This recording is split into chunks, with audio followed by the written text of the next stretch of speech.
2, 1. We are live. All right. Sorry, guys, for the technical difficulties there. So I do have Mr. Pags, Henry Pagliuca, and you are doing you're funding all of this with your real estate business. Now you are right? Like, are you sort of? Okay, so are you still a broker? I can explain it briefly. Yeah. Basically, small little backstory real quick. I had obviously been in real estate with my wife for over 15, 20 years, different capacities. I had a business, sold it, had my real estate license, been doing it. She's a broker. We've been doing different deals for many years. Got across in October 19, somewhere around there. I went from Weicker to EXP Realty, and I had done a few deals. In the meantime, I was getting a little bit. I was basically always involved with crypto from a research standpoint. Really didn't own really any real coins or anything before that. Seen the boom in 17, was like, oh my God. But yeah, we got involved, did some research. Fast forward to like February, between October 19 and February of 2020, right over before that real COVID boom hit. And I basically wanted to invest some of the commission money that I had saved from the transactions of the real estate I've been doing. And I wanted to put it into something, but I didn't want to get the whole, Bitcoin, Ethereum. I want to get something that was fresh, good, new, good project, good community. And I fell in, Cardano basically was the one. And I did my research. I pulled the trigger in early April of 2020. Cardano was 3.5 cents. I bought 700,000 coins for 25 grand. And I never listen. Do you still have it? I'm a middle class guy. Been working all my life. I'm 48 years old. Never had any kind of real, value. Like I had equity, 100 grand, 30 grand, 70 grand. A little money here and there, doing real estate deals and stuff, but never, hundreds of thousands. Figures, 6-7 figures was like out of the question. So long story short, it started going up, went from 25 grand to 50 grand to like 150 grand, and this was like within like 4 months. Yeah. And I'm like, I was like, my wife, I was thinking about selling some. My wife's like, nah, don't do it. I'm like, I don't know.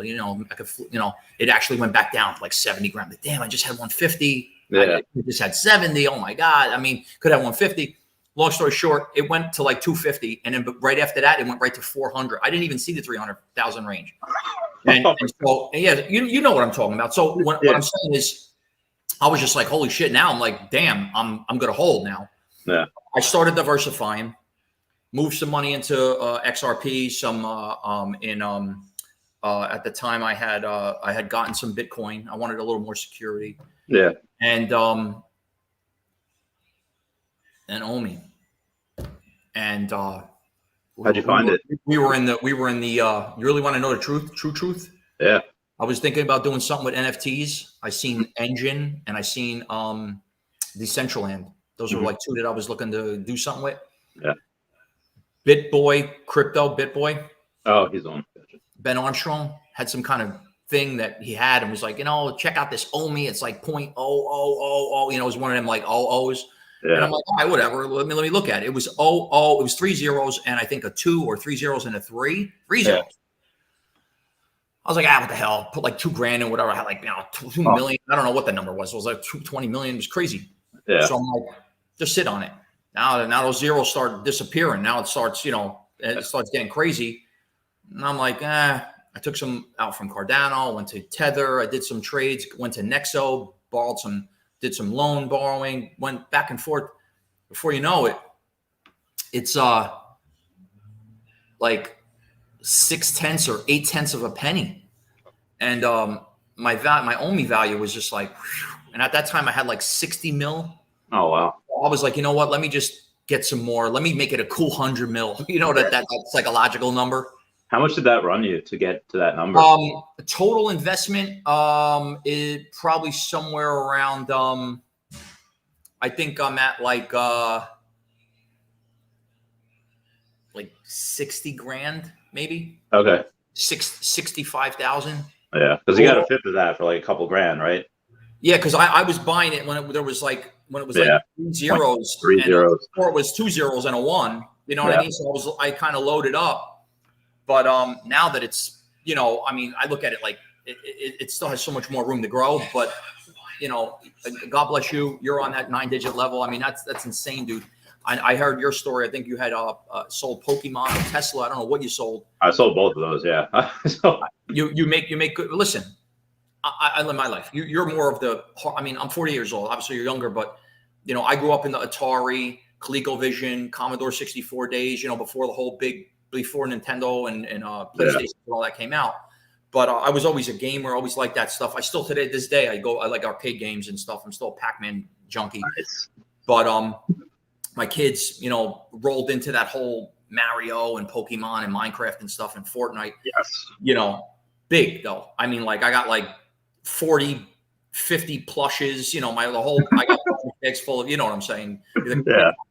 And so anyway, when it came down to like investing and I got kind of a little more involved, started doing the backstory on OMI and where, you know, where the plan was. You know, what like David Vu and Dan and Al, what their plan was, what the licensing plan was, what like from a like tokenomics, like where were they going with this? It's a lot. Yeah. It's a big supply, and I seen Veve like the I want to say it's like Veve was like we did the Back to the Future. We went into the future and we took out Veve and we brought them back, and they're like light years ahead of competition. Yeah. In every way, all the licensing, obviously all of the artistic work and everything. They had guys working on this stuff for years already. They're just putting it out like everybody just started doing artwork. This stuff's been, you know, they've had these templates already ready. So for me, I love being ahead of the game, and I love being, you know, I have passion for that. I've been going to Comic-Con from obviously the last 4 or 5 years, you know, going back. My kids are obviously junkies. They're into it. My daughter's 15. My son's 10. They've been doing it since they were 5, 6, 7 years already. And they got, you know, their gaming computers. You know, me and my wife bought them everything. They were big gamers. They always got their headsets on. You know what I'm saying? Like you a couple of years ago, or maybe still now. You know, but you know, big fan of you. I want to give a shout out naturally to my wife Pina, and my brother-in-law Eugene and Sal. I just want to be honest with you. I want to share this with you. They got 9 digits too, bro. It's crazy, bro. Your whole family. I want to bring that out, but you know, yeah, bro. That's amazing. We're sitting on almost $250 million OMI, bro, and like it's not even about you know, we're looking to get rich or anything like that. I'll be honest with you. I know this may sound crazy. You know, my net worth is I have 7 digits. You know, I have numbers that are I never expected that. Yeah. As humble as you are, I see you. You got 9 digits. I don't know if anybody realizes what 9 digits in OMI is at this moment right now at about a half a penny. You know, you're looking at a little over half a million. Yeah. People could do the math, right? You're sitting in what seems to be not this Soho loft. You know what I'm saying? This guy that you would expect to roll out with a Ferrari or something. I'm just humble as you, bro. I'm low key. No jewelry, you know what I'm saying? No car, you know, I'm humble, dude. You know what I'm saying? Yeah. And I respect that. Yeah. So I appreciate you having me on your show. I'm a big fan of you. In particular, the meow stuff and all the shout outs you do every time. It's funny, man. Dude, and you bring a lot with a lot of people that you bring on with their experience and their obviously the things that they do and what they're involved in, and it's inspiring for the industry. You know, there's a lot of people that even know what OMI is. Not a lot of people even know what the hell crypto is. I mean, you talk to people and they hear crypto, they're like, oh, what, the doggy coin, or they hear Bitcoin's too much. Like they're encouraged over something that doesn't make sense because they don't know about it, or they're discouraged because something's too much money. They just don't know about the industry, and it's right. You know, we're like, you know, we're like in the early 19th century and early 20th century when the break came, when the first stock market came. We're buying shares of IBM and Ford, and you know what I'm saying. We're like, phew.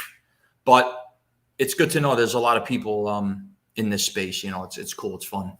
Yeah, I just got a couple more friends. I've responsible for, I guess, an additional.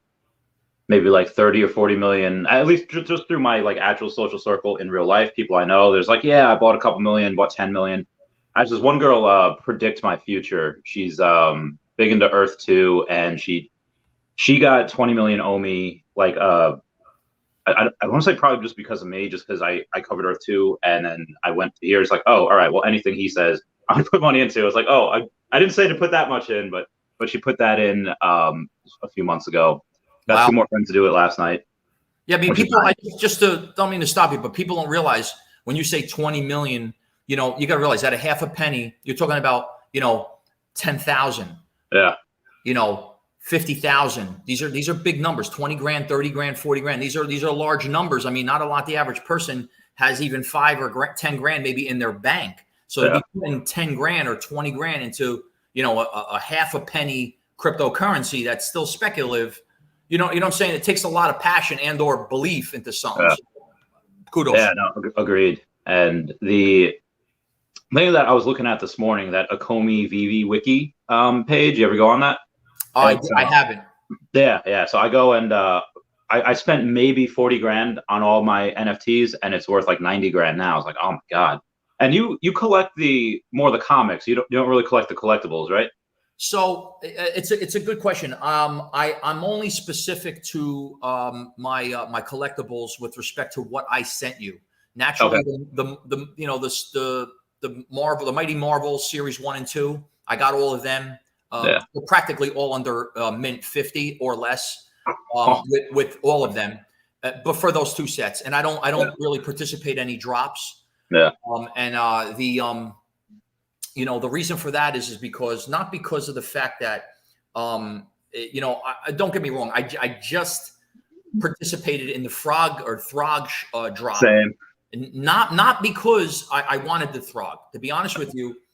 And I want to give a shout out to my dude, Alvear Lee. There's no words for him, dude. He's in the Philippines. Yeah. I met him through a weird kind of deal with him, through something else. And we started talking. It got to a point where I was just like, dude, I'm giving him hundreds, tens of thousands of OMI, hundreds of thousands of OMI, and just sending it to him. Do the deal. Go ahead. He's sending me. I'm sleeping. I wake up. I got honestly like $4,000 comics in my wallet, in my Veve account, that I had asked him to see if he can keep an eye on something while I sleep, because it's day over there, and he's at work doing these transactions. I mean, Alvear, if you're watching, bro, I don't know if you're up right now. It's 12:15 a.m. your time. You're honestly, man, one of a kind. I mean, these people, it's a weird industry. This particular stuff that's set up. I think that Veve has a lot of things that they can make a little bit more for trustworthiness and kind of alleviate the escrows a lot, because there's a lot of fake stuff going on and people getting beat, as it's a tough thing. I'm fortunate that I have good people, resourceful people in my corner.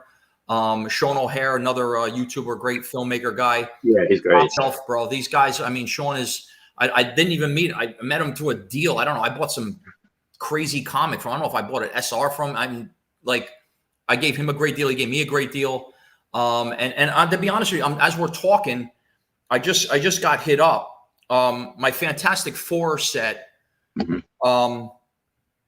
I own obviously the first mints of the entire set now, thanks to Sean O'Hara's roommate, another filmmaker guy, Roth Lind. I'm looking at the stuff you sent me. All these are just the mints on these are insane. First off, thank you, Veve Darklink, for the MRE and Starbucks on you today. That does mean the world to me.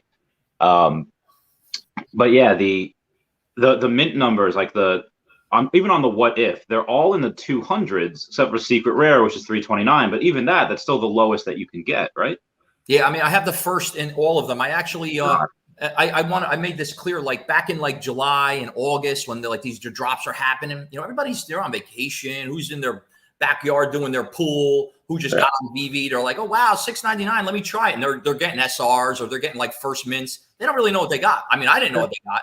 I'm just saying, for me, from a collector standpoint, go for the first. I mean, you want the first of the set. So I'm just trying to collect first. I didn't think, oh my God, it would be this. I mean, who would ever think that? So as time's going on, I'm picking up, these people are buying them for $6.99. They're selling them for $200 or $300 or $500 or $1,500, and I'm picking them up. Yeah. No, not less than 2 months later, things are going to be things I bought for $200 or 20 grand. Things I bought for $1,500 are 70 grand. Like Yeah, insane. that Having the that whole set is Marvel one one. thing. Having the whole set in all first mints of each variant, Yeah, that's insane. you know what I'm saying? Like the oddity of that, you know. And I'm glad, I'm grateful, and I'm humble. I don't get me wrong. I'm not bragging. I'm saying it's just weird how, you know, I've made people feel, a lot of people feel really good in the items that I purchased and the gems and USD Tether and OMI that I've given them for those particular comics, because to them that was like a huge, you know, who got 100 grand of OMI, a 200 grand, 200,000 OMI for something they paid $6.99 for. Think about that. Yeah. In the scheme of things, you know what I'm saying? So, you know, I changed a lot of people there. And so the things that I've acquired from them, as odd as it is, you know, I'm very grateful for having that opportunity to, you know, share that with them. And I want to make one more mention real quick. Yeah, sure. Paul Ho, I want to bring him up because, you know, the entire set, the entire VV comic community is obviously deep rooted, and they understand, as yourself, you know, when you talk about like Genesis mints, or you talk about like Genesis comics, you know, obviously the Marvel comic 1939 has been the nemesis of the industry. Obviously the Action Comics Superman's always been, because of the, you know, it's the first, but I'm saying in the sense of Marvel and this history, you know. And so that SR, that 762, the famous, you know, the infamous first mint of the secret rare, you know, it was interesting because I had tried to contact him a couple of times, and when I finally got in touch with him, he was very you know, weary, in the sense of he had it for like 10K at the time. 10,000 gems was like a big deal, because everything was like, you know, $1 grand or $2 grand, you know. Yeah. And if everybody doesn't know, 1 gem equals $1. So when you see 10K gems, which is obviously the currency on VV, it means $10,000, unless you're getting the gems for discounts and stuff. But so I seen it for 10 grand. I'm like, wow, that's a lot. At the time it was a lot, you know. And so it went down, and the time changed, and people weren't really hitting it or whatever. I got in touch with him, and there was a point where I don't know where OMI was, but I was trying to get him to get like a 6K, like a $6,000 value, which came out to like 2.5 million OMI.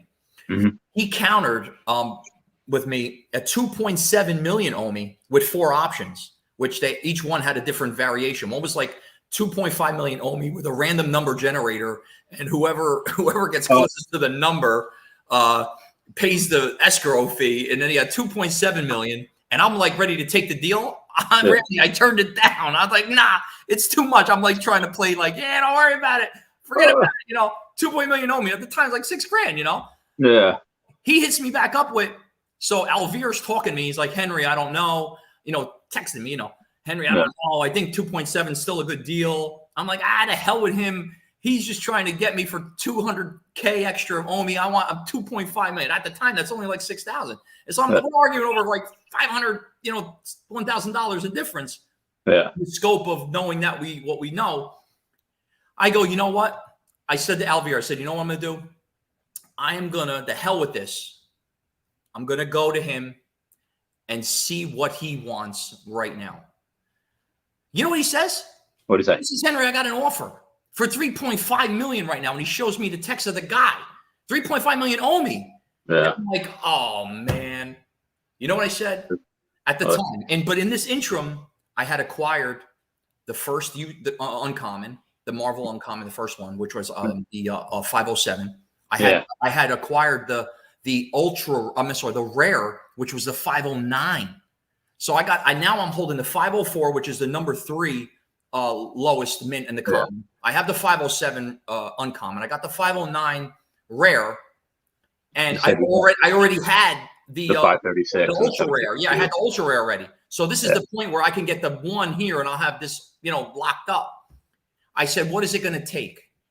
He said, Henry, 4 million OMI right now, right here. I lock the deal up. I take it off the market. I tell the guy I'm sorry. You know what I said? Send me your OMI address. Yeah, he did it. Pull the trigger. Wendy Stabalis, best escrow. She's transacted probably a good 100K in at least. Yeah, she deserves a medal. Like, she deserves an award, because that just again.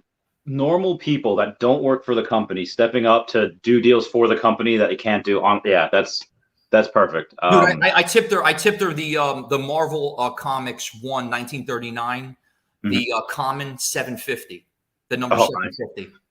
So it could be a 5,000 or $6,000 or Yeah, $7,000 comic right now. I actually tipped it to her at the time. It might have only been worth like, I don't know, maybe 800 or a grand. So just to yeah, see how long ago. But yeah, I did the deal, and Paul got the 4 million OMI, and obviously now the 4 million OMI is worth about 20 grand, give or yeah. take. But don't get me But wrong, the floor of the yeah, comics are like 60 grand. This whole industry is insane right now. I don't know what to say. I'm like, you're like in the stratosphere. Like I don't know what's on your mind, but I've some people ask me, is this like, I was on a Twitter thread last night with this guy named Dark RNG. Glory Walking Feathers, one of the good supporters of mine. That's her husband. And he was coming from the other side, which I think we need once in a while. We need people to like ask questions, and we need kind of people to be like disappointed a little bit, like, hey, what about this, this, and this? And he was saying, like, okay, well, Randy, it's going to be easy for you to buy land in the VV verse, because even if you don't get it on the drop, you have enough OMI to just like be able to go in and say, what do you call it? That you could just throw around, 5 million OMI, 10 million OMI, like it's nothing. Most of us don't even have that. It's like, okay, that's fair. But he also said that, you can go and this can tank. We could go into a crypto bear market, and we could be down for another year and a half, 2 years. Like, and he's like, well, you don't fear anything about that because you have a lot of money. And I was like, well, actually, not, almost all of my money is in OMI and NFTs, so I do feel the fear like quite strongly. And like that's why I've been eating Taco Bell all the time. It's very cheap. So I do feel fear where, what if that Bitcoin ETF does not get passed in October, and what if like World War III happens, and what if like alien invasion, whatever, and this all goes down. I have to like start from zero. But so that's what's on my mind sometimes, probably more than it should, even though I think that's got like a less than 1% chance of ever happening for any of those three. Um, the only other thing I could think of, which wouldn't really matter, is if they all the NFTs went down, and we actually had a question saying, "Do you see any pullback on the collectibles or the comics once we are able to go to OpenSea or MTL, have people be able to go and pull out?" It's funny, Randy. I actually, as yourself, I have a lot of followers. They contact me all the time. This similar question, and it's not about the metric of whether the market gets flooded or in what direction things go. I mean, look at it like this. I'll use this as a guide, right? Or just something you can go by as standard. Realize from a historical standpoint, right? Just think about this for just 1 second. Our country, America at least, has gone through arguably 3-4 major wars. We've got depression. I mean, stuff of, we can't even imagine. I'm too obviously young to even understand that stuff, right?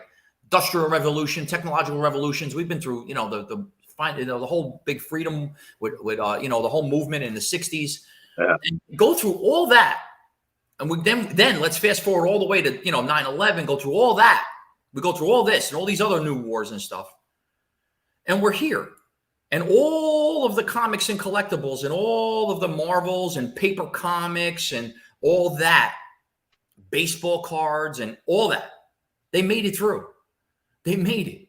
So what I'm saying is for all of the market crashes and all of the geopolitical stuff that goes on in the world and all these threats and everything else, like you say, alien invasions and all that, look, we're here. So for at least, and I'm just, this is something that I actually had posted. There was another thing that someone had questioned. I had actually made a point of it, and I think Sean was on it. It really has to do with always business 101. It's supply and demand. Okay. And here we are, we're in the earliest stages of the earliest stage of NFTs. People don't even know what that even stands for. People don't even realize what industries and how industries are going to change, including myself being in the real estate business. being in the industry, understanding that, tokenization and what type of, like, this whole merge of virtual land and the actual physical properties of land, and like what they're really what it's going to become. And I'm sorry to say this, and I will admit it. Yeah. You're here to hear first. You heard it here first. All right. My job as a real estate agent will be the thing of the past. Title companies, unfortunately, they will be the thing of the past. Real estate attorneys will be the thing of the past. And it's not because they don't need them. It's not because you don't need them, because you need them. But the infrastructure that's in place right now, that's getting set up, it's going to make buyers and sellers connect like this. The transactions are going to be done instantly. You're going to need no mediators, no moderators, nothing. It's going to be instant. Money transfer is going to be instant. I mean, it's going to be instant. Like, here's the keys. Yeah. Your money's in your account already. It's done. Just move out, and I'll move in. It's the done deal. And I know it's interesting. It seems like, and trust me, from my experience, I know there's all myriad of, things that come up with transactions and things. And you think, oh, that's not that easy. When you're working with smart contracts, when you're working with actual, the sediment of, specifically when you're talking about tokenization of things, it's a left or right. It's a 1 or a 0. It's left or no. It's on or off. If that particular smart contract checks everything off in that direction, everything gets verified, everything gets funded, and the transaction moves forward. The smart contract is called a smart contract for a reason.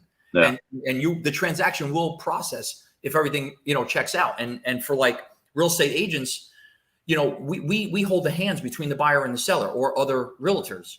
And so, we just basically, we're couriers, and you really don't need that. You don't, and smart contracts. And when you start getting land tokenized, you don't need title companies. You don't need block and lots are going to be just as block and lots are on in Decentraland or Sandbox and Veve possibly, so it's a community of the way it works on the virtual land. It's going to be in the physical world. And how long do you think before that happens? Within 5 years.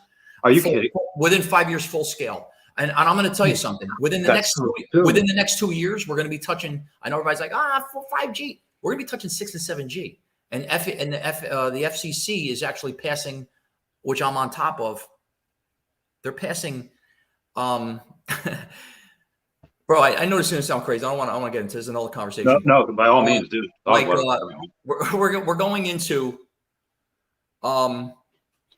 wireless charging, Internet of Things, and all devices, including phones, remote controls, fob keys, everything, hearing aids, like we have Wi-Fi. So and it's not like this ain't like 5 years. This is like the next 2-3 years. We just waited for the infrastructure, and FCC's already passed it. But so you can short distance and short distance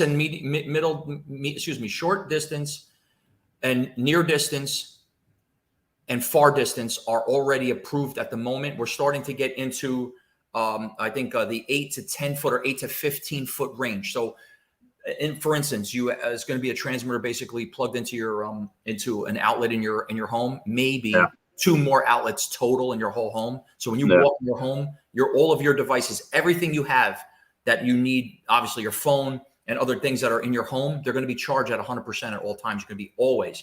When you get in your car, it's automatic. It's built into the system. You go into a Dunkin' Donuts or a Starbucks, you walk in like you have Wi-Fi, your device is charged just like that. This is true wireless charging.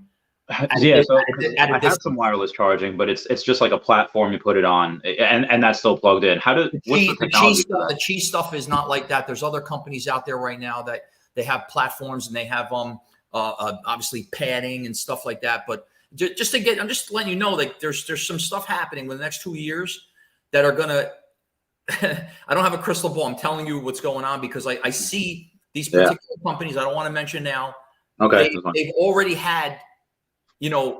Like Veve, they're 5 years ahead. They're already 10 years ahead already. They've had all this stuff already in place. So they just needed basically the infrastructure, and you need the actual transmission. You need to have FCC compliance. You can't just come up with an idea, patent it, and say, oh, we're ready to go. No, because you need some things that you Oh, excuse me, 1 second. Yeah. Come here. My father. What's up, Dad? Say Hey, hello, everybody. My dad right here. I'm Randy. How are you? That's a YouTuber, Randy. I'm recording right now. Hi, Randy. Hey, how you doing? He is a. How you doing?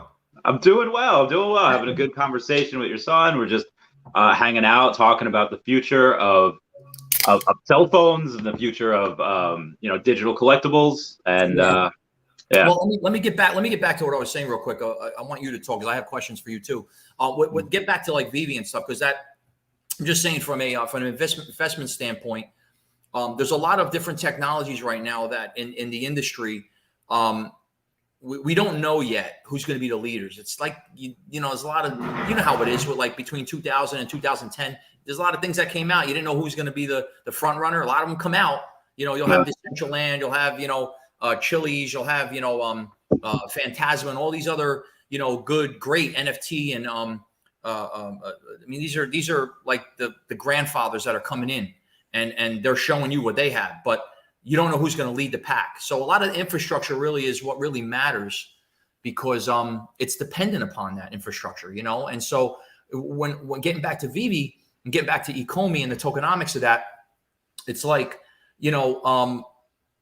I believe that we have all of the infrastructure completely in place. And for us to be sitting here 2021, September of 2021, talking about digital collectibles and digital comics in this particular space and how and what they have in place. We have a 50K, arguably a 60K, which is fixed $60,000 floor on one particular Marvel comic that just was released less than 3 months ago. Yeah. Released for $6.99.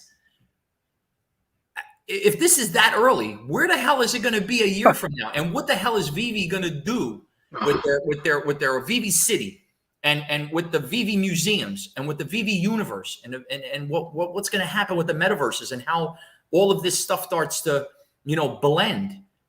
I mean, we have hundreds of thousands of people who own the Veve app and who obviously participate. There's only a fraction of the fraction that are capable to participate and win and actually be one of the lucky ones that get the drops. Now, there's a percentage of that percentage who gets a chance to get low mints. Now, there's a percentage of that percentage that actually has entire sets of low mints.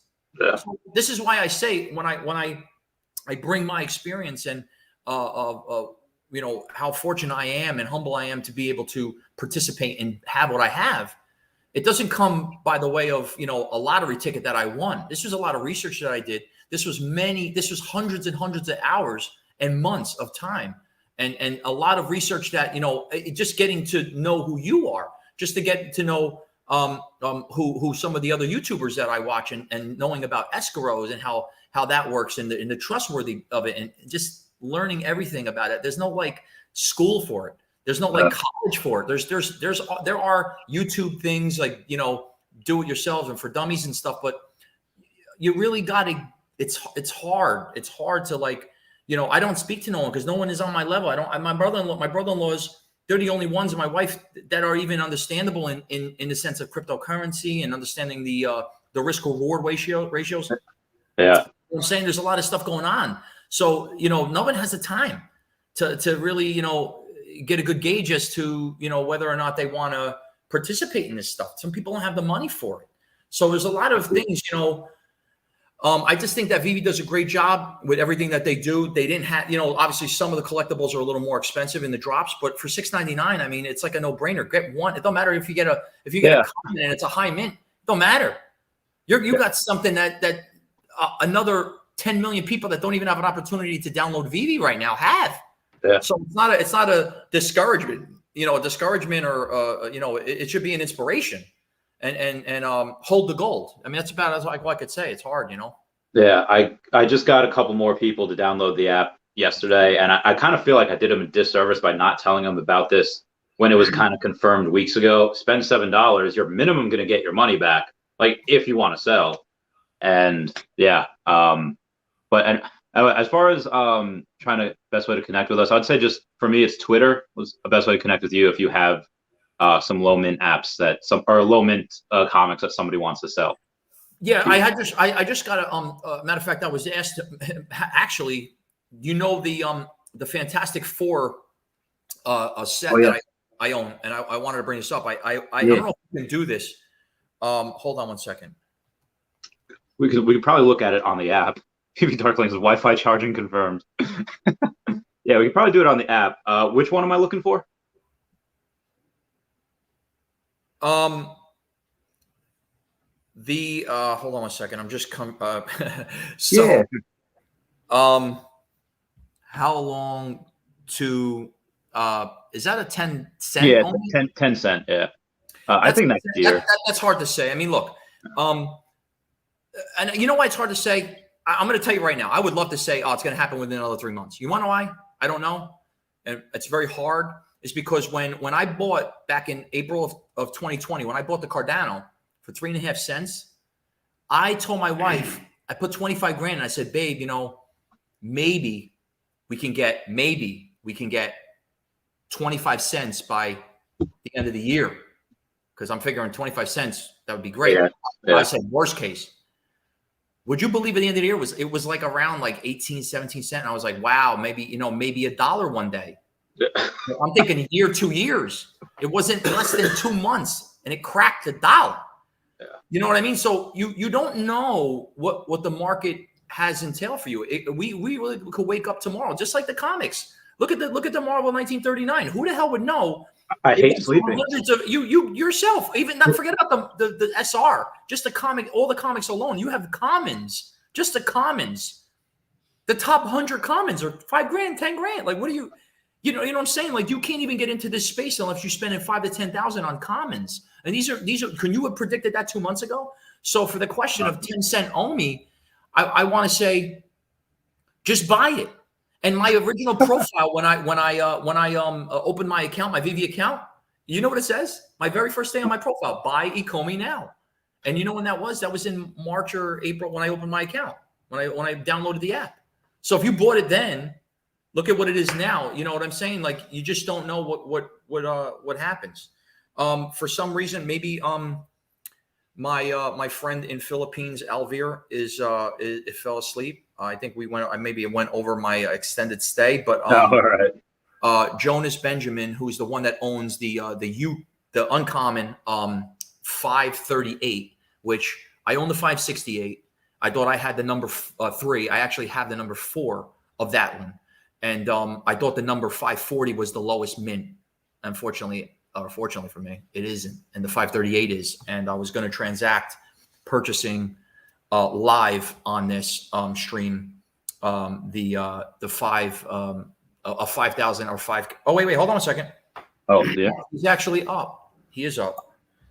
Could we transact this live? Like, I'm going to have the seller put it for 5,000. I'm going to have my friend who actually has my gems. Let me go to the app. What's what am I looking for, and then what do I? So it's going to be the Veve app. It's going to be the Fantastic Four uncommon 538. It's not listed yet. It's going to be listed, okay. And when it gets listed, it'll get transacted. All right, so let me just hold on a second. Let me. I have to get the seller here for a minute. All right, so it's not the What If Spider-Man, right? Uncommon. The What If Spider-Man. This is the Fantastic Four.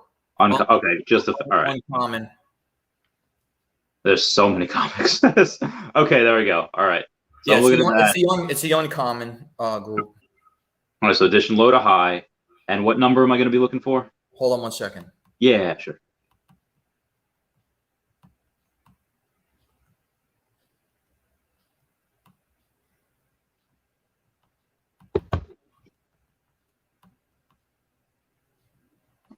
While you're doing that, let me get a couple more comments over here. Top Shotter says Mr. Bags is the GOAT. I don't like that, but a lot of people, they hit me up with this, master. They call you the low mint master. You're funny, bro. You're like, yeah. When you were advertised, you're like, he's the low mint man. Like, in some circles, they some guy, they call me the low min master, the master collector, like all these. Yeah. Look, I don't want those terms. I don't want none of that, dude. I'm just as equal and play field as everybody else. I'm just very fortunate, and I'm very grateful. But it's just funny when these things, they're cool nicknames. They're fun. You cannot fight the masses. If the masses want to call you something, they call me the Tom Brady of Veve, and I don't want that, man. I don't want this, dude. I'm embrace it. You got to embrace it. I mean, look, I to be honest with you, okay,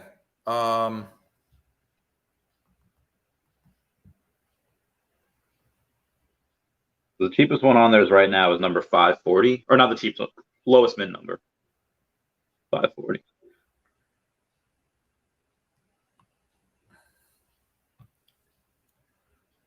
Okay, I kind of have to so just give you a little, I don't want to get too personal, but this the reality is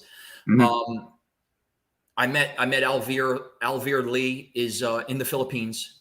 I met him on doing a couple deals and he was a moderator, and then he kind of vouched for the people that were selling something that I was looking to buy, and I trusted it, and I sent, which I don't recommend, but because Alvear Wendy, actually, who's the escrow, Wendy Stabalis is the top shelf escrow agent. She doesn't do gems, however, she does any comic, and I will vouch for her. She's done 6-figure deals for me, and seamless, no problem. So she vouched for Alvear, and Alvear vouched for the guy that was selling something that I was looking to buy, and it was a big ticket item. So I took the leap of faith. I sent the stuff, and the guy had sent it to me, and everything worked out. So over time, I say time, but like 2 months, Alvear has become my broker. He's been my gem broker. I'm not gonna lie. So I want to shout out to Alvear because without him, I would not probably own a good 75% of all of the comics and some of even my collectibles in the low mints that I have. Yeah. Period. Because he's gotten the gems. He's been able to get them on discounts. He's got a huge following of resources for them. And I recommend anybody that needs anything. I mean, dude, you can find Alvear Lee is my dude. I know he's listening. Is my man. Hold on. Yeah, I know people are trying to thinking about to be honest with you. I think that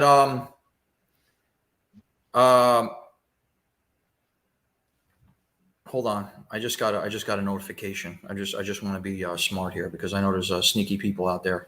Yeah, sure. I'm sure this is a weird space, man, and people do weird stuff. So hold on a second. How am I going to do this?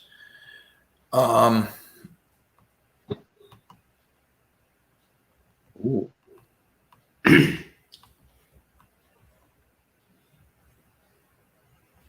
I just want to do this. Hold on a second.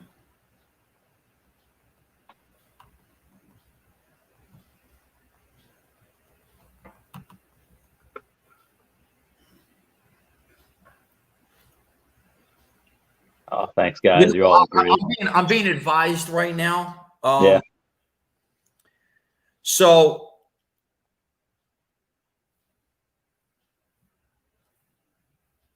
basically what we're going to do is, I think, to be safe, because this is a business. I think what I'm going to do is I'm not going to do this live. Yeah, because I'm getting a notion here from Alvear that I should we should just not do it like this. Because someone could snipe it. Yeah, that's a good point. And I think that there's he's saying that someone posted that they're going to snipe it. So this is what we're going to do.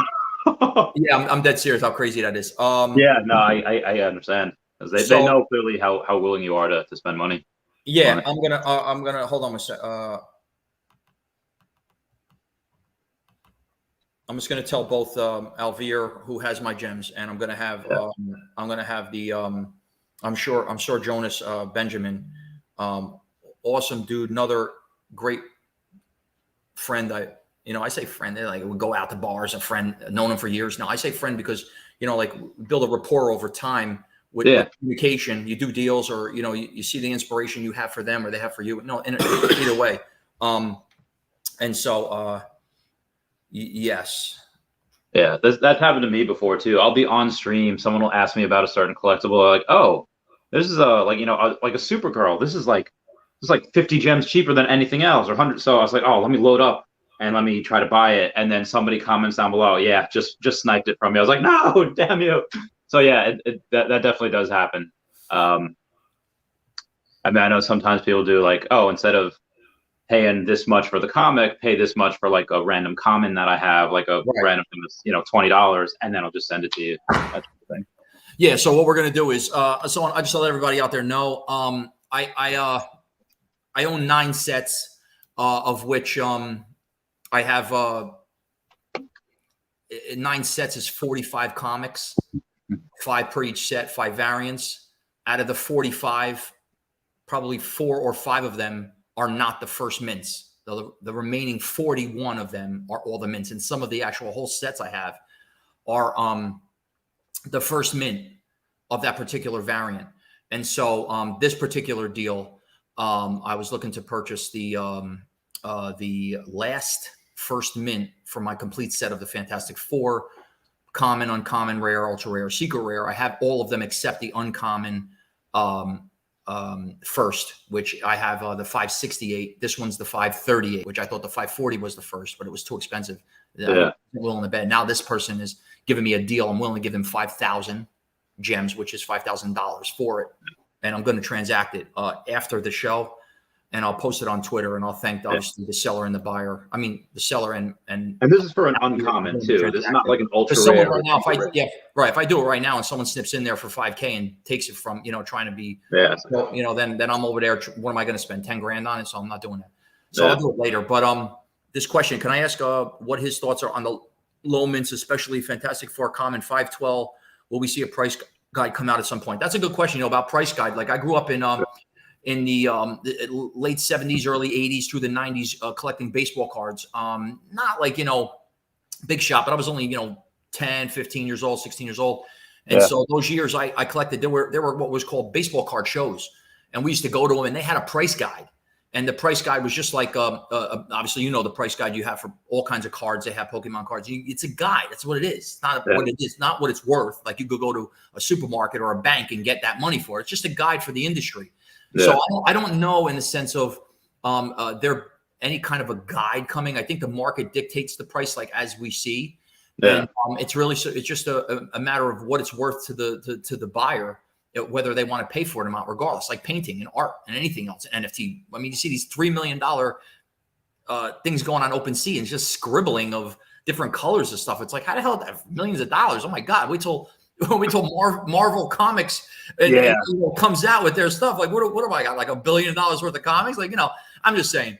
But yeah, so that to that question, I actually own the 511 common also in that set. So I have I have the first one, the 503, I think it is, and the 511. That 512 is right there next to me. And I'll be honest with you, man, anything in Marvel is going to be money. Fantastic Four, Marvel, the 1939. I have favorites. I think there's some that are undervalued. I think the Tales of Suspense, specifically, the Tales of Suspense SR, the secret rare, is totally undervalued because its floor is like under 4K, and it's the first time Black Widow was ever introduced, and a woman and a Marvel comic and a secret rare, an NFT on Veve and Marvel. It's awesome art.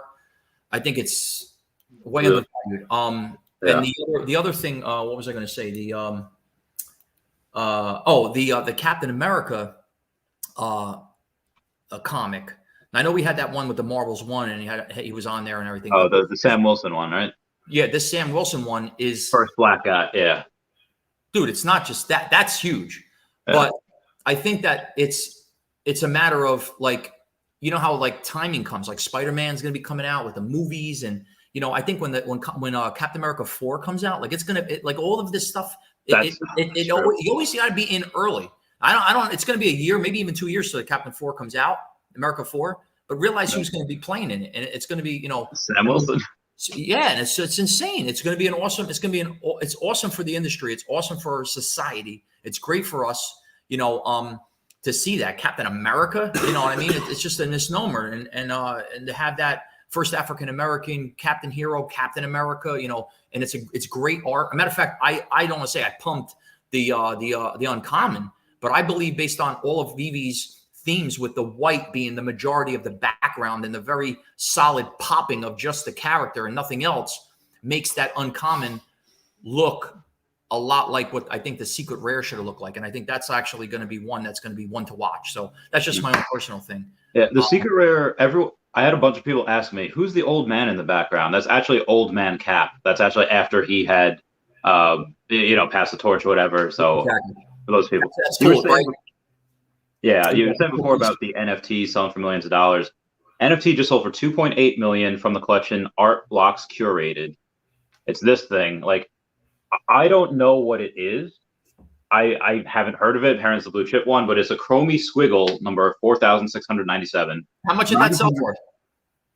It sold for 945 Ethereum, so about $2.8 million. Can you show that to everyone? Everyone, I just want to make an announcement. That right there sold as an NFT to somebody for 2.8 million. This is real stuff. This ain't like like two people and one person makes it and one person buys it. This is real stuff. This transaction happened. And that's real money. That's not like, oh, hey, it's like a couple $1,000s because you were drunk. Like you have to make a conscious decision to sell that much Ethereum to God.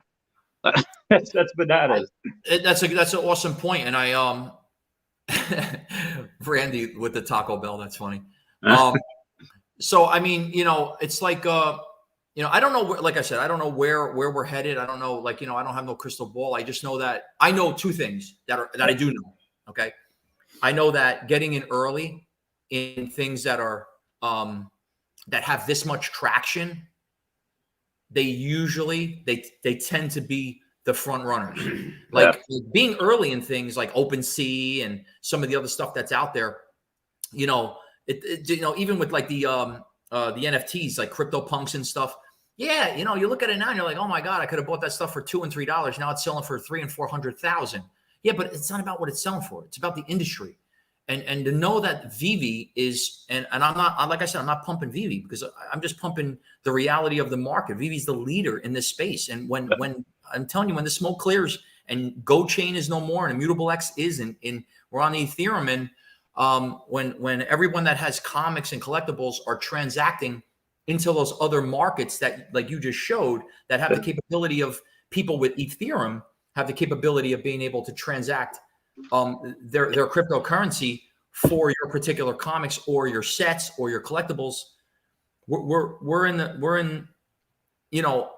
the 7 and 8 digit figures. I'm telling you, we're so like, there's gonna be a lot of wealthy people that come out of just investing in Veve. Yeah. And not even with the crypto, just with the collectibles in general.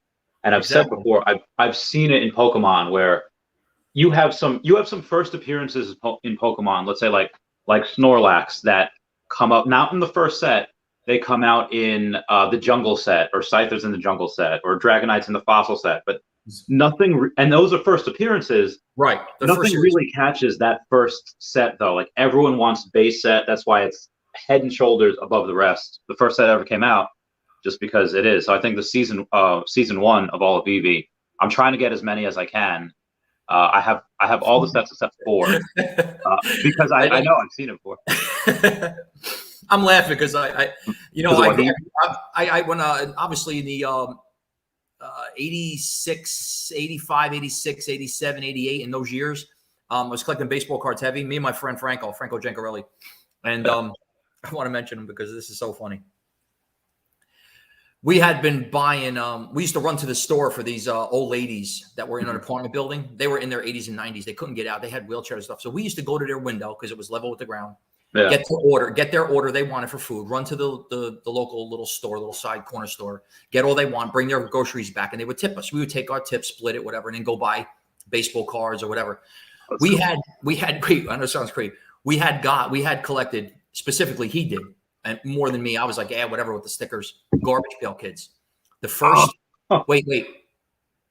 He currently still owns in mint condition, those plastic boxes that had the whole. He's got 2 sets. First series, mint condition, bro. I don't even know if he understands. I know he has them, and we haven't talked about it because I just recently seen him at 2 weddings back to back. Yeah. Recently, and I didn't bring it up. I forgot to, but I'm sure he does. He's very intelligent. He's probably got $1 million in garbage pail kids. I swear to God, he's got the originals, like the Adam, and dude, he's got both the sets because remember how like the parody of the one and then the other, like the real one, and then the that one. He's got them both. And and I'm the one that was peeling the stickers, like putting them on my notebook and shit. You know what I'm saying? He kept them. Yeah. Hold on 1 second. What? Yeah. It's in my room. Like, come here, Luch. Come here. Come here. My son. 1 o'clock p.m. Come here. I'm on YouTube live. Come here. YouTube channel. Come here. Get up. Stand up. Look. Hi. Stand up. That's my son Luciano. Hey, Luciano. Dad was just talking about you. That's the real Randy right there. He's one of the biggest YouTubers over there. He knows everything about Veve and everything that Daddy's got. Real Randy Chavez. The real Randy. I got some. Show him the you got Cranky Kong, or is that a Donkey on your own? I have Donkey Kong. Oh, let me see. Look at that one. And he's throwing the Pokeball.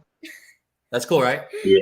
He's a Fortnite master. He's one of the highest level of Fortniters out there right now. To be honest with you, bro. He honestly, at least 1 out of every 4 times he plays, he wins. And last man standing unless he gets sniped. But how you doing?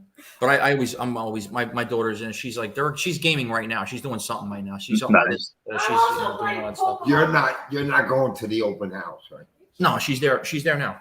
Oh, you're not going? No. Okay, I'm going ShopRite with your mom. Okay. So I got a call her. So my dad's going ShopRite. She was waiting for your phone call. Okay. Bye, Dad. So yeah, I mean, Secret Rare Avengers and Marvel 1 comics are where it's at. Do you own either, Henry? So good question. So for the Avengers, I own the first 9 sets basically of the entire comic collection. I own every first mint of each variant of each of the sets. So the Avengers, I own obviously the common, uncommon, rare, ultra rare. I own the first mint of each one of them in the Avengers, and then I own the secret rare 310, which is the number 2 in that one. And with the Marvel Comics number 1, naturally the 1939. From the uncommon to the secret rare, I own all the firsts, and the common I own the 504, which is technically the number 3 of that particular variant. I mean, of that mint. So our sides there, scooped up another Captain America uncommon off the floor. Good call. Yeah, I actually seen it for $40 and $50 or $50, $60 floor. And I'm trying. I don't like pumping. I'm not into that, pump and dump stuff. But I seen the uncommons for $50. You know what it is? I'm not, like I said, I'm not a crystal ball reader. I just feel when I see certain comics and I see certain things, collectibles too, I see such a market, and I see some things that are so undervalued. Matter of fact, I'm in a couple of auctions right now for some of the things that you see that I want to mention because I know people are just outbid me. But they're so undervalued. And I feel bad for the people who are selling in the auction because they're going to get beat selling things by the time it's like weird because, that's one thing I think that I want to make this point because there's 2 things I want to make point that are clear. For one, I'm telling you this, I know there's a lot of people out there that are going to agree with me. When it comes to auctions, first of all, auctions should not be 3 days. You should not get 24 hours. You should have 1 hour after it ends to pay for it.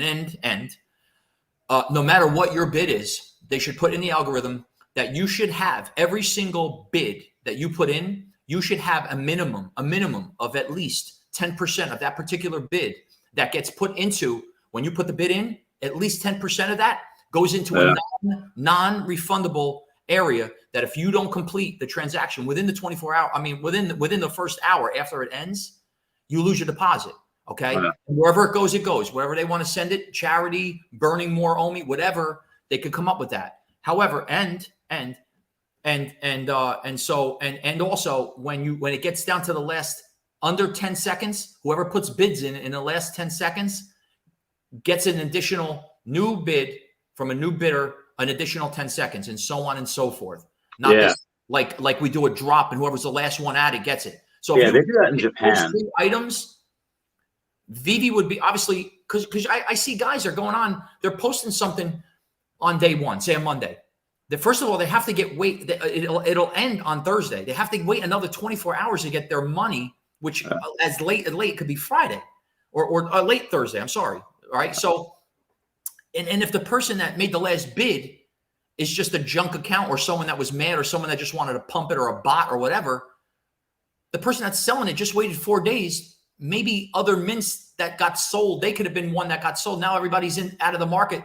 Their mint doesn't even have as much notoriety anymore. And there's a new drop coming and people are like, I'm not going to buy it.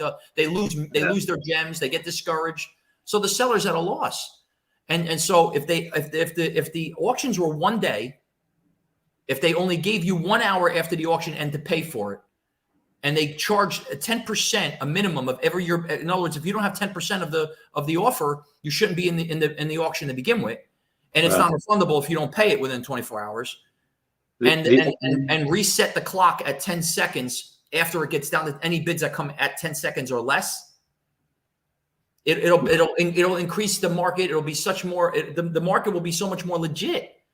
And it'll make things more legit. And people who don't want to lose that deposit just won't, if they don't have the gems, they won't be in the market. So it'll legitimize the market so much, more and more viable. And also those particular sellers will get paid sooner. So it'll flip the gems in the system more. So you'll have a lot more of the gems in circulation.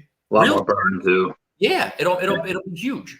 That's just No, I agree. I agree with a couple of those points. Like in Japan, the markets like Yahoo Japan, if you're bidding on something, it increases like an extra minute. Like if you have the last 10 seconds, it increases another minute.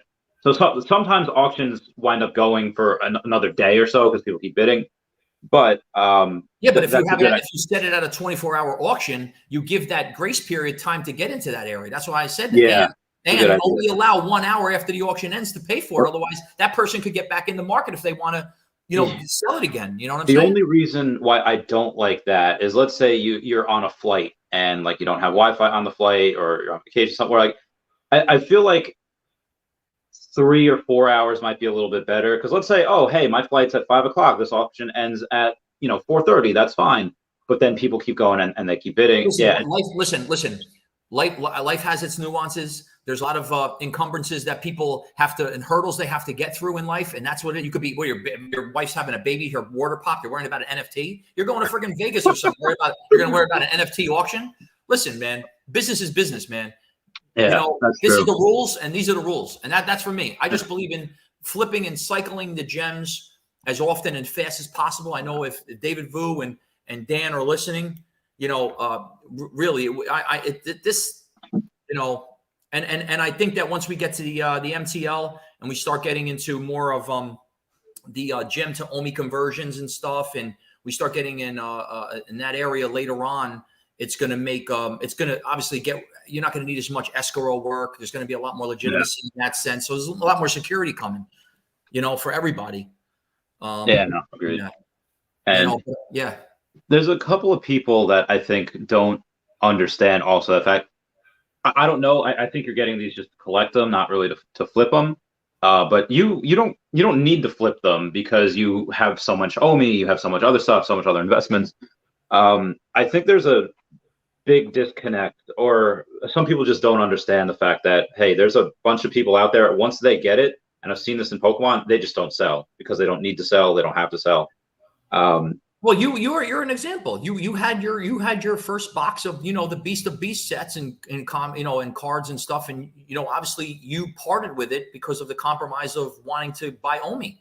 And I know it probably was a shock, and I know that it's just like my friend that has those garbage pail kids. I'm sure if obviously it was a matter of paying the mortgage, of course you're going to sell it. But you have I don't know. You talk about me with 100 million OMI, dude. You got your 100 million OMI. You know what I'm saying? So like, these are huge numbers. You talk about, it hits one. Just figure this: $1, it's $100 million. Yeah. 10 cents, it's $10 million. When it hits 1 penny, which is still lower than the all-time high, which it's coming. Yeah. You're at 1 million.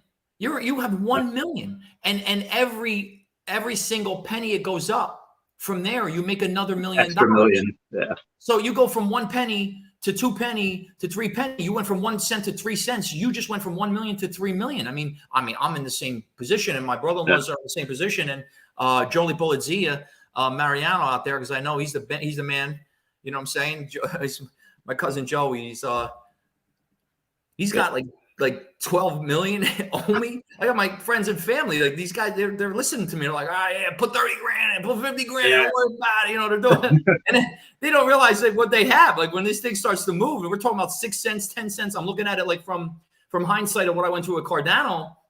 And I know it's a different beast, and I understand it's a little different. However, Cardano don't have a burn involved. Cardano don't have a burn. Like there's going to come a point in time, and don't get me wrong. I hope obviously the world is still good and we're still able to do what we do. Because I know you make good points about World War III, things happening. I don't know all this COVID shit. However, I still believe that look, here's why I am a conspiracy, right? I used to be a little bit more of a conspiracy theorist and all that shit because I know 9/11. I know 9/11 was set up. I noticed all the. I mean, you can't phase that out. It's 100%. It's guaranteed. I mean, you got 100 professional engineers, the best in the world, say it. It's a 100% guaranteed. Steel can't melt with jet fuel at those temperatures, and it's 100% guaranteed that they have evidence of thermite, which obviously melted the steel beams. And then World Trade Center 7 coming down. Like in free fall like that after how many hours of I'm just making a point. Look, I'm not getting into that. I'm making a point that what I'm saying is I was into that heavy, but I also on the flip side, devil's advocate, it's like, I always thought, it's like, if it's a conspiracy and this whole new world order thing, and they want to kill people and reduce population, whatever, they could have did it. They could have did it back in the 80s. They could have did it back in the Gulf time when Russians and, we could have did it many times already. I don't know what they're waiting for. It's like, what do they want? A bigger slave race? It's not like it's not like back in the Anunnaki where we're mining gold for their atmosphere or some bullshit. You know what I'm saying? I mean, it's like, what are we doing? It ain't about money because they can print it because it's all fiat. So what is it? So there's one side of me that is in belief of a lot of things that I know are true. However, I just don't know the motive and I don't know the whys, and all that. So I'll digress, but I just think that I think that we I don't want there's someone here just talk about guys 100. I want to make this a point. And Randy, I'm not the host here. You're the host. But I know I've been doing a lot of talking. I appreciate this. And that's why I brought you on. I'm grateful, dude. You're like Sean's awesome too, dude. And I watched a couple other guys. Sean O'Hare, he's top shelf, dude. And I'm going to be out in Vegas. I think he's going to be out in Vegas in a couple of weeks after the Comic-Con show. Then I'll be out in Vegas for 3 weeks for World Series of Poker. I want to. You playing? I want to. What am I going to get into? I want a free seat into the main event. I was $1,500 sit and go. 9 of us. And then 50. Whoever won, I won it. Yeah. I got the seat with a travel package and everything. I was going anyway for other tournaments, but I'll be out there for a couple of weeks. Hopefully Sean's out there. We'll meet up. But I'll meet with you up in a couple of weeks in Comic-Con, which will be fun. So I'm one of those people. Like, again, I am self-preservation here.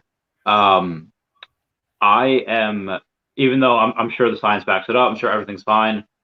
I'm scared of getting the vaccine. Like, I have the antibodies, and Comic-Con probably won't let you in unless you have the vaccine card in New York City. We'll talk. We'll talk. Yeah. All right, we'll talk about that. Anyway, listen, but we'll talk about that. But so Comic-Con's gonna be fun. Hopefully, and I know this for a fact. Vivi's gonna have some drops in that time period. It's gonna be like San Diego, where it's like bait and switch or rug pulled. It's gonna happen. And I'm dying to see what the hell gets revealed during those drops, because that's gonna be And you're like a Pokemon master. Master. My kids are. Been doing it for years and everything else. The whole Charmander, Charizard, the whole Mega Charizard, not the whole, that whole list of that stuff. Dude, I got you know how it is. When you have kids like me and you're like a kid of mine, like I'm sure you have stacks of shit. They got stacks, but you know, it's a great industry, and I can't wait. I can't wait until I'm gonna let everyone know right here live for the first time. I don't care what OMI is. I don't care what price it is. I don't care what I have to do. Anybody that gets the secret rare, collectible, or comic, whatever they do with the Charizard, however they work it, whether it's a card, whether it's a comic, I don't care how they turn it out. Yeah. You have the first mint. I'm going to buy it from you. Period. That's it. Name your price, and I bring the briefcase, Italian style. That's it.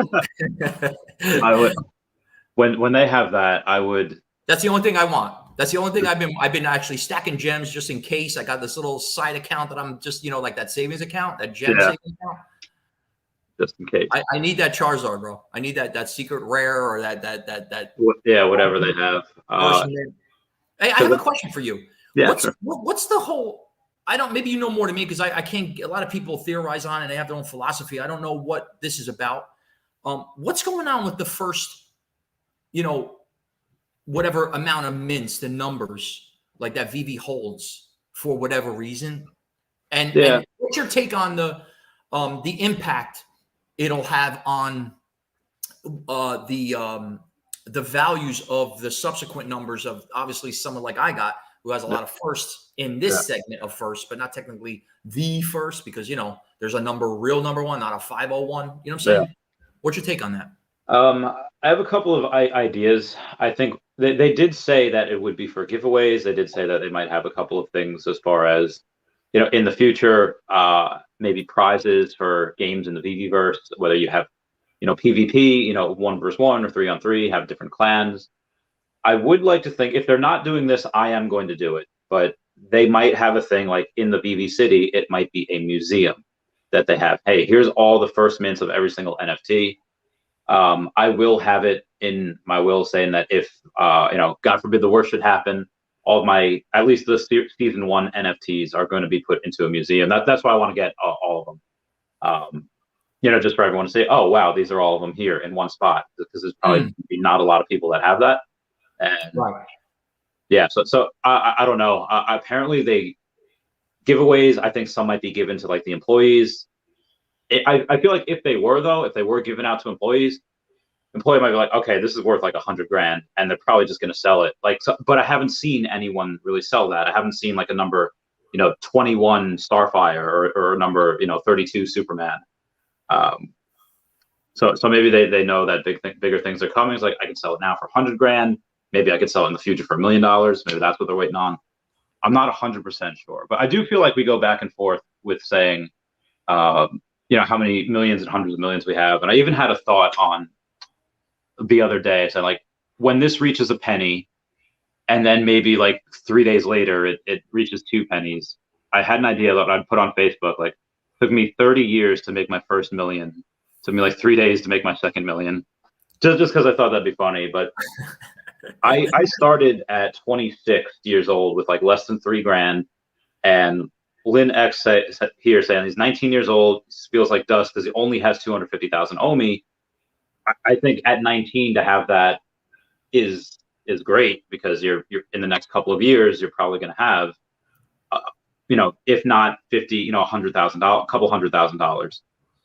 Any advice for kids? So Lynn X, I actually, this is actually such a great question, because there's so much discouragement that comes along with people who feel that they have a number that isn't because of obviously OMI circulating supply, and it's obviously it's total supply. In hindsight to what they have in comparison to that and everything else, and they see all these people with millions, and then they look at like, because I'll be honest with you, my first thing was 10 million. That was my thing. When I got 10 million, I was like, oh, I got 10 million OMI, you know, and then from there I went to like 50. And now I'm like, well, now I'm at 50. I might as well just make a cool 100, you know what I mean? Because now I changed, I moved the decimal, you know, when they start to go up, it's a decimal difference now. It's not, you know what I'm saying? And so I think there's a lot of discouragement. People hearing people who have tens of millions when they got like 30 grand or 50 grand or 80. And I want to make this clear because this is a huge point. Okay. And I want to use Dogecoin as an example. You have Dogecoin, who has absolutely no use case. I don't care what Musk and Mark, I don't care what Mark Cuban say. Those guys are those guys, right? They don't care. Jesus Christ and all his 12 disciples could come down and say Dogecoin is the new coin. It doesn't change the fact that it has no use case. That's number one. Number two, it doesn't have the lever that controls the supply. It's centralized. It can still get moved one way or the other. Okay, that's number two.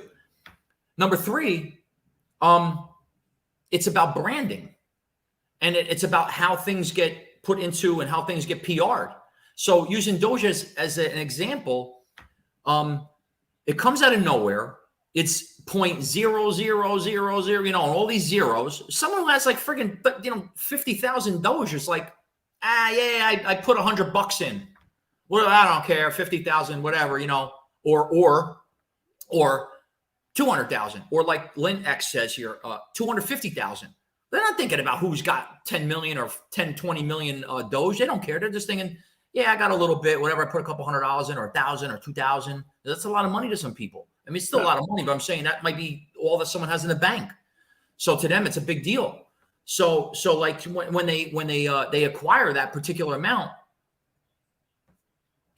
6 months later, 8 months later, it's a year now. Something that had 3 zeros or 4 zeros now doesn't have any zeros. And as a matter of fact, it's actually in the 20-cent range. Can you imagine something that has no use case, has an unlimited circulating supply, and is only in the market because of the branding and for the fact that an actual stock sort of Robinhood exchange put it into its not inventory, because it's still a hot wallet, it ain't cold wallet. Yeah. It just transacts from like a normal gate or a Bitforex exchange where you have buyers and sellers, and it just makes the market. So, I mean, the OMI has use case. Veve's making tens of millions of dollars, hundreds of millions of dollars. We're in the beginning, first inning of the top of the first inning of a 9-inning game. So if you talk in comparison, when you have obviously a cryptocurrency that not only has an actual circulating supply, a finite number, it actually is getting lowered, because obviously as time goes on, things burn, and the more transactions on the chain, the more it burns. And we didn't even get into VVverse and all what the hell that's gonna be a whole nother like amusement park city land, and there's gonna be things burning at rates that we don't. Granted, as OMI goes up in price, less coins are burned. However, because of that reason, just that in alone, when people start doing the math, they're going to say, wait a minute, but they've been making $20 million every month over month. From an investment standpoint, they're going to do the math and say, wait a minute, but it's burning this X amount. And as time goes on, investors are going to say, I think we're going to get out of our fiat money. We're going to get into something that's actually making money, that's actually coming to a point. So what happens is your little 250,000 OMI gets into the 10-cent range, and now you got $25,000. I got 25,000. Holy crap! It goes to 50 cents. It goes to $1. Who listen? I know people and I grew up with blue collar cops, firemen, teachers.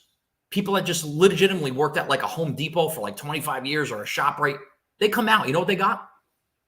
They got a good pension. You know what they got though? 200,000, 250,000, 275,000, maybe some 401k, whatever. After working 25 years, some of them in the risk, like firemen and policemen, they're risking their lives every single day for 30 years straight.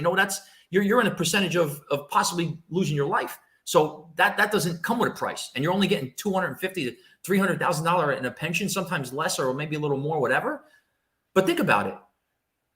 Yeah, only going to $1, it could happen within the next year to 2 or 3 years. Just saying.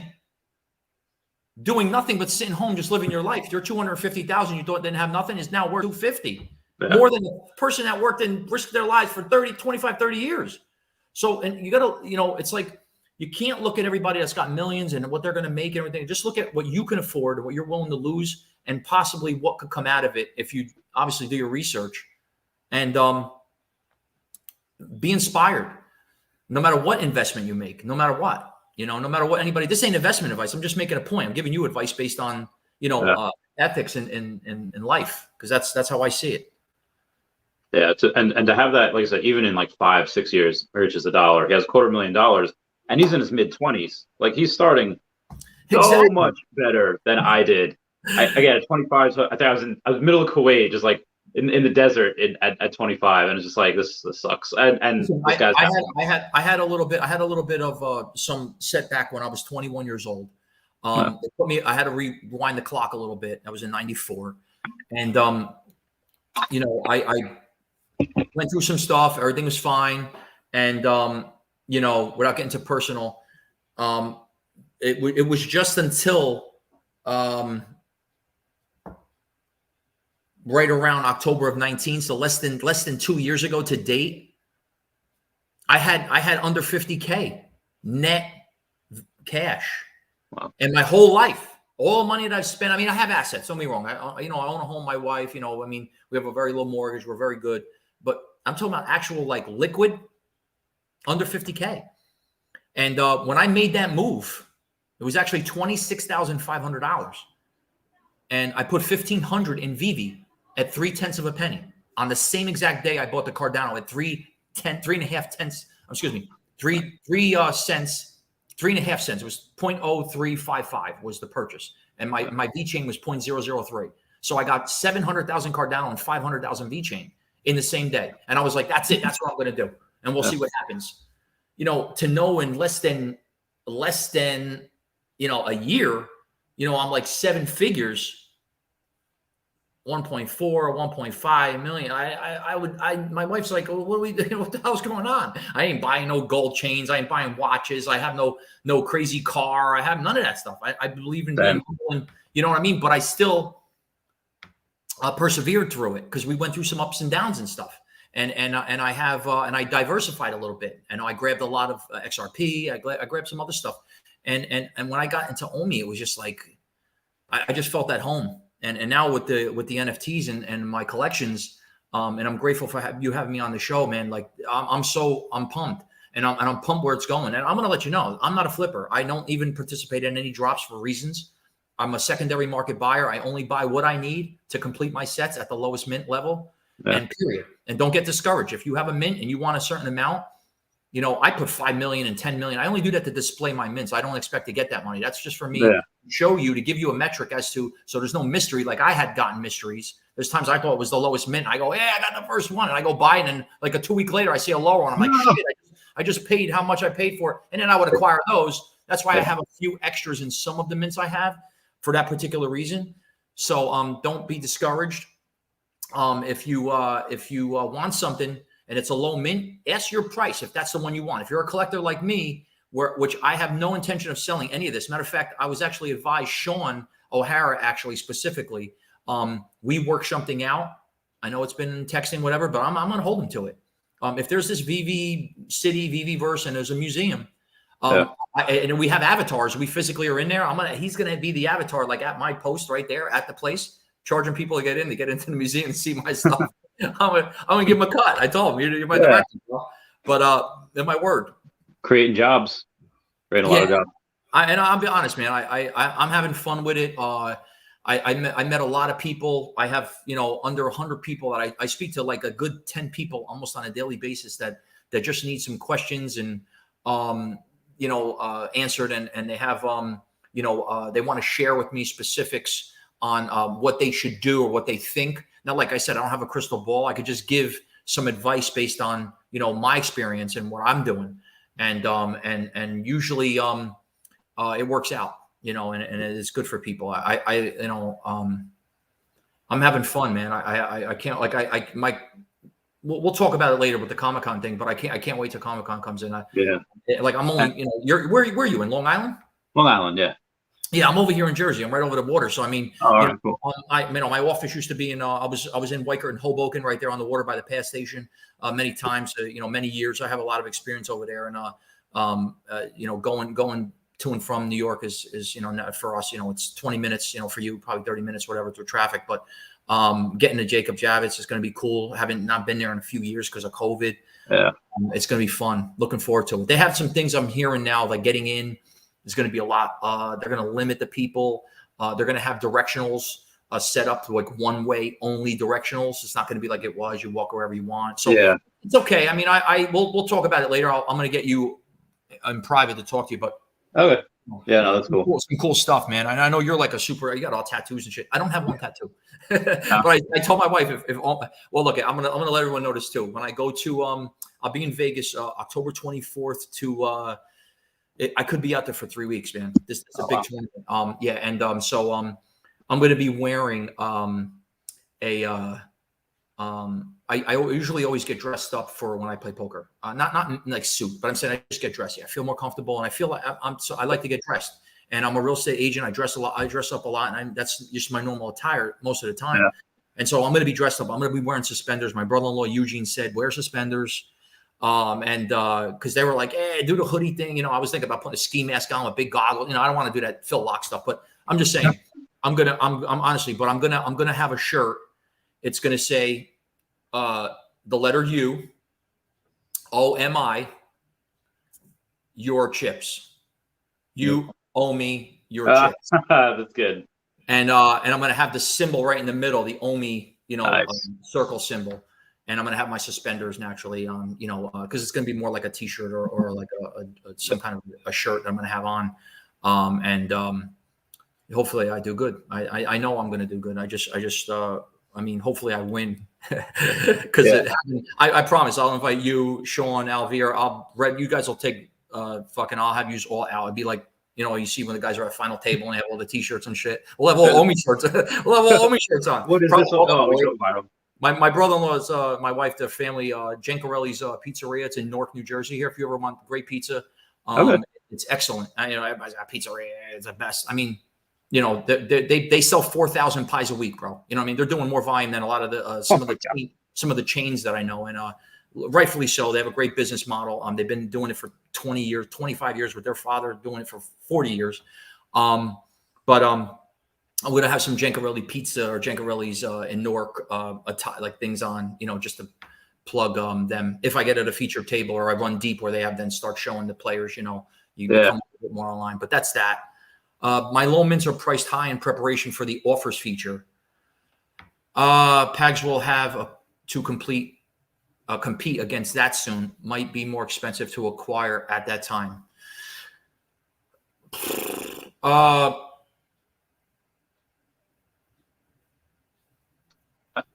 Also, I know you said you have a couple of your comics up there just to display the mint numbers that you have them.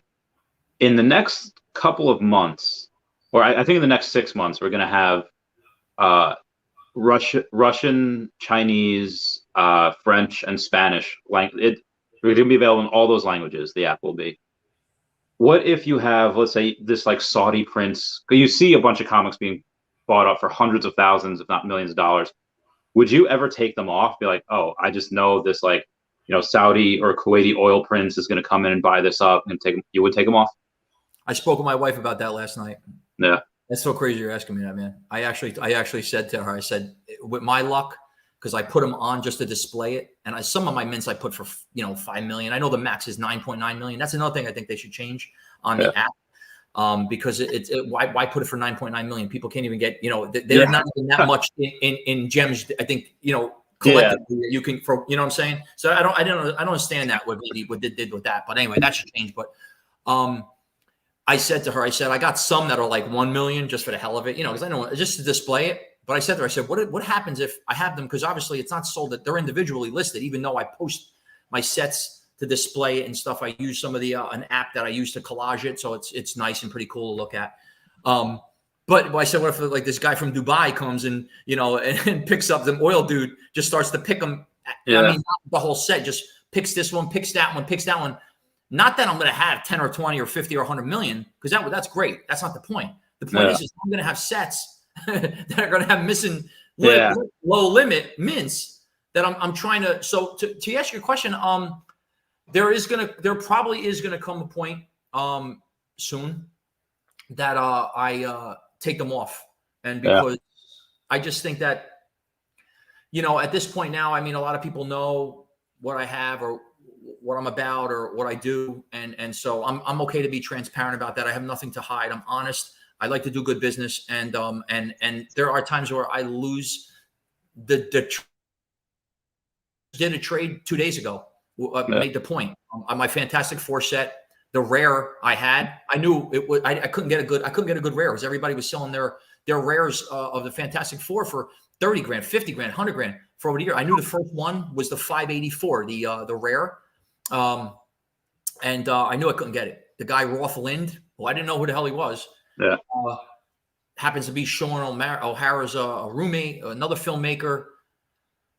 I'm blown away. I'm talking to this guy for like a week, and I don't even know. I'm in Telegram with him. He posts, can I get some help from somebody out there? I got this rare, and I'm trying to contact the guy because his profile doesn't allow us. I'm private or whatever. I couldn't get to get in touch with him to see if he wants to sell it, even though we had it for like 75,000. I think maybe I could get it for like 10, 15. Yeah. Sorry, Roth, but I was going to pay you 10,000 for it anyway. But however, he posted, he's got the rare, and he's the one. And I'm over there talking to him like back and forth for like a week, just about all kinds of shit. And he posted that he's the one that's got it. And I'm like, all right. Then he happens to be Sean's roommate guy. So I had Sean. It's so funny. Before I knew all about that, I said to Sean, there's this guy I met on Telegram. Yeah, he's got the first mint of the Fantastic Four, and I need this particular one. And he's like, I don't know. What are you going to trade him? I'm like, listen, man. I offered $100,000. Make this known. I offered $100K to the owner. His name is Brent. In Auckland, New Zealand. I offered him $100K for his Amazing Spider-Man secret rare 282. After going back and forth with 30 grand, 50 grand, I offered him 10 million OMI. Denied me every time. So I said, you know what? I talked to Alvear. Alvear said, Henry, do you really want it? I said, yeah, bro. He goes, what do you want to give him? I said, it's crazy, but I don't think he's got diamond hands. I look from his profile, it looks like he's owns a gym. He's got a Lambo. No, he doesn't need the money. Yeah. Dude, could you imagine a guy like that's got it? You know what I'm saying? Of all people. I said 100K is going to do it. I gotta get it. Yeah. And then I had planned on locking the Amazing Spider-Man because that's one of the 13 sets I don't have. So I in the plan of that, in the transition of negotiating that 100K deal, I acquired Alvear acquired the ultra rare 253 for me while I was sleeping. He was in the Philippines. It's 4 in the afternoon over there. I mean, it's 4 p.m. there. It's 4 a.m. I'm sleeping. He got to have it because he knew what I was looking to do. I wake up. It's in my VV app. I'm like, bro, what did you do? I said, where'd you get that? How the hell did you? He goes, it just came up. I seen it. That's great. 2,000 gems he bought it for. I'll make it known. That UR right now is a good. Look at it. Look, just go in the VV app and look up the Amazing Spider-Man URs. Yeah. Matter of fact, so I went to. This was the deal with Sean. I said, Sean, you think if I give this UR Amazing Spider-Man, to him for this trade, you think it's a good deal? Because I know it's probably worth a lot more than the rare. I'm giving an ultra rare Amazing Spider-Man the first for a Fantastic Four rare first. He's like, Henry, I'd rather have the Amazing Spider-Man, whatever. As soon as I said, yeah, I don't know. What do you think about this guy? You ever hear of this guy? He goes, Henry, you serious? He texting, we're in Twitter. He's, I'm sorry, we're Facebook messaging. He's DMing me, Henry, you serious? That's the guy? I'm like, yeah, that's the guy. He goes, bro, that's my roommate. I'm like, come on, bro. He's like, bro, he's my guy. He's like, he's my filmmaker. He's like my man. I'm like, I said, is it still a good deal now? What do you think? He's like, man, no, it's about even now. It's like, it's about even, I'm like, yeah, all right, bro. I'm like, yeah, okay, sure. Now it's even. Before the Spider-Man was the better one, Yeah. So I just, I said the hell with it, dude. I'm going for the whole set, all firsts. This one's the only one I didn't have, all the first two. I was like, I wanted to get them all. After doing this deal with Jonas Benjamin, if he could give me that which I worked the deal out, I'll have the whole first of all that Fantastic Four. But with Roth, I did the deal with him, so I gave him that one. So essentially, I kind of paid $2,000 for it, even though I gave Alvear a little extra for it. I think I gave him like an extra $1,000 for because I got a rare that I would have paid probably 10 grand for. You know what I'm saying?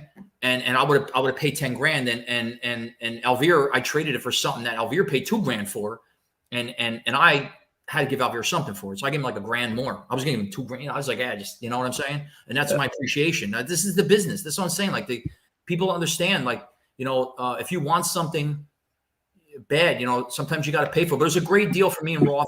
Good for him, good for me.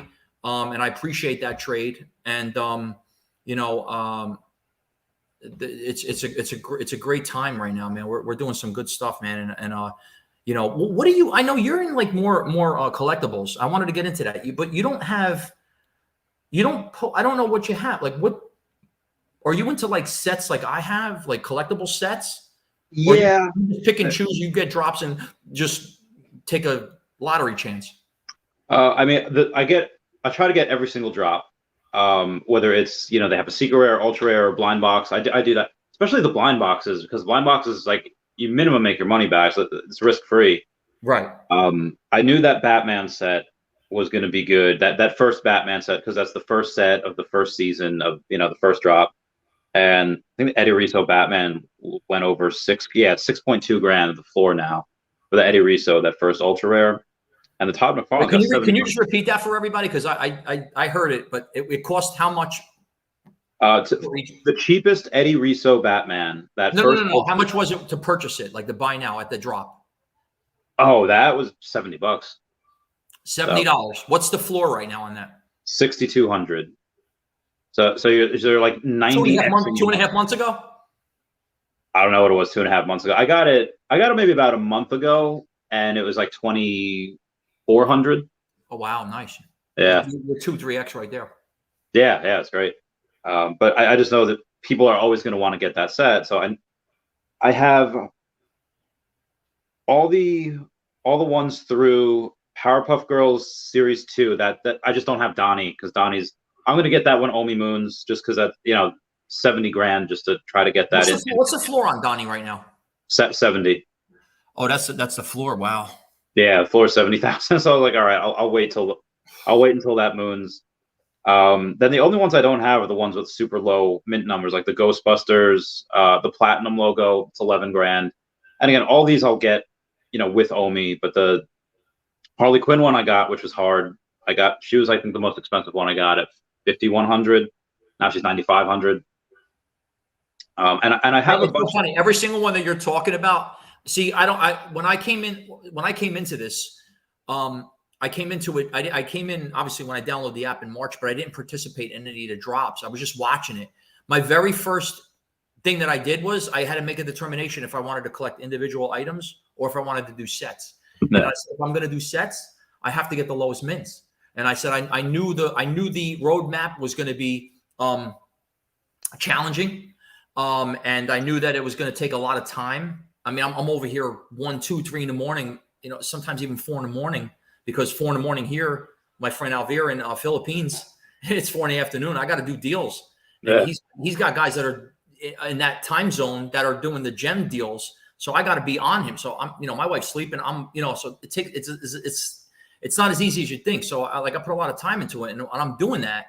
At the time, I made the determination that I was going to get sets and low min sets. My very first, NFT that I purchased and set was the Ultraman collectible set. Yeah. And I bought the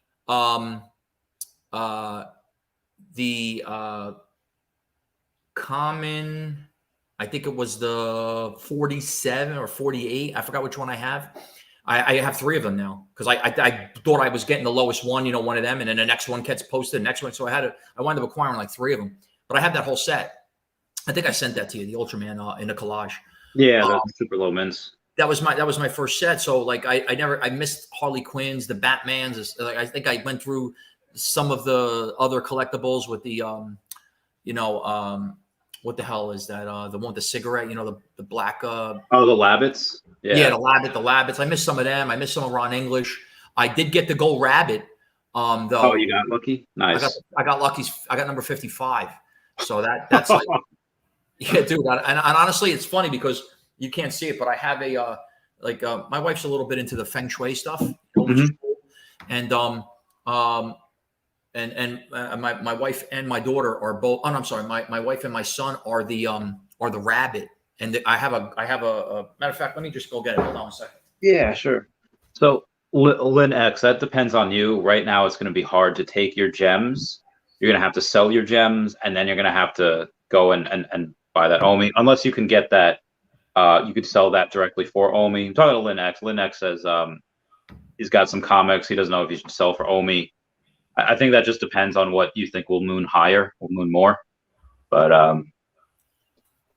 I'd probably say just keep them. Just to show you, this is something that we've had for about. So when you're doing like feng shui, we have a guy that comes and on an annual because the Chinese zodiac changes year to year, and so there's like a little. I had this crazy story, but anyway, behind I'm not going to get into it. But this here is for the year you were born or the month or whatever it is. This gold rabbit we've had for a good 8 years now or so. 7-8 years, and when I seen that lucky, I got it for the lucky I got for the 055. I paid $2,700 for it when I got it, and I had purchased the lucky 167. I paid $400 for it, and I sold it when I was buying this one. I put that on the market for. Actually, I think I put it in. Oh no, I had to put it on auction, and I got $1,080 for it. Nice. And I didn't do it to make money because I don't do that. So I really don't do that. I just did it because I was putting it toward. I didn't want two of them. I said, "I the hell with it." I put it toward basically that, so it supplemented some of that buying. Yeah. It's cool stuff, man. And I'm not really into I like the collectibles. I'm favorite to Captain America. Love Captain America is one of I grew up with. We grew up with like Superman, Spider-Man, like everybody else. But Captain America was always the guy. So I picked up the rare, ultra rare, and secret rare. I got 41s for all of them except the secret rare. I just haven't seen it. No. But I got the 42, 43, and 44 in the secret rares of the Captain America, and I got the 41 and 42 of the ultra and 41 of the rare. Hey, that's my wife. Yeah, she said, "Hey, babe," and she's like, "Hi, nice to meet you. Nice to meet you." Heard so much about you. Yeah. Yeah. So good. I'm a R. Chavez fan. Yo. Thank you. So yeah, the other thing I was going to ask you about what's next for you in your collecting sets. What is your next big project that you want to do? That you want to get in? Great question, buddy. I've been set back a little bit with really like getting into collectibles. I'm not really a big I'm just picky and choosy. I don't really want to do collectibles really as much. I like the comics, and I basically completed all my sets, and the sets that I own, like I said, I have naturally the 9 sets, 5 in each set is 45. I think only 3 or 4 of them, actually like 4 or 5 of them, I'm sorry, are other than the first of each of those particular mints and those variants, for reasons only because that the people who own the firsts or maybe the seconds or maybe the thirds, they want in excess of 6 figures or million. I mean, it's just unrealistic. Yeah. So for me to have the, number 4, number 3, or number 2 of something, it'll suffice. You know what I'm saying? I mean, considering the rest of the set is all firsts. But the next, I don't know. I'm not really, I'm just taking it day by day. I work, we're doing real estate with my wife. She's super busy. I'm busy. I don't necessarily supplement my income at the moment toward anything when it comes to my investments. I'm actually at a halt. I haven't put any more money into cryptocurrency. I haven't put any more money really into, other than what I already have funded with Alvear for anything that comes up, like these particular little last comics. So I have approximately about maybe 15 or 20K in OMI and gems that I have as a reserve to purchase things that might come up. Yeah, but that's it. Other than that, I'm just waiting as drops come through. I really am. That's why I didn't really participate in these newer drops in some of the comics. And even though I like them and I like the art, I want to wait for Comic-Con, and we're only a couple weeks away. I know. Apparently, there's been rumors that the next drops coming this week. Maybe Venom, maybe Silver Surfer, maybe some other stuff. I'm not sure. I don't want to speculate because everybody's got. I don't know. But I'm not really. It doesn't me. I'm not really like saying, oh yeah, this next one I'm looking to get a new set and everything. I'm not doing that because really, the market's changed. The paradigm on pricing and these floors in the entire industry in the last, I want to say like 3 weeks, Randy. It could, and I'm going to say 3, maybe even 2 weeks. Some stuff in the last 2 weeks has gone from the floor being $10 and $15 to hundreds and some even thousands of dollars for the floor. And whatever, anybody doesn't know what the floor is, it means that if there's a particular comic that has a total printing of 5,000 total comics for that variant, and there's say 300 or 400 on the market, the mint numbers, which is the lowest mint numbers has the best value, and the higher mint numbers have the less value.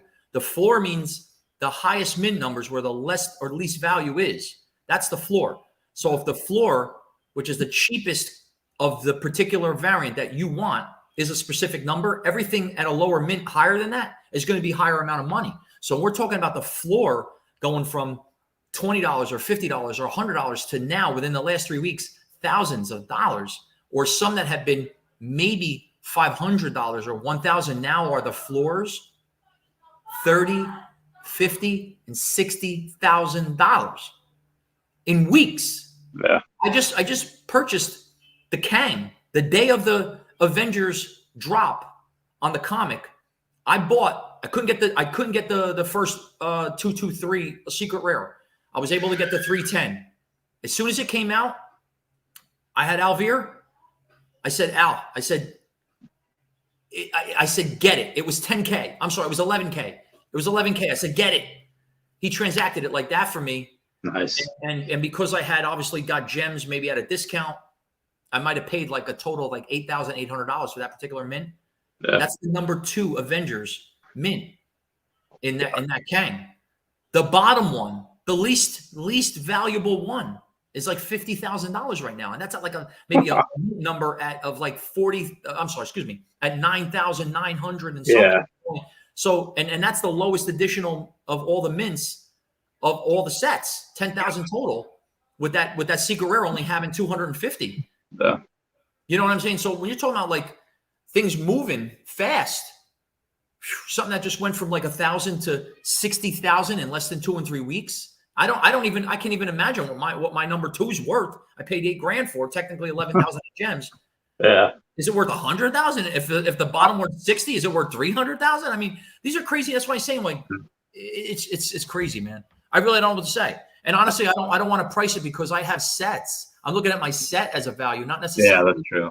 You know, the actual item. That's why when people have like a whole full set, even though you might have higher mints, that whole set is more valuable collectively than in individual sales of each of those particular mints. So understand that, everyone.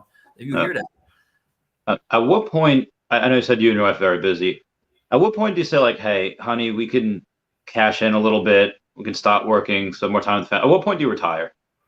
Yeah, I mean, that's been discussed. I mean, there has been thought along the way when I was going from the late 5-digit number value of Cardano into the low 6-digit number value and net worth value, and I was ready to pull the trigger, not 100% of the coins, but like maybe like 30% or 50%. And if I didn't, my wife was she I'll be honest with you, she was the one that talked me out of it. She's like, nah, babe, nah. And I just went from 25 grand to 250 in less than 7 months. And she's like, no, don't do it. And I went from 250 to like 1.7 in less than like 4 months from that. So I'm like, thank God. So that's why when you say when is enough, it's like When is enough for you? I mean, that's why I asked you. I mean, when you get to 1 penny, are you going to dump everything for 1 million, or are you going to wait? Are you going to say, let me take 300,000 and let the 700,000 roll? Because guess what? When it goes to 4 cents, that 300,000 you just sold would have been 2.1 million. Yeah. How would you feel now? You know what I'm saying? Now you're like, oh shit. Don't get me wrong. You're going to be humble, grateful. You're going to be happy, but mathematically, there's going to be regret. That's why I don't know when. I mean, everybody thinks, to people like my friend Alvir in Philippines, 25,000 to him is a lot of money. 30 grand is a lot. 100 grand is a lot. I mean, it's a lot here. I'm saying, but in the sense of what the dollar could, it's like people in Mexico or other countries, what it could buy you, it buys you a lot more in that country. In this country, it doesn't get you much.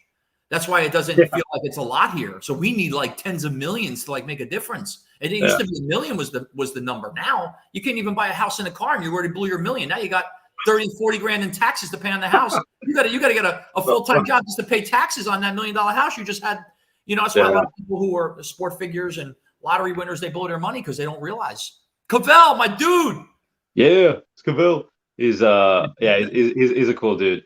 I think for next year I'll only actually sell maybe 3 million OMI.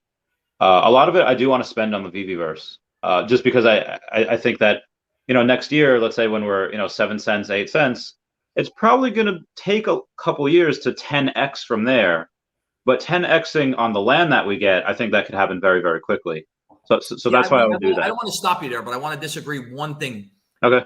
I don't think it'll take that long, because you know why? There's 2 factors that are in play. Yeah. When we go to immutable, when we go to Ethereum, once we get off the Go chain and we're on that railroad track, the actual transactional processes are going to happen at a higher volume, and the rate at the volume they happen start to do what the Doge paradigm did. It's the FOMO. And what happens is when you start realizing it's not about us trying to surmise what a number is going to be based on a certain time, you have to throw the FOMO monkey wrench into the equation. And when you talk about that, with the fact that the burns are going to happen, with the fact that Veveverse is going to have obviously buybacks and a higher burn rate is going to come at a faster rate because of the volume, I think the math is a little fuzzy at that point. I think it could be 100x, bro. And I think even more than that. I never speculate, because I know that, I don't give investment advice, because I know that's, I don't want to be the guy that's wrong. I love to be right, and I have been, but I think we go to 10 cents by next summer. Yeah, I think at some point next year we can get to 10 cents, but just for this to go, let's just say, whenever this does get to $1, at some point, when we could argue whenever it's in the future, but that's like a $217 billion market cap for the coin. That's which is realistic. Listen, which is realistic when you look at a non-use case coin that has no supply control and has nothing going on for it other than a PR and a Saturday Night Live. Yeah, that has a 50 billion or 30 billion. So think about it. When you have real use case and we got real tokenomics and real things that are happening in the markets, you understand what I'm saying? And when you talk about David Vu, Dan, and Al Khan in your camp, who do you got in Doge camp? Nobody. Everyone lost. And you're only talking 217. Mark my words. I'm glad this is a video. 500 billion OMI market cap, no problem, under 2 years. That 500. So that would put OMI at about $2. No problem. It doesn't. No, it doesn't. It doesn't put OMI at $2. It puts OMI at $2 with the current supply. That's true. Yeah. You got to realize it's inverted. The math inverts. The farther you go in time, the faster the burn happens at a different rate, and the scale happens, and FOMO happens. Yeah, you know what I'm saying? It's crazy, bro.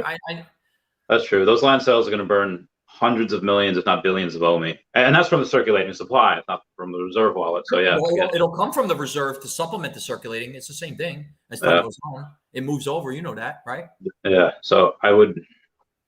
Jeez, I'm not even a millionaire yet. I don't even have that. Like, so for me saying like, $1, $2, where I have 100, like that's so much. But yeah, that was my plan. But think about this for 1 second. Yeah. Do you have 100 million even? Did you or you are like 98 or you 102? I have 106.5. Okay, so just say 100. At a half a penny, you have a $500,000. Yeah. All right, let's just realize this for 1 minute. A $500,000. I personally work with, and I don't mean like I know them. I'm talking about like I can call them 3 a.m. on their cell phone and they'll answer for me. Oh wow. They're worth like 10 digits, bro. Big time people. So much. They have 7 and 8 digits in just hard assets right now that I actually manage some. Wow. I'm not bragging. I'm telling you something. Yeah, no, I get it. With their money that they have, it's like they're not even in a position and not even willing to put a $500,000 in OMI. That blows my mind. I've had clients as well that worth 7, 8, 9 figures. It's been conversation. Jeez. Well, what's their biggest concern? Like they're going to lose. This is what I'm trying to say. This is why I'm trying to tell you. Yeah. Yourself as well as myself, my brother-in-law, my cousin, my wife. We're in a very, very small little bracket of risk reward, where we are in our life in net value. Like I don't have anything other than what I have in my cryptocurrency and some of my hard assets. I own nothing else. Yeah. And my comics and obviously my NFTs. That's it. So, when the question is when's enough is enough, I'm not that greedy guy. If someone came along right now and said, I want all of everything you have in your life value, hard assets, all your cryptocurrencies, all your NFTs, everything. I want you to leave right now. You give me the keys to everything you own, your passwords, everything. And you walk out this street with your family and a suitcase of money. What's that number? Probably $1 billion with a B. That definitely. I need a few billion. No, $1 billion. I need a couple billion because I need to blow like 100 or something million somehow to acquire half of what I just sold. Yeah. You know what I'm saying? I'm just saying, like, I don't know, man. I don't know. If I had $10 million right now, would I go buy a freaking Lamborghini? Probably not, bro. Yeah. Maybe would I buy a Maserati? Maybe 100,000. Like I still honestly, and I'm so inspired by Bezos to watch him as what he has and what he's worth drive an under $25,000 or under $30,000 car. To me, that is the man right there. I look, that is inspiring. Not that I'm going to do that. I'm just making a point. It's like, you know what, bro? It's like that. If I'm comfortable and I'm good where I'm at, I don't need to go and blow and be this big shot. I'm not that guy. Like I'm on here being transparent with everybody, but let everyone know. And Chavez, I'm not Chavez. I said Coy Chavez. Randy, I'm going to let everyone know. I know this is going to be a blow because I didn't want to mention it before, but I'm going to be honest. I do not own a car. Wow. Why? Because you work from home, you don't need one, just Uber everywhere. I do. I mean, do we need one? Of course we need one. My wife has her car's worth, she's got a BMW. It's worth maybe like 40 grand, maybe. Yeah. And we, obviously real estate agents work at home, but I got clients. I got to go meet. It's an inconvenience to go. People are like, just, take a razor blade and scrape off a little level of the wheel of cheese of net value you have and just go get a car or something. You know what I'm saying? I had a Tahoe. I had a Hummer before in my life. I had different cars. I mean, I'm grateful for that. I'm just making a point that I don't even have a car. And I don't live in the city where I need, I got cabs and Ubers and trains and stuff. I'm just making a point, just showing how humble I am in a sense of it doesn't matter. Like I'm not that guy. I don't go out and and when I go out with my friends, whether I pick up the tab or not, I tip big. I go $20 bill, a $20 tab, one tip. And you know what? No, because it's good service. And I believe that's what it's worth. I've been in the food business and restaurant industry all my life for over 30 years, from busboy to waiter, kitchen waiter, management, banquet director. I've done it all. I've owned my own pizzeria for 4 years in Nutley. That's all. I've done things. My brother-in-law's, I've managed their banquet part of their business and their restaurant, and they got a great thing going on. So I understand. It's just, I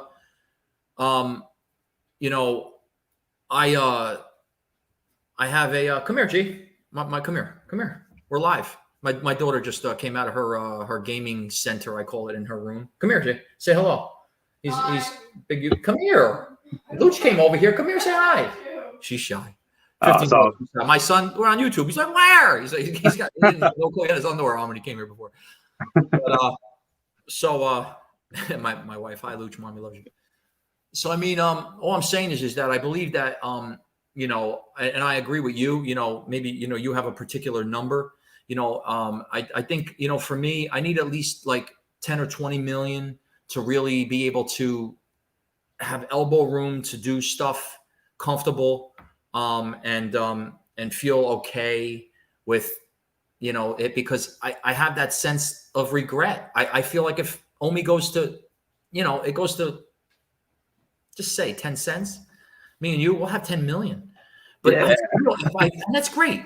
And I'm making a point, but if I sell, you know, just say $10 million, 10 million OMI at that point. Hear me out. And I take $1 million, granted, still have $9 million, but still have 90 million OMI. But if I take the 10 million OMI out and I got the 1 million, what I do with that 1 million is going to be cool. But when it goes to 50 cents, that could have been 5 million, and that could happen within a year. So the regret of knowing that I just bought for $1 million. I just bought, say, a shore home on the water for, say, you know, 850 or 1 million. And you know, and that's great. Oh my God. But if I just waited 6 months or 1 year from that, I could have had 5 million. So maybe I could have still bought that. And maybe I could have bought another, you know what I'm trying to say? You know, that's what I'm saying. No, that's why I'm only going to sell 3 million next year. One is going to be from. Thanks, Wendy. Thank you. Yeah, well, we love Wendy. One's going to be for my cars. I'm going to get a Cybertruck next year. One is going to be specifically to pay for taxes. Going to have to pay so much in taxes from this year. Sure. And the other one is going to be literally just to set myself up in a, you know, decent sized apartment for me and the girlfriend in Florida, and for my living expenses throughout the rest of next year. That's the only reason I'm selling that 3 million. The rest I'm going to either spend in the Veveverse, I'm going to buy land, or I'm just going to hodl. I'm going to keep that. I might start selling a little bit. I don't know, maybe at like whenever I have any charity things that I want to do, any type of philanthropic goals. I have things in place. Yeah. I can be honest with you. Just tell you one little thing about myself. I was telling you about a little setback I had back in 94. I used to be a good friend of mine. God rest her soul. Her name is Phyllis Davis. My friend Brian Davis and Kevin Davis, who had passed too. Kevin passed. My friend Brian's still alive. His mom was like a second mom to me, and she had passed. She had died of cancer in her 50s. Anyway, she got me into. I was in the roofers union, and I was doing roofing right out of high school and stuff, and a couple of years I was doing it, and I was doing a roofing job for a best friend of mine, Joey DeMayo, down in South Jersey, his aunt's house in Toms River. And his mom just had moved from up in the like Nutley Belleville area up down to Bricktown, which is like a neighboring town in Toms River there. Yeah. Down by Seaside. And we had gotten a call from some friends that came from up North Jersey down there into the Bricktown house. And we were in Toms River. I was just roofing. And so on our way going on our motorcycles from Toms River to Brick, after a long day on the roof, you know, hot summer day, I had a heat stroke, and I had passed out driving. The car behind me said, you know, he looked like he was looking down on his left on something. That was me passed out, and my left shoulder clavicle got ruptured, was fractured, and my nerve brachial plexus area was all dismembered, and I still have my arm, but my whole entire left arm and shoulder is paralyzed since '94. And so, you know, I had to rethink my life at that time. I was 21, you know, and I went to college, went to Rutgers University, went to Essex County College, got my, you know, associates, went up to Rutgers, a junior, and went for teaching.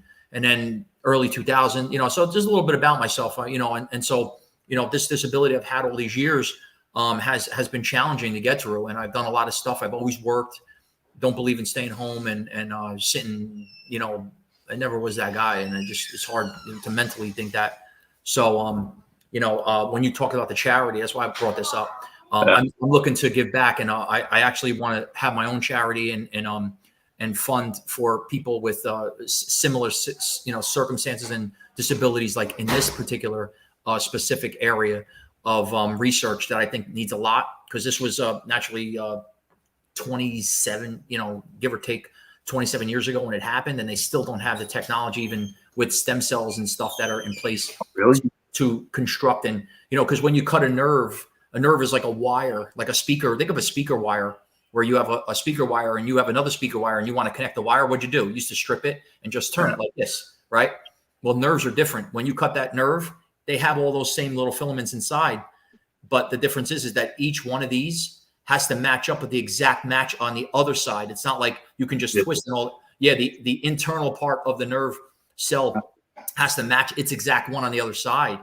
So it's very challenging. And when you break an area like the brachial plexus and rupture that whole area as bad as I did, it's very challenging to match up nerves. And I had nerve grafts and stuff. It's just very difficult. So that I'm going to obviously give back to a charity that invests in that particular area specifically. That's something that, would make me happy and, getting involved in. Yeah, no, that's good to have plans for that. I do tell people to definitely try to give back. I have a lot of animal goals, but I also tell people that it was a little bit of a learning curve for me to try to go and get acclimated to having a couple $1,000s in my bank account, like regularly. I already had some investments, and the first time I ever had over $10, $20, $30,000, like, whoa, I didn't know what to do with it. Any advice to people that are just coming into money? Like, how you have those curses of like winning the lottery and then their life turns to absolute crap, like, 3 months later. Any advice for that? I just made that point about like people who won lottery or people who are in the sports, a lot of sports figures, obviously Mike Tyson, Vander Holyfield, a lot of guys like that, they don't have, it's not that they're not educated. They just don't have the team behind them. The team is really against them, and they kind of get blown into the moment, and that's understandable. People like A-Rod and other I know Jeter's in it too. They're in different groups that they educate other people into being entrepreneurs and getting into that. So and kudos goes out to them, because that's how you build wealth and generational wealth. For this particular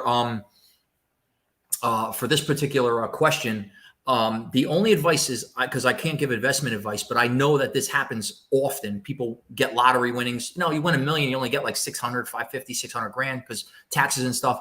Some people have 10 million, they get 2 or 3, 4 they could blow. And people are all into that, get the Ferrari, get the Benz, get the Bentley, wear the rings, get the, the watch, the Felipe, and, and that's okay. If they're happy, that's good. I, lived once, and I'm a proponent of the understanding of that. However, I don't participate in that.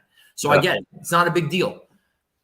I believe it really comes to one's threshold. It's really a demographic question.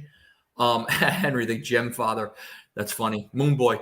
Actually, Alvir, my good friend from Philippines, I actually named him he's the gem master, a little ninja gem master, because it just acquires gems like a crazy beast. Anyway, getting back, I think that depending on where you are, I think it's a demographic question, because people who live in France or Italy or Switzerland or even in some areas of England, and even here in the United States, it's demographic to where you live.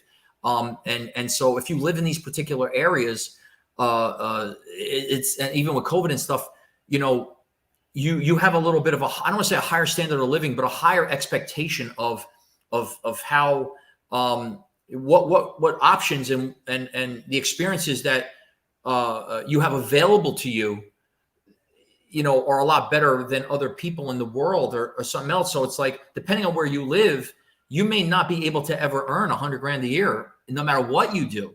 And some other places, you can't earn less than 30 grand. Like, you could go to New York right now and earn 30 grand working in friggin' in Starbucks. Or, you know what I'm saying? So it's like, and 30 grand to someone in another country may be almost like they're upper middle class. So I think it's a general question. It's a generalized question that, like, and it's hard to say, like, if they come into money or what is the best thing to do from an investment standpoint, because it's weird. If it's just a matter of a simple question, put it in OMI or put it in a specific cryptocurrency. If it's a question for me, I'd have to be asked that question, which cryptocurrency, then I could probably answer it better. But overall, I always believe in not all eggs in one basket, even though it was because of putting all eggs in practically one basket has got me to having what I have. That's exactly what I did as well. Yeah. But that was just, we were very fortunate, but we took calculated risk. We didn't just go buy a lottery, $100,000 worth of lottery tickets and said, I got a better shot. We did the right thing and we took a chance. I mean, you obviously are a little bit more, you're more seasoned in gaming and collectibles and figurines and stuff than I am from the new generational standpoint, because, obviously when I got a chance to, obviously when I was, you were probably born, when were you born? 90. Right. So you were born right at the time that my life was basically starting as an adult. And so at that point it was like, and I'm in high school and graduating high school in 91. Yeah. You know what I mean? So you had a whole 20 years to get your stuff already set, where my next 20 years was, obviously dealing with a disability and what I wanted to do from a career standpoint. So, it's like weird when you got different generations of millennials and stuff getting into areas of investment and where they live. So it's a crazy question, but we're very fortunate. And it's like there's a lot of things that are going on in the world right now, unfortunately, that I don't want to say I'm afraid of, but when things happen in one country, they spill over to the next, and it's like a domino. And things are happening not too far from where we live, and we're close. And so it's challenging. You know what I mean? And it's of concern. And I know you're concerned when it comes to like knowing that, oh my God, I got 300, I got 500,000, and I got it all in OMI. And I believe, and so I listen, kudos goes out to you, because I'm that guy. I did it with Cardano. However, now I spread out some of that wealth into different areas. Yeah. A large chunk of what I have right now is in XRP, Cardano, and OMI, and probably not in that order from top to bottom. But I think my biggest, well, I'm probably the most bullish on the OMI. As much as I love Cardano as a project and XRP after this SEC stuff flows away, I think that Ecomi and Veve and the team are going to do some compelling stuff, man. I think it's going to blow our socks off. To be honest with you, Randy, we're as obviously as in the loop as we are. We're as seasoned and educated and well-read as we are. And we only probably know just a little fraction of the big scopes. Because you can imagine, that's why I can't even imagine. You're talking about buying land. You mentioned buying land and Veve and all that. I obviously want to do that too, but I'm like, what's next after that? Like, I feel like, it's another stage. It's like you buy the one collectible, now 2 weeks later, there's another drop, and you keep you're running out of money. You're not going to be able to get to a point where, what the hell are they doing, And so I'm kind of like, I'm being a little more conservative right now as to what I'm really looking to do. I think that if anybody right now has any money that they are willing to lose, like if they have $5,000, they're like, you know what, if I lose it, even if it's all their money, I'm still going to be able to go to work tomorrow, and I'm still going to be able to make that money, and I'm still going to be able to earn that $5,000 back. Take that $5,000 and buy OMI right now, because that right now is dollar to dollar. That $5,000 will get you 1 million OMI, and 1 million OMI will probably change your life in 2 years to 3 years. And guess what? That 5,000, it's 100% guaranteed. I will guarantee you this: that will not change your life in 5 years. Matter of fact, it will only go down in value. And it will change your life. So that's the only advice I could give on that. And that's it. I mean, don't get me wrong. Could I say, well, I'll take the $5,000 and go get a little mint Marvel comic or something? It's a buy and sell demand thing. I can't speculate that. But OMI, it was huge. The one thing, it's an inverted fiat currency. It's inverted. Yeah. It's devalued. It's getting deflation. The numbers, the supply is going lower every day that goes by. Can only go down supply. Yeah. So, what I did want to mention, you said that you weren't sure about land in the Veveverse, like what's next. There's a project called Earth 2 that I typically mention a lot on my live streams. I still do make videos about it. There are some people there that I messed up. It started in November of last year. I got in December, and they start out with everything. They have like little small squares of tiles, and they each start at 10 cents each. Doesn't matter where in the world, doesn't matter what they are. And I did not get any of the like places like Leaning Tower of Pisa. I didn't get the Rio de Janeiro, the Christ statue. I've seen it. Yeah, I still like 100x my money. And there's a couple of people that paid, like my friend Aria Realty paid a couple $100s for Wall Street, sold it for like 10 grand. I'm so bullish on the land in the Veveverse because of what I've seen with Earth 2, with them going on and saying, hey, literally pay a couple $100s for something. And somebody bought the Statue of Liberty a few months ago for $65,000. I was like, that kills me. Because I could have had that for like $1,000 a little while ago. I've seen the real talk. Yeah. Cardano XRP bullish. I mean, so I seen the Earth 2. I looked into it. I'll be honest with you, man. Yeah. You could attest to this.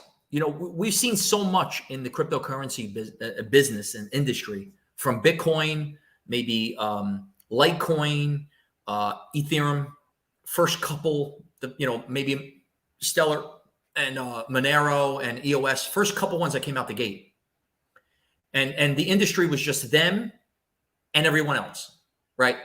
And so there's always that stigma as to, what to get into and what are we going to put it into? And that question as to, what's best investment, best bang for your buck?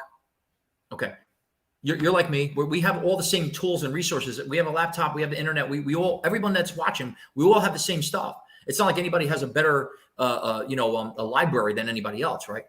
So it gets to the point where you get like, and you say, all right, well, I want to invest money, but where am I going to put it? What am I going to do? Am I going to get it into this, this land? I'm going to buy that statue. I'm going to buy this thing. Like you said, I bought the Statue of Liberty for $1,000.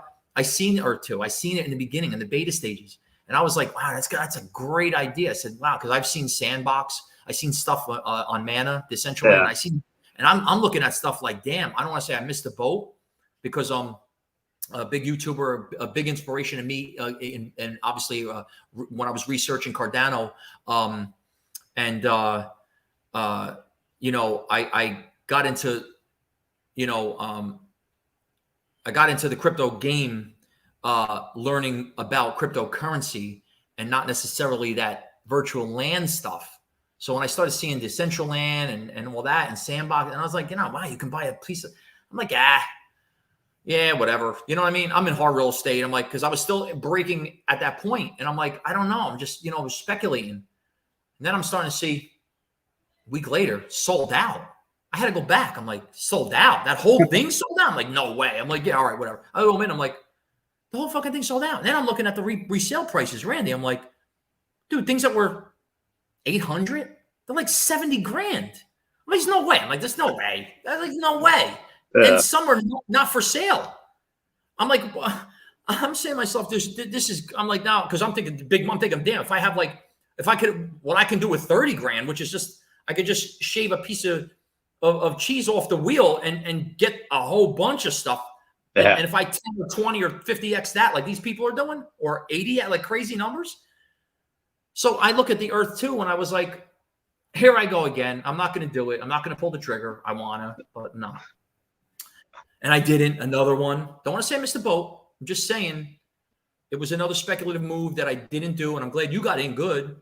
I think that, congratulations, kudos to you, man, dude. You're gonna be in multi anyway. I'm just saying, when we talking about VV land, I got 6 figures lined up, bro. It's ready. Yeah, I'm going in hard. I'm going to spend my OMI to do it, but I'm like the rubber band that got pulled back, and I missed a couple of these release thresholds. Yeah. Oh, I'm so glad I did though, because when this comes, yeah, we know not to make that same mistake. Listen, whatever real estate you do, if I'm next to you, bro, just we'll do some kind of like collaboration, bro. It'll be awesome, bro. I can't wait. I'm really looking forward to it, man. I really, I'm like just a couple. I mean, Cavell Anderson, he's another inspiration. Great YouTuber, one of the best out there, if not top dude.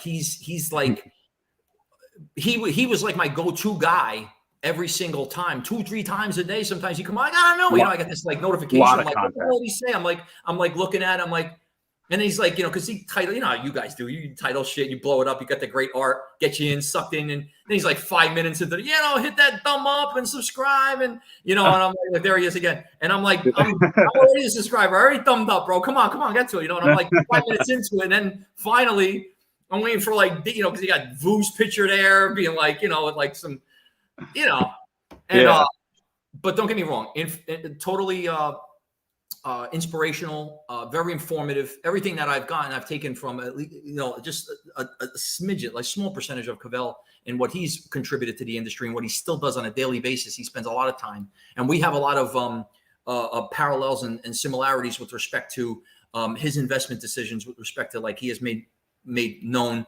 that he went all out of Cardano and all in his whole bag of Cardano in a whole bag of OMI. And I'm going to be honest with you, that's like, for me, I'm not an all or nothing guy like that, but he was the direct impact total one guy.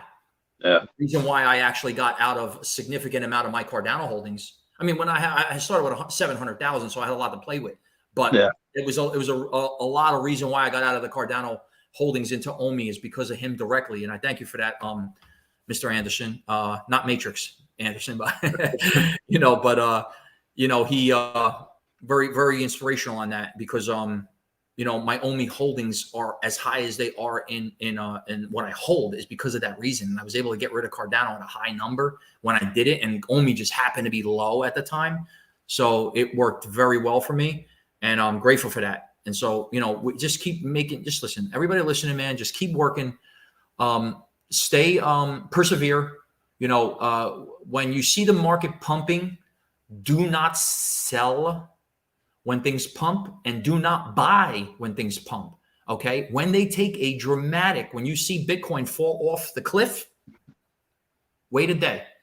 It may drop a little more. If it doesn't, buy right there. That's the cliff. Buy on the bottom, buy on the cliffs. Everybody buys, oh my God, it's pumping, because they think they're going to grab it here and then get a little more there. Yeah. Buy here, and then guess what it does? It goes back down and they're holding. So that's all I can say. You see OMI go to like a penny, it's going to 2 pennies. If it goes to 2 pennies, it's going to 5 pennies. And I don't know the time in between, but realize it's going to make these moves. So no matter where you go, that's why my profile says buy eComi now, because whatever you get now, it'll never be here again. Cardano will never be 10 cents again. Cardano will never be 50 cents again. It means it's unrealistic. I say never, like never, but let's talk reality. You know, the amount of the market that has bought in the $1.50 range and higher in Cardano, they're not selling at $1.10 to think it's going to go to 50 cents. So you're never going to see 50 cent Cardano. You're never going to see 1/10 of a penny OMI, you know, 2/100 of a penny. These days are over, and it's only going to go up and up. We're you know, I don't want to pump this because I'm not I'm not that guy, but man, you know, the opportunities that are among us, bro. What country will you retire in? Stagflation, U.S. will erode. What's your take? For me, I've been to many other countries. You know, not all of them, but a good amount. And I hate the taxes that we pay here. I guess not like Europe where you have to pay like half of what you make, which is ridiculous. But I still do believe that this is one of if not the best countries in the world. And there's part of me, and I'm not even from here. I was born in Peru, and the idea, like, again, just in Earth 2, where a guy's great. Yeah, the guy's great. We've talked to each other on YouTube videos. The guy that bought the Statue of Liberty for $65,000 in Earth 2, he's South Korean, and I love my South Korean friends. Like, a bunch of my friends were stationed there. I got to know a couple people. That's cool. But just the fact that American. You were in service? Air Force, yeah. Thank you, brother. Yeah, no, it's appreciate the support, and but it's just the fact that American, landmark is now in the hands of someone that's not American. That made me feel a little not good. I mean, so he might have did it for investment, but I mean, it is the land of the free. Yeah. So I don't know what she. Not so as far as you guys, I don't know what she stands for, but it is the land of the free, though. Yeah. So I was thinking maybe like well, Puerto Rico, you can get away with some taxes and, still a U.S. territory, but I think a lot of what I can, at least a lot of what I'll sell, as long as you put into charitable donations, you don't have to pay that particular stuff on taxes. So I'll probably stay in the U.S. I'll be in Florida. Taxes are a lot less than New York, but that's probably where I'll be. And again, maybe Puerto Rico, but most likely Florida. What about you? Where are you gonna? Yeah, I know. I mean, my wife and I, we talked about this. There's been talk of, obviously I'm third generational Italian. My mother and father both were born here. My grandparents, which were my mother and my father, parents on both sides, two of which of the four were born in Italy. The other two were born here. So I'm like third generation Italian, but nonetheless 100%. And so my wife's naturally, her parents are from Italy, and so we always have the stigma of going back to the motherland or the promised land, which we call Italy and stuff. And because it's beautiful, the water's beautiful, people are beautiful, the food is beautiful. Everything about it is a little more, the air is, it's just a different place. And that's where, Europe, that's where I say it's where it start, obviously Africa, maybe historically, but that's where it really, the Renaissance, that's where it started. I mean, and, I know getting out of the States is bad. And I know there's a lot of things that are being imposed, and I don't want to leave America, but we thought about Puerto Rico. We thought about different areas, different islands. We thought about if I had enough, even buying some small part of a separate part of an island. There's islands that are for sale. We're in the real estate business. We know. Oh, so, nice. We thought about Canada. I mean, there's a lot of things that you discuss because it's a monetary question, and how much you want to spend. And it's a big change because we have kids. It's like, my son, and my daughter, he's going to be 13 in a couple of years. She's already, she's 15, going to be 16. Yeah. So, going to another country, and I don't know, for tax purposes and things like that, maybe, whatever, but, we're I don't know, we're in the best. People wish they could come here. Where the hell are we going? You know what I'm saying? I mean, everybody in the world has the same option we have right now. They want to come here. I mean, don't get me wrong. There's people who argue that and say, there are people leaving. There are, but do a consensus. I'm sure at least 9 out of 10 people from anywhere else in the world said, if you got a trip right now, you can go. What place would you go? If it's free and you got a passport right now, they're gonna say America. Yeah. That goes without saying. And so and for us to be saying, we're gonna leave. It's a big push. But I'm not like patriotic in the sense of America, go USA. And I don't get me wrong. I respect this land and I'm grateful for being here. That's not my thing. What I'm saying is I'm not that, that patriot that has a flag on his truck and with the, Trump is God and all that. I mean, I'm not that, there's people who are extreme. Yeah. And trust me, I love the push and totally, without getting into politics, understand, Trump's vision. And I was for that. But for me, I've been through from birth. I've been through Jimmy Carter, arguably, born in 73. So Jimmy Carter, from what I can remember, Ronald Reagan, George Bush Sr., obviously Bill Clinton, then obviously through the Bush and Obama, and now I've been through all this. You know what I can say? No matter who is Democrat or Republican, and all this, no matter what happens, I'm still here. I still work. I still pay taxes, and there's just a different face representing the country at those particular time segments of my whole entire life. So it doesn't matter. And I just know that I have the opportunities that are better for me than anybody else in the world. So why would I want to go in the other non-opportunity parts of the world? I'm in the best opportunity part of the world, so I want to be here. You know what I'm saying? So that's why I don't look at politics in that same sense. I look at this country as being deteriorating a little bit, but we're still strong, dude. I'm for it. I know there's a lot of things that are happening and stuff, but I know for investment standpoint, we're in the best place in the world. For real estate, we're in the best place in the world. And for where we are, we're still in an early segment of real estate. I know people are like, oh my God, the real estate boom. I keep missing another boom I missed. I missed it in the early 2000s. I missed it in, because we could go historical then. You want to go like that? Let's talk about the 50s. Let's talk about the 70s. You know what I'm saying? So you can't talk in hindsight and talking historically, because every single decade or 20 years, a generation goes by, there's a new regret. No, look at it from an investment in wealth, a generational wealth for that's why I'm inspired by when I hear Michael Saylor, and I'm not a big Bitcoin activist. However, I did own a lot of Bitcoin recently, and I did moves with it. OMI has a lot to do with it. But I'm saying, real estate, like Bitcoin represents hard asset, in that same sense as that he always makes motion of it. It's like being buying Bitcoins, like buying a block in Manhattan back in the 1800s and stuff. He's 100% right. And I'm not saying that for pumping Bitcoin. I'm saying about the real estate point of that. There are segments in a lot of places in inner cities that are at discounts, not from just because of foreclosure and stuff, just in general, just open space land and lots you can buy that are going to be worth millions and millions of dollars, whether or not fiat money is worth anything at the time. You will have people need a place to live. People need to eat and live, and food is going up, and real estate is going to do the same thing. So, I think that investment wise, spread it out, diversify a little bit. That's the best I can say. I don't know about you. I mean, obviously, you currently rent where you live. Yeah. Yeah, so, I rent for a little now. Yeah, you have an opportunity. You could go right now. You can take $100,000 off of your $500,000 OMI and take $100,000 and go buy a condo and own it and not have to pay no rent. It's your little taxes and HOA fees. And guess what? You'll be cool. But guess what? I'd lose out on so much money. That's what I'm saying. That condo will cost, that condo in a couple, maybe in 3 or 6 months will cost you like it won't be $100,000 anymore. It'll be like a $500,000 to $800,000. Now you're going to say, damn, I could have bought a house for that instead of selling it only. So the compromises and the sacrifices you make, Randy, as I share too, maybe not on that level because I'm a little diversified, you will be paid many X over. Yeah, and that's like an inspirational thing for you, for me, to you, because I don't know a lot of people that are worth $500,000 that are still paying rent and living at eating taco. Not I don't eat taco. I'm saying Taco Bell. Yeah. Saying, like at that level, because the payday's coming and you have faith, and that belief, dude, it's so rare, man. It's cool. It's cool talking to someone that shares that same kind of segment. Yeah, it's fun. It's I guess it gives me a little clout too. It's like, okay, well, this is how committed I am. But you got me curious when you said that there's a couple of private islands that are for sale.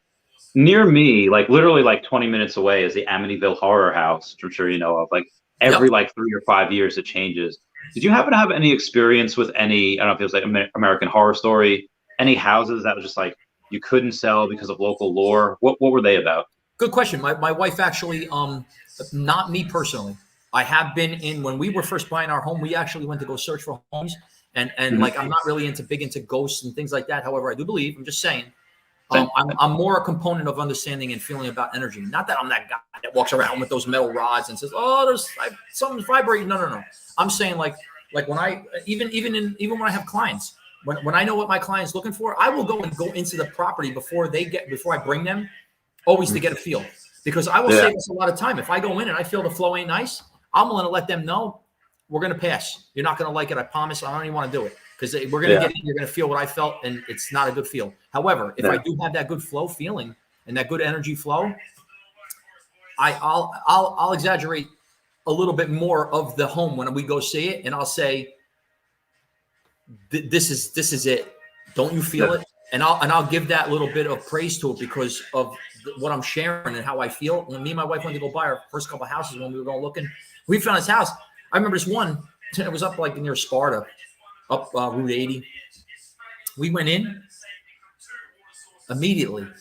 My wife's a little more into it. She's like one of them, like the pants. She was like to the lady. I think it was the owner, or I don't know if it was a estate of something. She immediately said, my wife's like, Hen, do you feel a little weird in here? I'm like, I mean, I say, I don't feel weird, but I'll tell you what, man, it's dark, not dark color, just has that darkness. Yeah. She goes, something about this house. She's like, it's fucking strange. She asked her, she goes, did someone die like in this house? And then the lady said, yeah. She goes, yeah, the owner's grandmother died in this house. And I was like, babe, I'm going to get out of here. I'm a little spooked, and I'm not like that guy. I'm like, I'll be honest with you. You know what I did? I went outside and sat in the car. My wife was in there for another 15 minutes and we left. Oh my God. My wife, she did a deal going back, maybe 2 years ago in, I don't know, maybe It's in Pompton. I think it was Pompton Lakes. She did a deal with a house. It was a hoarder. The person that lived there was a hoarder. But as soon as she went into that house, she felt such good energy. She couldn't wait. I mean, she spent tens of hours of time of her own opening boxes, getting the stuff out, cleaning it out. I mean, she probably did the most in hands-on, boots on the ground work in that house than I've ever seen her ever do in any property. In that home, she found items. She felt it was such good energy in that home. She couldn't wait to clean it up and get it completely renovated in GC, because we GC the jobs. We have our contractors that go in and we tell them what to do, how to do it. She couldn't wait. When that home was done and complete, it was the most beautiful. It was I think it went over 50 or 100 grand over the asking price. The people that bought it are happy. It had such a great feel to it. So in the sense of your question, so we haven't really experienced that ghost type of Amityville stuff, though we did experience that bad energy. And we have been in homes that had a little weariness to it, but nothing like that one. Yeah. But there are definitely energies that come out of situations, whether they were people that died or maybe it was just a great family that maybe put so many years, 20, 30, 50, even maybe a pass down of generation in the home if it was old enough. Of good times and good spirit that it kept it, and that maybe that feel of that flow was in there. But other than that, man, that house you were talking about on Amityville is still for sale? I don't know if it is now. I think it's not. I think it was just bought up recently. Only reason I remember is my friend Thomas is big into horror. He wanted to do like a photo shoot with the house, and people own it, so you're not going to go out. But like outside is, so we went there earlier this year or late last year. I'm sure they get that though. I mean, it's not like you know what I mean. The people ain't going to be like, get out of here, you fucking yeah. You know what I'm saying? They expect it, but don't get me wrong though. Yeah. I don't know about that, but I know the poltergeist girl. That little girl that was in the poltergeist movie, she died, and weird. So there's some stuff that, you know what I'm saying. I think is a little spooky when it comes to stuff like that. But yeah. There's a question here for you. What is that all about? Neuralink. Yeah. So Neuralink is one of the Elon Musk thing with the chip. Yeah. Where you put it, you essentially have the thing in your brain. Yeah, and then it should be able to go and say, oh, if you're losing your eyesight, it should be able to recode like your somehow. I read into that a while ago.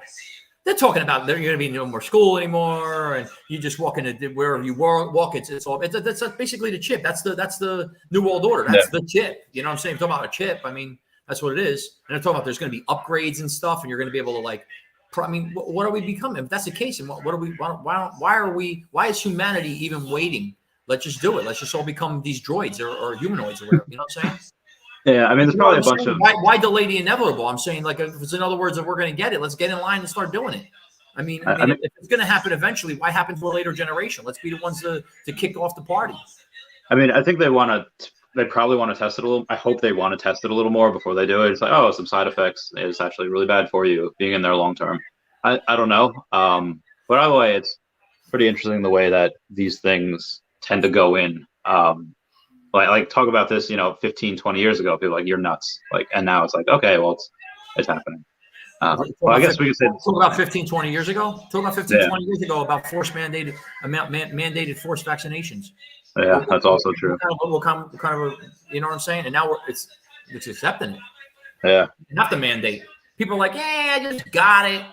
I got it to get it, because everybody's getting it. And I don't want to be that guy that's sitting outside. Everybody's in the store. I'm saying to myself, yeah, be that guy that's sitting outside. Don't worry about it, bro. Because when everybody that's in the store drops dead or they have some kind of neurological or some kind of physical problem that puts them into a hospital or die 5 years, 3 years from now, you're going to be the alive guy outside. You want to be, it's like, I mean, we'll talk about that later. And I don't want to talk about that. I really, on a one-on-one. Yeah, agreed. And I've said on the podcast, on the streams before that right now, I don't think Okomi has any serious competition. The only low-level competition they have would be like Terra Virtua or Quid. I said the only thing that might be Okomi or Veve? Okomi in general, like the Veve app, that the only things that they Okomi in competition in the sense of a comparison of another currency, or Veve as a company and the applications and what they're doing, outside of the chain. Well, the Akomi company that owns the VV app and they Okay. made the OMI token. Generally speaking, okay. Yeah, I think the only two things that I could see is if like Facebook and Amazon were to try to do something like maybe in the future after a couple of years, then they would have serious competition. Do you see any other companies coming in outside of those two and giving Akomi a run for its money? You know, the conversation comes up with respect to because this goes back to what I was saying before about NFTs, and how the industry is every single day that goes by, we're getting closer and closer to tokenization. And there's a lot of Bitcoin maxis out there that will be like, hey, you know, always talking about Bitcoin's the answer, you know, whatever. Well, we don't need to tokenize now. We don't. And what are NFTs for? I know, but at the same time, VV's making tens of millions of dollars almost on a monthly basis. But we gotta just like look the other way because that's not happening. No, the reality is blockchain's for real. Distributed ledger technology is for real. Unfortunately, but fortunately, there is going to be some kind of an SDR and or some kind of CBDC that somehow collects a standard of currencies, basket, whatever you want to call it. It's going to happen. It has to happen. And we're going to get into that. I don't know as to which stable coins or which currencies are going to be involved, but from a standpoint of NFTs and where the collectible industry and where movies and even honestly movies, music is going to be huge. It's already starting. It's already creeping through. People don't even notice this. So when I think you can't listen to that, huh? I think Snoop Dogg was in. He did a concert in Sandbox. Snoop Dogg, Nas, or Jay-Z, they're all involved. And what I'm saying is, so to answer your question, I'm thinking, to the contrary, I don't think that it's a matter of them coming late to the party. I think from a historical standpoint, and what I'm used to is if they're late to the party, they just become acquisitions. They just look for acquisition targets. It's not a matter of not. It's not a matter of competing or not coming up with something that's compelling. It's knowing that that horse is so far ahead of the pack at this point right now. All the money in the world that we have, our $1 trillion cash hoard we have, we're not going to be able to get a horse that's going to get up to them. So what we'll do is we'll just make a tender offer for the horse, and then we'll be the leader, and we can step into that space, and then it'll be fine. Now, I'm not saying, and I'm not speculating that, you know, the Microsofts, the Googles, the Facebooks of the world, or the Googles, or the Amazons are not going to come into this game with their own compelling thing because they've been R&Ding for many years. However, I know one thing you can't do. You can't step on a license. And I know one thing, there's no two Marvels. And I know one thing, you can't step on Alcon, and you can't step on Pokemon. So when you got the leader, the top, 5 in the world running the gate, and you got them all on the same team in the basket, I don't care what Google. The most that can happen is that, ironically, in an irony way, Veve can be auctioned, and the highest bidder will just have to pay. But they're not going to do that. It's more. Listen. We talk about Marvel. Disney owns Marvel, right? And Disney's Disney. Yeah. Disney is Disney. So it'll get to the point where what happens? Does Disney get bought? I mean, you get on that level. Like when you start buying things, it's like, wait a minute, hold up on now. Because then if Disney gets bought, because Disney buys things too, like they bought Marvel. You know what I'm saying? You're going to get to a point where now Disney gets acquired by who? You know what I'm saying? That it becomes. Yeah. You know what I'm saying? And so it's like if Disney has Marvel and Marvel is Veve, who buys the big guy owns the small guy. So it's not necessarily like that kind of thing. In business, it's a little different. And from an acquisition target, I know when it comes to the blockchain, as long as Ecomi and OMI, whether it's going to stay OMI or become Veve, I've been hearing rumors as if changing the OMI name or whatever, it doesn't matter. Whether that same blockchain, if it stays on Ethereum, which it would probably be better off on Cardano, but I'm just saying, if it stays there, it's not like, because Ecomi's on Ethereum now, we're going to start investing in Ethereum. You can't buy a blockchain out. You can only buy the coin. It's not like a company. You can buy Veve, but you can't buy Ecomi, if that makes sense. You know what I'm saying? Yeah, that's a good point. So, I mean,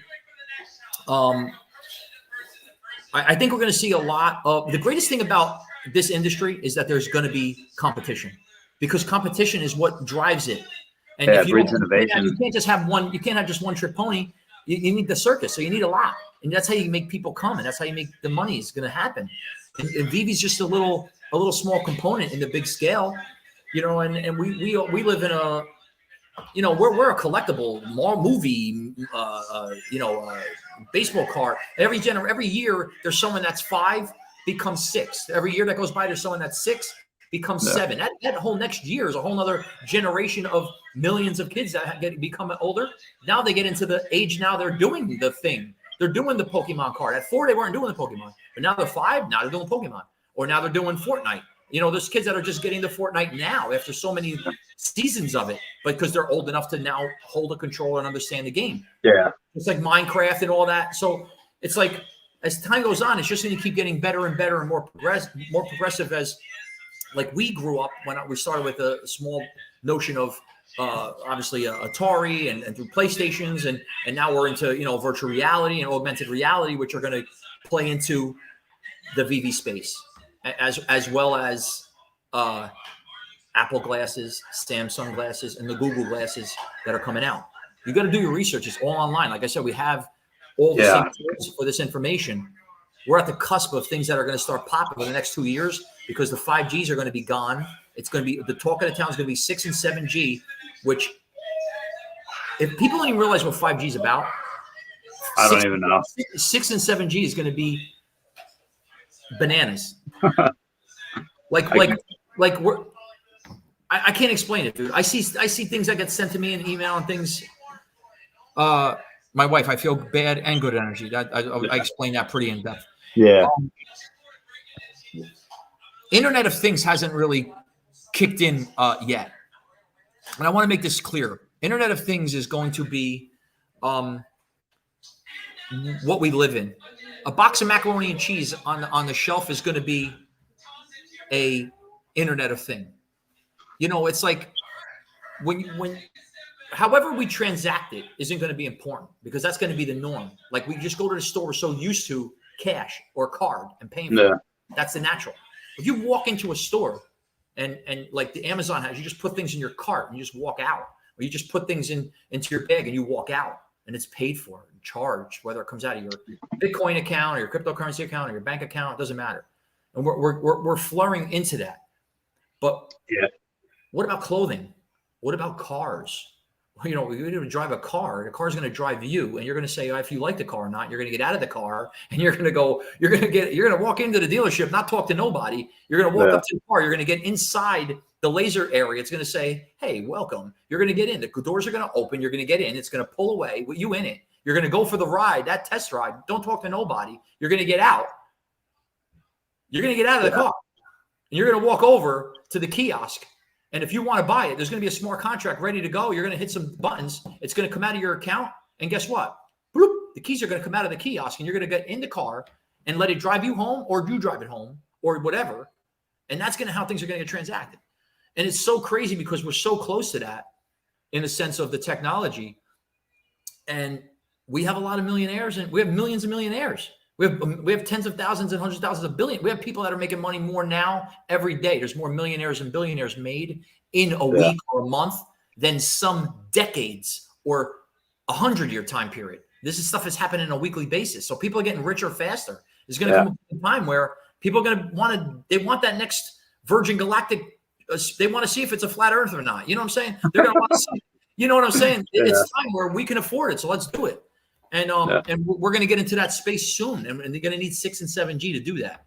Yeah. I can't wait for that to come. It was like maybe even 10 years ago, I was listening to a Neil deGrasse Tyson talk, and he says that, how when you walk into a room, you feel for the light switch because you assume that there's electricity in the building, which of course there is.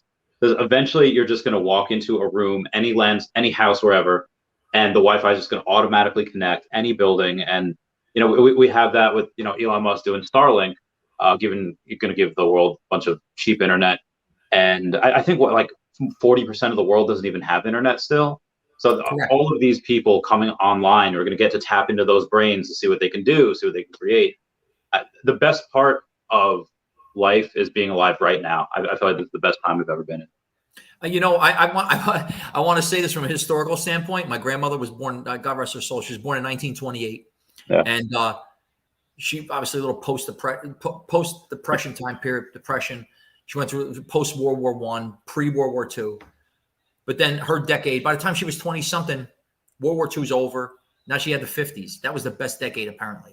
But then that ended, and now you had the 60s. There's people living in the 60s who were like, oh, this is the best time to live. And then there's people in the 70s who are like, oh, the 70s, oh, are you kidding me? The best decade in the history of. Then you had the 80s where they're like, oh, the high hair, and everybody was like, the 80s was like the 80s, like, oh my God, there's no decade like. You see what I'm saying? So every generation or a decade or 20 years of time period, it's like, it's, it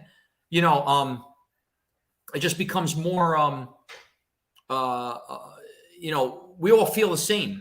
Of that, it's the best time to live in. We're in the best time, the best times. I'm fortunate to obviously live. I was at least 5 years old. I remember a lot when I was 4, 5, and 6, and 7. That was the tail end of the 70s. So I got a lot of that. And my mom was obviously raised. She was born in the 50s, but raised in the 60s and the 70s. So a lot of the stuff that I got from her trickled down onto me. So I got a lot of that 70s and stuff in me, and then the 80s came, and so I got a lot of from each of these decades and how generational technology had grown and it has grown, and so I got a little piece of that. But every generation gets a new piece of something else. I'm trying to keep up with my kids because they're the ones that are leading the way, and your generation, and you're in the middle, and then there's another one that's younger than you, Gen Zers. You're right, a millennial. Not really technically millennial, Gen X or whatever, but you get down to it gets to a point where you start getting to just feeling grateful that you're at a great time in history, and we're very lucky. Yeah, great. See the birth of the internet, just be able to see it. I still remember like the late 90s, like AOL chat rooms, like with my cousin, and then I don't know, 2000s, just that's when I was like super into music. I had this like emo phase into like My Chemical Romance, like Simple Plan, Green Day, the punk rock stuff, and then Marvel movies came out in like 2010s, and just then now birth of NFTs. Took you over. Yeah, you got a perfect progression as to the way that succeeded every 5 years to 5 years after, because it just played into the next thing that you were into, so it worked out good for you. That's pretty cool. For me, I had a mix of everything, so I wasn't kind of always knowing where, but I got, obviously kept myself. I don't have brothers or sisters, so I kind of kept my track pretty clean in the sense of understanding, keeping good friends and keeping my circles limited and stuff. So that's a great thing. But what you were saying, what did you just say? You said something about the first thing you said when you just said something. I was going to say something. The Neil deGrasse Tyson talk. That was just just assume after that. Yeah, something about 90s. You were just saying. Oh yeah, 90s. Like just for me, it's like we had AOL Instant Messenger, AOL chat room. Yeah. AOL. What's so crazy? What gets me is that obviously instant messaging, when it came out, that was like, oh my God, because we all had black and white phones, whatever, doing the texting, and you had to get charged, whatever. But the AOL Instant Messenger stuff, we had that Yahoo Messenger. What's interesting is that it's like we thought that there could never get any better than that, and we never thought that would ever go out of business or that would ever stop. We just don't, because really it didn't stop. It's called texting. Yeah. It's called, that's what we do. That's what we do. And it's so crazy because everyone was so opposed to the speaking with a mic as for the speech to text type of, technology to be able, because you're figuring that the whole point of texting is the privacy of the conversation without conversing. Because it's like, how could people, why would they want to text and type each other when they can just talk it? They didn't understand how important that would be. There was no way. But then they're like, wait a minute. But then why would they text if they can speak it and it'll save their time? But if they could speak it, then they might as well talk, because then it's not private. And it just it was like one more technology, outdoing the next. But right now I see a lot of the speech to text happening because you know why?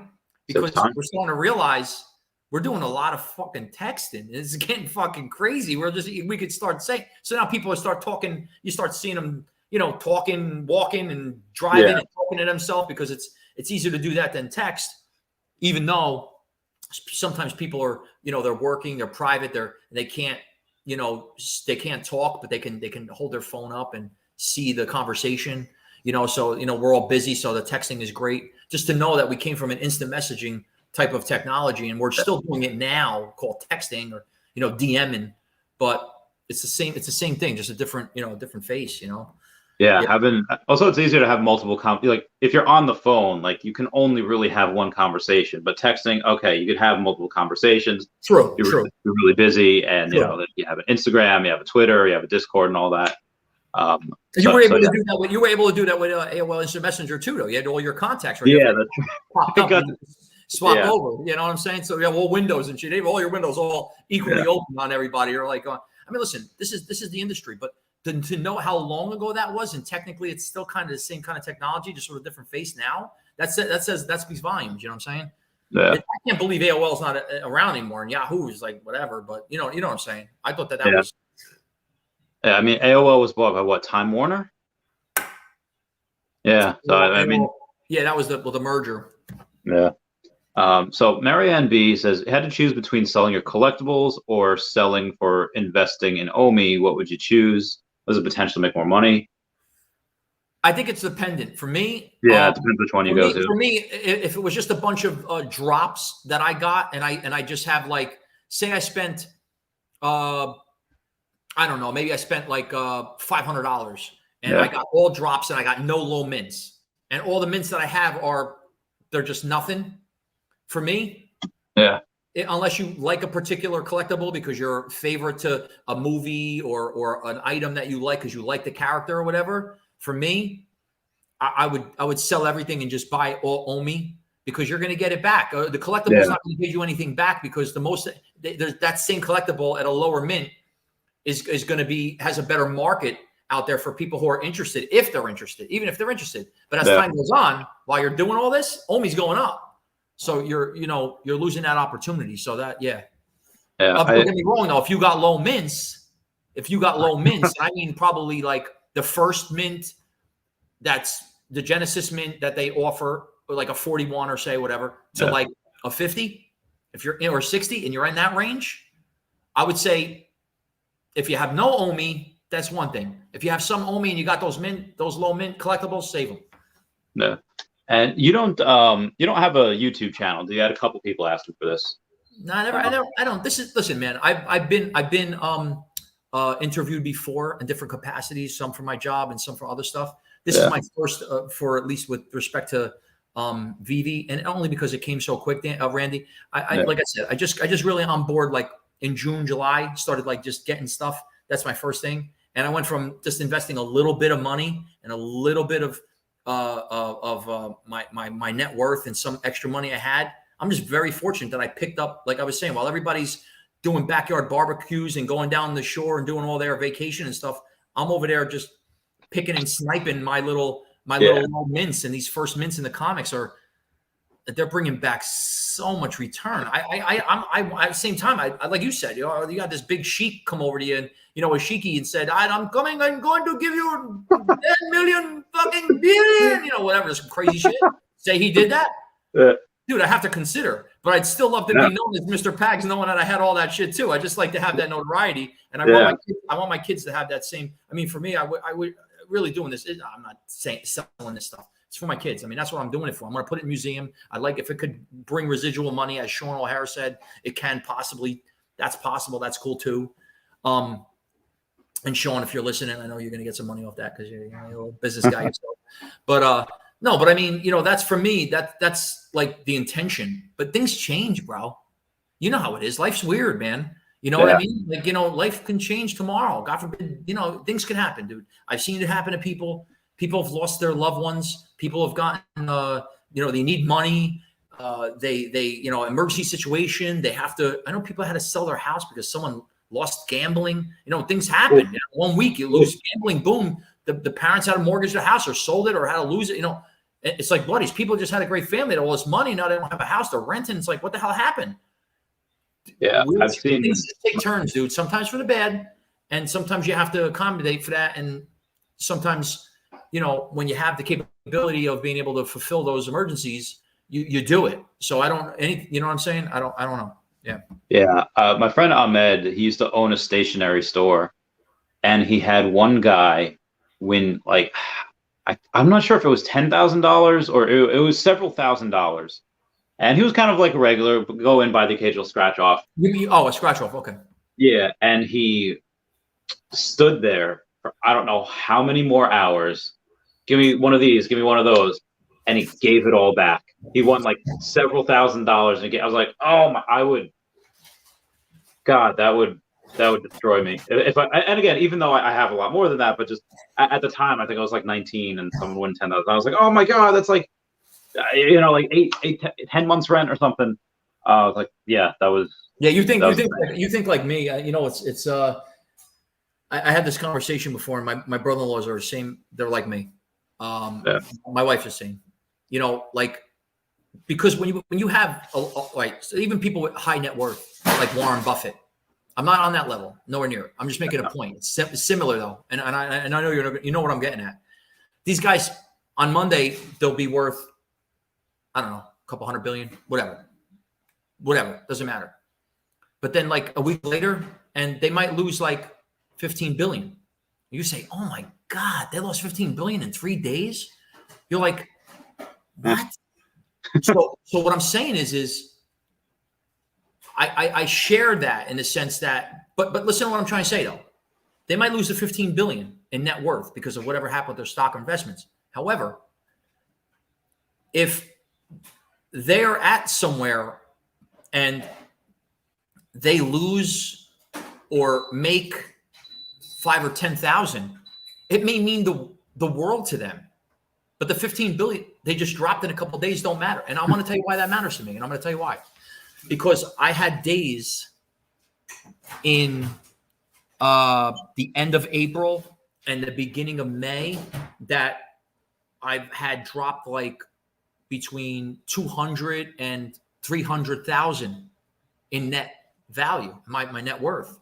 I've dropped like 250 in like 2 days, 350, in a couple of days in value. Yeah. And I'm telling my wife, wow, babe, yeah, I'm not 1.7 anymore. I'm 1.5, I'm 1.4. And she's like, all right, whatever, it'll go back up. She's very, She's so great. She's awesome. For me, but I want to explain why. But like, we've been to like Atlantic City, and we're not like big gamblers. I mean, my wife, she likes to play a little blackjack, but we're not that kind of degenerate stuff. We've done it many years and stuff. And, when I was younger in high school, I used to bet football games, and I was that guy, you know what I'm saying? Because I didn't understand when you're younger, but you get older, the value of money is a little more worth more. But, I play poker only. I'm not into the table games, though I play them once in a while, roulette, play around. I play poker. We went down to Atlantic City over the summer, stay with the kids, and we're sitting down. I played a low limit with her because, she's when play cash game, like I play a little more of the higher limit cash game. Okay. Yeah. In the Borgata. But we had stayed at the Tropicana for whatever reason. And she was like, we'll go down and play like 1-2 no limit. I don't know if you're familiar with that. So play 1-2 no limit cash. I play in Atlantic City all the time. Yeah. Cool. So you could Hendon mob me. I got a little history.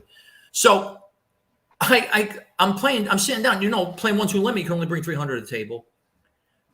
So she was playing at another table and a seat opened up at my table. So I was like, come over. It was Tropicana only had like 3 tables, 1-2. There's no other big games there. Nothing else. No 2-5s. So she comes over. She sits down. She starts playing while I have like 350, 400 because I didn't at that point playing a little while. I didn't have that much acquired. Yeah.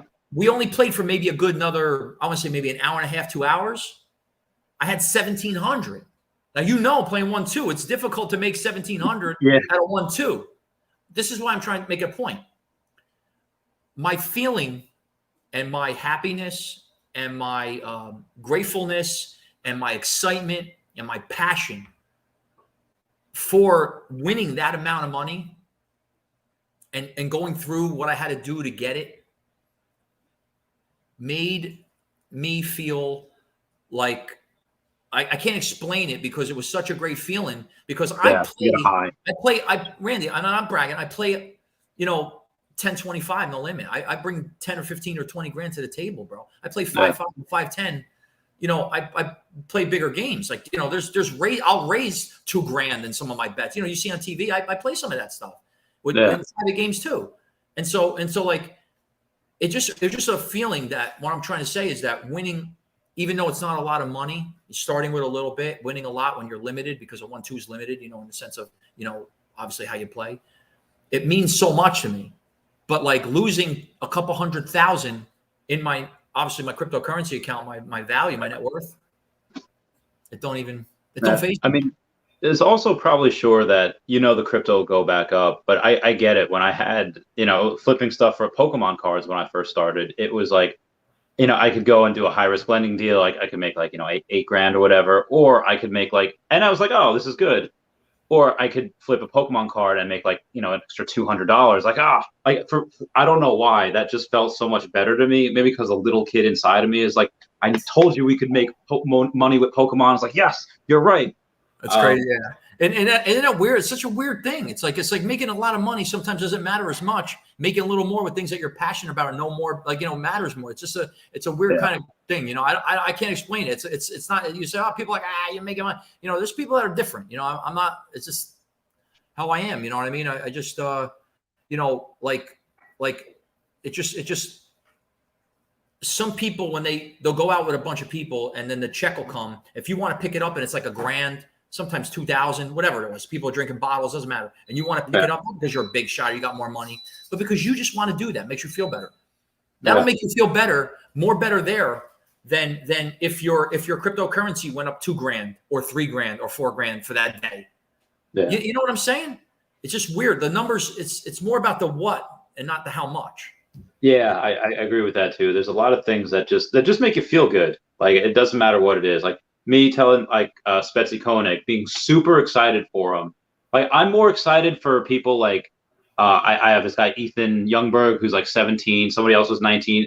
Spetsy Koenig is 20. Have 1.5 million OMI. I'm more excited for them to get to $1 million than I am to get 100 million if I hodl, just because it's life changing for a bunch to be that young to do it and to know that maybe I might had a hand in helping them. I totally agree with that. And to tell you the truth, that particular, I actually, there is going to come a point, and I made this known to my wife, for all of the extra comics, and I'm not going to say which ones I have, but I'm the low mint master. Yeah. For all of the comics that I have that are extra, that I had purchased thinking they were the lowest of the mints at the time before I actually acquired the actual lowest of the first mints, those particular mints, I'm going to incorporate them in giveaways. And I'm going to be doing that. And I don't care if I work with you or Sean or Cavell. Yeah, can you do that on the channel? We will be doing that. And I'll make that, and I will incentivize it to make it whatever, whatever milestones that those particular people that are interested meet or do, whatever it is, particular things. I don't mean that like, YouTube stuff where you spin a wheel and you're saying, hey, lucky Bobby, you were the lucky winner today. Not that stuff. I'm talking about actual things that, that in other words, you acquired every single set or every single comic, or at least a comic in an entire set under a certain mint number. Like you have all 5 variants under mint number 1,000. Whatever you're gonna, whoever has that, the first one to get it, the first one to show it, or email it or whatever, will get, and I'll put the particular comic up. I mean, I have some comics now that I can't believe the value of them. I mean, some are 5,000, 10,000. I paid like 200 for them. I paid 150 for some. One I have a matter of fact, I have an ultra rare Spider-Man. I paid 1,700 for it. It's like a 45 or something, bro. Oh my God. Yeah, a comic. I mean, a collectible. Yeah. So, yeah. I mean, so like what I'm saying is like, well, a lot of the extras and stuff that I have, I will, I'll give that away, dude. You guys, I want to spread it out to some of the bigger YouTubers, you guys and stuff, Yeah, do those giveaways would be great on the channel. That'd be perfect. Because again, I also, just to build the Chavez brand, I want to be able to say like, oh, hey, yeah, he made a lot of money, but he also gave away a lot of stuff too. So I definitely want to do that. And Star Helix is asking, at what point do we, if ever, cash out completely out of Veve and Akomi and the OMI stuff? Yeah, I mean, the number one for me would have to be so compelling. I mean, I like for Veve stuff, it's not really for sale, man. I mean, I can't. We're too early. Listen, if we were 5 years already into it, and I got like 5 million or 10 million or 30 million or 50 million, and now I got some people who are interested, whether they're famous or just regular people that just got a lot of money and they want to collect or they want to own. And at that point, I already kind of, I understand it. Maybe I'll sell a few But I'm telling you right now, my kids are going to get the brunt of this. I'm not getting. There's some stuff that will not sell for no price. I don't care if it's $1 billion. It won't be $1 billion. Ain't going to do it. Because I want my kids to have, and even more so that if it's worth $1 billion to that person, my kids are going to, or maybe their kids or whatever they want to do it. You know what I mean? For that. But for Veve stuff, for Ecomi, the number, like it has to be significant. Like, you know what I'm saying? For me to get rid of something that I mean, I believe in the project and I believe in that stuff. So I believe in its build. I want to be a part of it. And I like the community and stuff. I don't want to just detach from the community because now I got a bunch of fiat money. Because what am I going to do with fiat money? Yeah. It's only going to go down in value, bro. Listen, you give me 100 million right now. I mean, not 100, excuse me. Let's be realistic. Give me 5 million right now, right? If I got $5 million in another 5 years, it'll probably only be worth 2 million. And honestly, maybe less. And honestly, what am I going to do with 5 million right now? I mean, for investment standpoint, I can buy maybe 2 or 3 buildings at 1.8 or 1.9 a building. Let's just say I got 6 million, whatever, 5 million. I put it all on the buildings and I collect rents every month. Let's just say my net cash, you know, the cash flow out of each one, let's say 150, 200 grand out of each one after taxes, everything, EBITDA, everything out the way. And I got like a couple hundred grand, 600, maybe 700 grand coming every year. It'll take me 5 or 6 years just to make the money back, to get back to my 5 million. Where if I just probably held one more year of holding that 5 million, I might have 15 million. And I didn't have to sell nothing. I mean, cryptocurrency in a decentralized but finite supply of coin supply is a different story versus a coin that has a finite supply with a currency that will diminish in the supply as time goes on. Yeah. It's different. It's one thing to have a supply like Cardano's locked. They're not going to have more than that many. There's no more. That amount of coin, it's going to be 45 billion or 30 billion ADA. That's it. It's over. There's going to be no more and likely no less. There's no burns. So that's it. But with OMI, I don't care. I don't care if you have $1 trillion. We don't have $1 trillion. We have 700 billion. Yeah. 15% or burn. And out of the circulating supply, there could only be like 300 million. I'm sorry, 300 billion ever in the circulating supply, and obviously that will probably never reach that number. You have a bunch of people, moving it. So yeah, that's what I'm saying. The math gets staggering. So I mean, it's like, you know, I getting rid of OMI or getting rid of anything into fiat it's like it's counterproductive to the plan. Anything. I mean, there's people don't get me wrong. You got Bitcoin and Bitcoin millionaires. They sold out and they got, but I'm like, you know, because we have so much, we can sell a percentage of ours and still have a lot. We could kind of get the best of both worlds because we're fortunate like that, which is obviously in the cards. It's probably okay because we can get live in a different place, maybe drive a better car, maybe have some better clothes. And that's probably the extent of it. Obviously get better with our eating habits and getting better with food. I mean, you know, if we got like we call it FU money and we got like a private chef and we can do that where we have residual income coming in from our cryptocurrency or rewards or whatever, however it works out with interest. Because, you know, obviously, you know, just as well as I know, OMI's coming to exchanges. It's coming to Coinbase. I mean, Shiba Inu. That blew my mind that they put that on there. I was like, let me tell you something. Look, can I say something that's very important? Everybody that's listening, I know this is very important for just me and you, Randy. Shiba Inu, okay, has at this moment in history where OMI right now with its current reserve circulating supply the total Shiba Inu is equal. Are you ready for this? Yeah. 1,000 Ecomis. Oh my God. Oh my God. Now I wanted to take that into perspective. What, trillions? If you take and so you're telling me that there's a market that's so interesting and so compelling from a dollar to dollar standpoint and business model that it's going to be okay to be traded on Coinbase,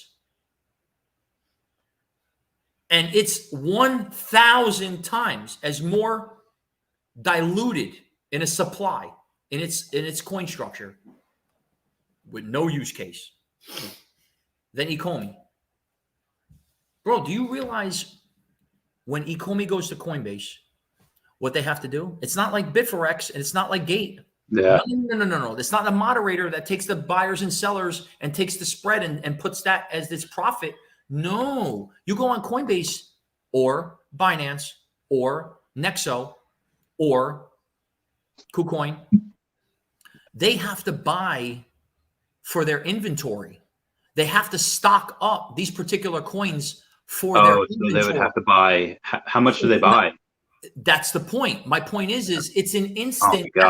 This is what happened with Dogecoin. Yeah. You can't be the mediator like these exchanges were before Dogecoin went to a major exchange. You have to become an actual asset on their balance sheet. You got to go in their particular reserves. That's why you're able to hockey stick like Doge did. It wasn't because everybody just got into it. No, the exchanges are what really got into it, and the FOMO got into it, and then the PR got into it naturally because it was on TV and everything else. Not before it went on Saturday Night Live, because that wasn't that didn't make a difference. I'm just making a point that everybody's starting to say, yeah, it's going to be on Saturday Night Live. Everybody's like, I ain't missing the boat. So they start buying. Now, when prices go up, it creates that domino effect. So when it comes to Ecomi going onto an exchange where the actual exchanges themselves have to carry the particular currency and the supply and it's in its reserves. I mean, in its inventory. You realize that inventory is inventory that never gets ever sold. And if it gets sold, it has to replenish. So there's always going to be. It's just like going to a supermarket. If you add up all the supermarkets and you add up all the supermarkets in the whole country, they're sitting on millions and millions and millions of dollars worth of Apple Jacks just sitting on their shelves. That's true. Because and then you got millions and millions and millions of dollars in Apple Jacks that are sitting in their supply houses waiting to put on the shelves.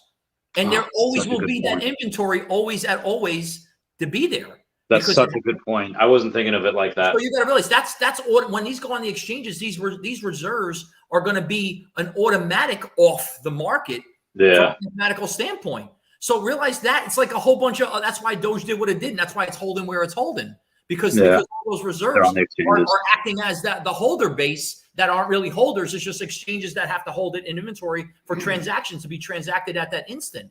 So it's like there's so much involvement here. And when you talk about the interest in where Ecomi is and where Veve is because of their out the gate jumpstart that they have on the industry, people aren't really calculating these particular figures, and it's so amazing how a Doge or a Shiba, who are nothing but meme coins, created as just not a mockery on the business, created as a fun tool that would make people feel like we can do this too, and you never know. And for it to be brought out on a scale of where it is right now with a circulating supply that technically really has no actual technical merit or decentralized limits, bro, Ecomi's is in another, like a universe. It's just not even in the same place. So to have Coinbase take Shiba and Doge, bro, Shiba's got 5 zeros. You know what I'm saying? That's true. It's just, I'm telling you that. Listen, I'm pumped. I got so much passion. I'm so glad that you had me on the show today. Yeah, that was fun. It was great. You're like, I want to say you mimic me in a lot of ways when it comes to your financial vision, and because of what you do and what you own, and because how you feel and your circles and the people around you, and how grateful you are and humble you are. It just mimics a lot of the things that I believe in, and for that, it's much respect, and like I know, like my family, my friends. There's a lot of people that I didn't really. Let's just say this. Look, I didn't really express my net worth to them until I had the net worth in there. When I was in the 100,000 range or 200,000 range or 300,000 range, I never really said nothing. And because I'm a little bit more, like I told you about me being involved in energy and believe in that stuff. I believe in bad karma, and I believe in jealousy, and I believe in negativity. I waited for me to have at least 7 figures before I let the cat out the bag, because I figured even with their bad energy, it'll still only put me still down into the maybe 500 range, worst case. I'll still be good. But if I told them at 200,000, I'd be back in the 50,000 range. So, I'm weird like that. So I just wanted to get myself secured in that. And I figured to let the industry figure itself out a little bit. And it did. Yeah. I still think we're in a bull market. I think that we haven't popped yet. A lot of people think. But I know, why I know we haven't popped yet? Because if we didn't pop, we would be a lot lower than we are right now. Yeah, agreed. In other words, if the bull market's over, this ain't a down point of a bull of No, just a quick correction and correct.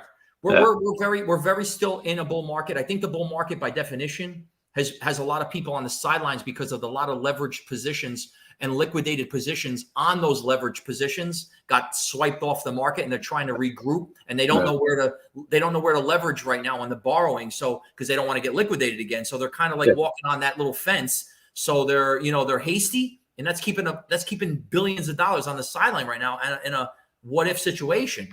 But when we start to climb again, and we will, because Bitcoin's the leader of the pack.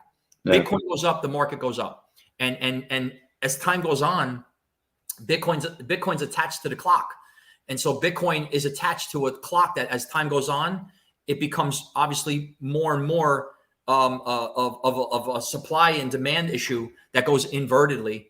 And when you get that point where you have more demand than you have supply, which is happening on a day-to-day basis, you can't go anywhere but up, and only Bitcoin could do that because it is decentralized. Yeah. You know what I'm saying? Truly, and we're gonna get crazy when Bitcoin starts touching all-time highs and the little pops a little over 80. I can't wait for that 100K. Yeah, we do have some breaking news also. There is another X-Men comic, the first appearance of Wanda Maximoff, the Scarlet Witch, and her brother Quicksilver on Tuesday, September 28th, 11 a.m. Eastern Standard Time. I told you. Good old Scarlet does it for you every time, bro. Heck yeah. We should probably be getting tomorrow an actual Medium article stating how much there are. I'm still hoping there's 30,000 mints. For you, I guess it doesn't really matter, 10,000, 30,000. You just like the lowest mint number, right? That's a good question. I do care about the actual additions, to be honest. Okay. And not because of that reason, because you know why? Because of the algorithm setting up an inconsistently through all these sets. I've noticed it's been difficult for me in the higher mints that it's difficult for me to gauge or use a scale of what the lowest mint is for these people who don't put it on the market right away for 501s and 201s and 101. For those, it's easy for me. Obviously, the collectible market's great because it's like a 41 and you're off for the most part. And I get it. But for the higher editions, I don't know where the common will start unless someone puts it out there. I don't know where the uncommon is going to start. So unless they put it out there. So I kind of get the higher the edition, sometimes it's more difficult to find out. I mean, usually the 50s and 60Ks, as it's been, the 501's been the first mint. Okay. Obviously the Fantastic Four, it was the 03, which I got. It skips though, so I really feel that the does it say details on it or no? Like you don't know the additions? No, they'll have that Medium article that should drop probably tomorrow. So I'll probably make a video on that as well. Be like, here's the additions, here's what I'm gonna have, what to expect, and all that jazz. Yeah, that's cool. Yeah, we'll see what they look like. I mean, I go. I mean, look, for me, the secret rares are my interest. I mean, think about it. I offered 6 digits to the guy that has the Amazing Spider-Man. Can you imagine him turning that down? Dude, I even told him, I said, dude, if you accept this, I will call up all the YouTubers in a group meeting. I said this, and we will do this transaction live. We'll have Wendy escrow it. Yeah. We'll do it live. No, we'll do it live on YouTube, live, transaction. It'll be the largest transaction in the history of VV. We'll make it known. We'll do it. And he just was like, bro,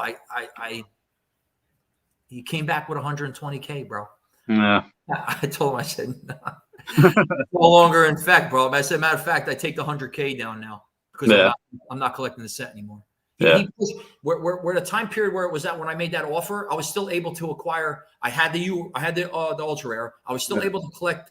I was able to still get the common, the uncommon, and the rare low mints, the lowest mints. I was still able to get them. But now that the market is busted and boomed right now, I mean, not busted, but popped and boomed, those particular common and uncommon and rare mints will cost me more than 50 to 100 grand just to acquire just those. And I already traded Roth the ultra rare. So at this point, I'm not even interested in that comic anymore. Unfortunately, it's a weird business. This is how it is. It's one of them, like bird in the hand or two in the bush. Yeah. You know what I mean? grab it when it's there. Otherwise, and I'll be honest with you, I don't know if he's ever going to have that opportunity to sell it for 6 digits. And if it's just a collectible item for him, that's great. And I wish him the best, but I'm not even interested in the mint at all. I mean, I like to buy sets. I don't have matter of fact, I do not own one comic at all without any of the other mints. Excuse me. I have to take that back. I own the only one I do own is the uncommon Captain America Sam Wilson, of which I hold 30 of them. That's the only one that I bought, that I own only one of, that I don't own any of the other. Why that one and why that many? Are they all just low mint numbers? You think they're all just... I have of the lowest of them. I'm in the auction for a couple of the other ones that they're probably expired right now. Being on with you for a couple of hours, I'm probably out of the auction. It's okay, it don't matter. But I have my low mints are fine. It's the only freaking comic out of all my comics, the only one that I not only like, I like the best. I always say I wish it was the secret rare. I like the art the best, and because it's the first African American comic hero as Captain America of all of the guys, it stands for a lot of things that I believe in, and diversity, and and just a lot of the bad racist themes and things that are in the market right now and on TV and how it's publicized.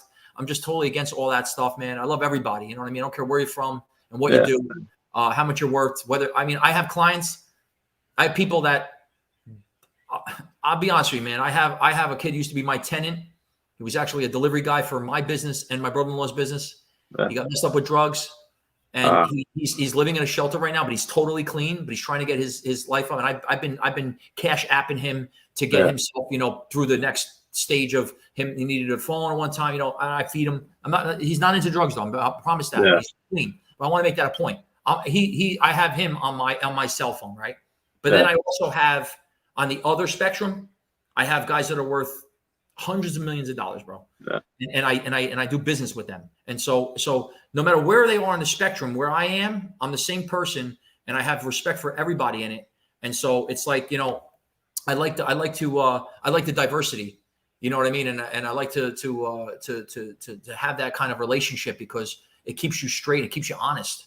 You understand that there's different people at a spectrum, and in this world we live in, there's people who have a lot of money, and there's people who don't have a lot of money, and there's people who have middle money, and they play roles in those particular segments of their financial status because of obligation and not because of who they truly are.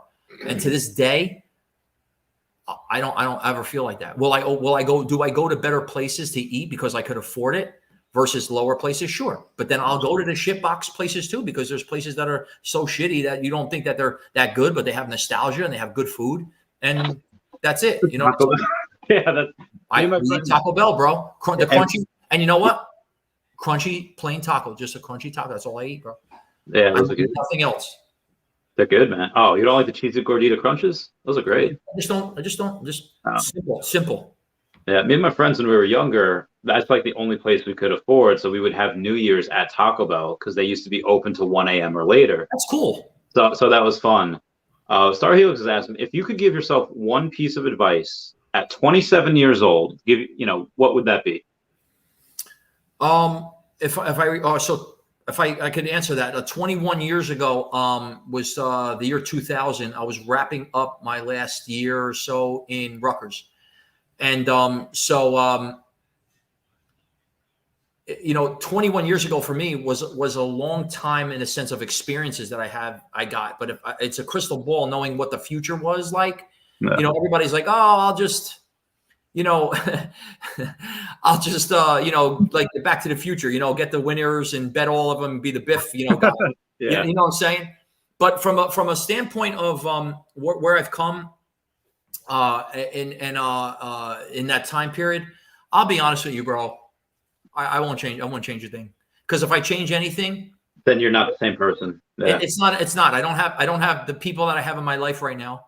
I don't have the experiences that I've gotten from the things that I have done, and those experiences have brought personality traits on me that can't be duplicated again.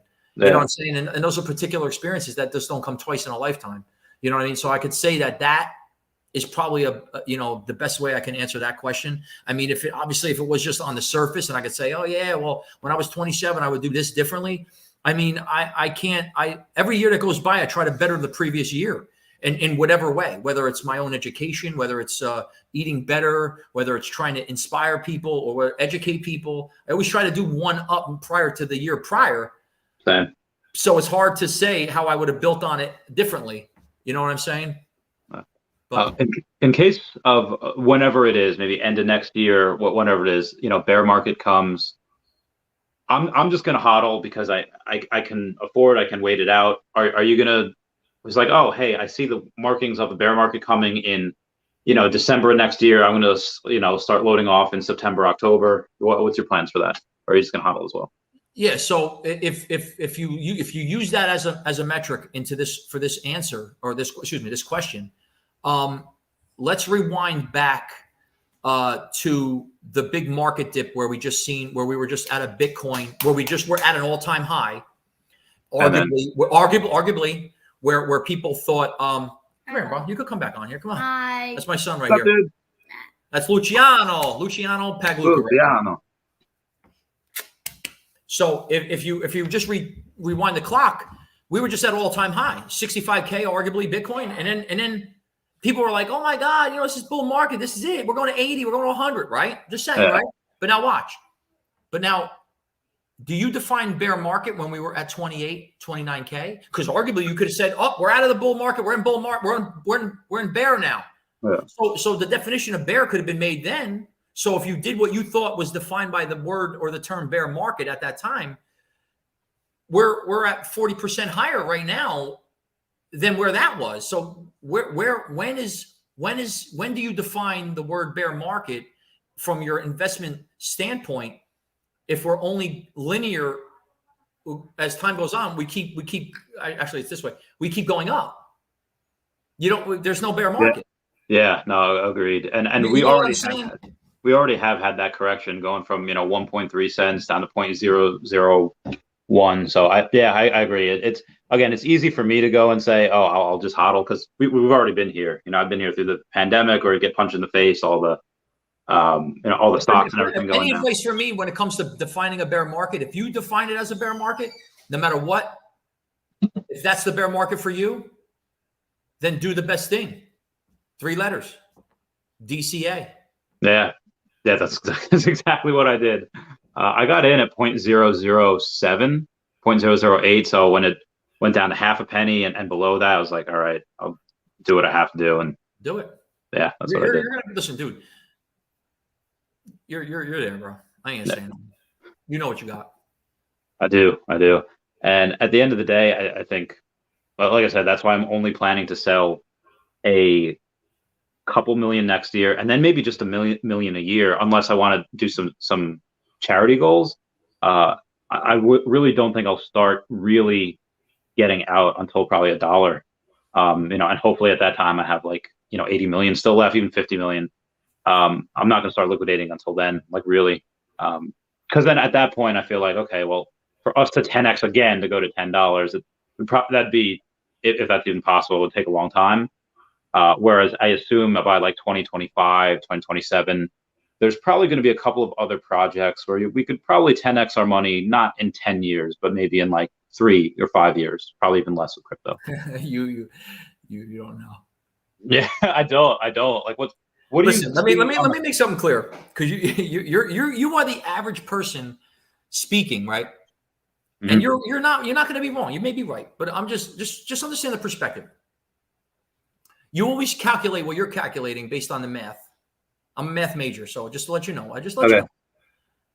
When you come up with those particular equations, right, you're always going by the actual norm of Bitcoin, Cardano, XRP. What are you going by? You're going by what? Market cap, right? Yeah. Basically, you make your decision based on market cap and the likelihood of that happening, right or wrong? Yeah, that's true. Okay. So this is why I want to pull one little variable out of there for you, right? And it's going to make you feel a lot better. Okay. If a year went by and we're still doing VV app drops and the market's still hot, VV verse comes out, we're going crazy, nuts, millions and millions of dollars. We're going nuts, right? Everybody's crazy. Go crazy, folks. These people around the world is going nuts. They're like VV monsters. Everybody, we're doing drops. It's like it's tenths of a second. It's not even 2 seconds anymore. Now it's as you hit the button, it's gone. You don't even hit the button anymore. Now it's just like you look at it and it's just. They don't even say buy now. It just you don't even hit the button. It just says sold out. If they hit the drop, it says sold out. So this is why I'm saying that.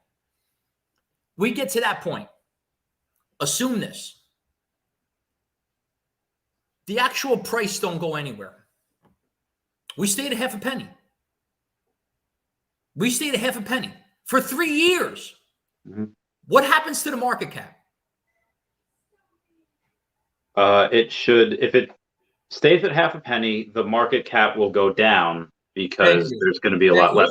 You just did it. You answered it. Yeah. The market cap is going to go down. You just did a thing that you just said as time goes on, the market cap's going to go up. So just understand what you're saying right now. We didn't do nothing. All we did was just change the time out of that equation. Yeah.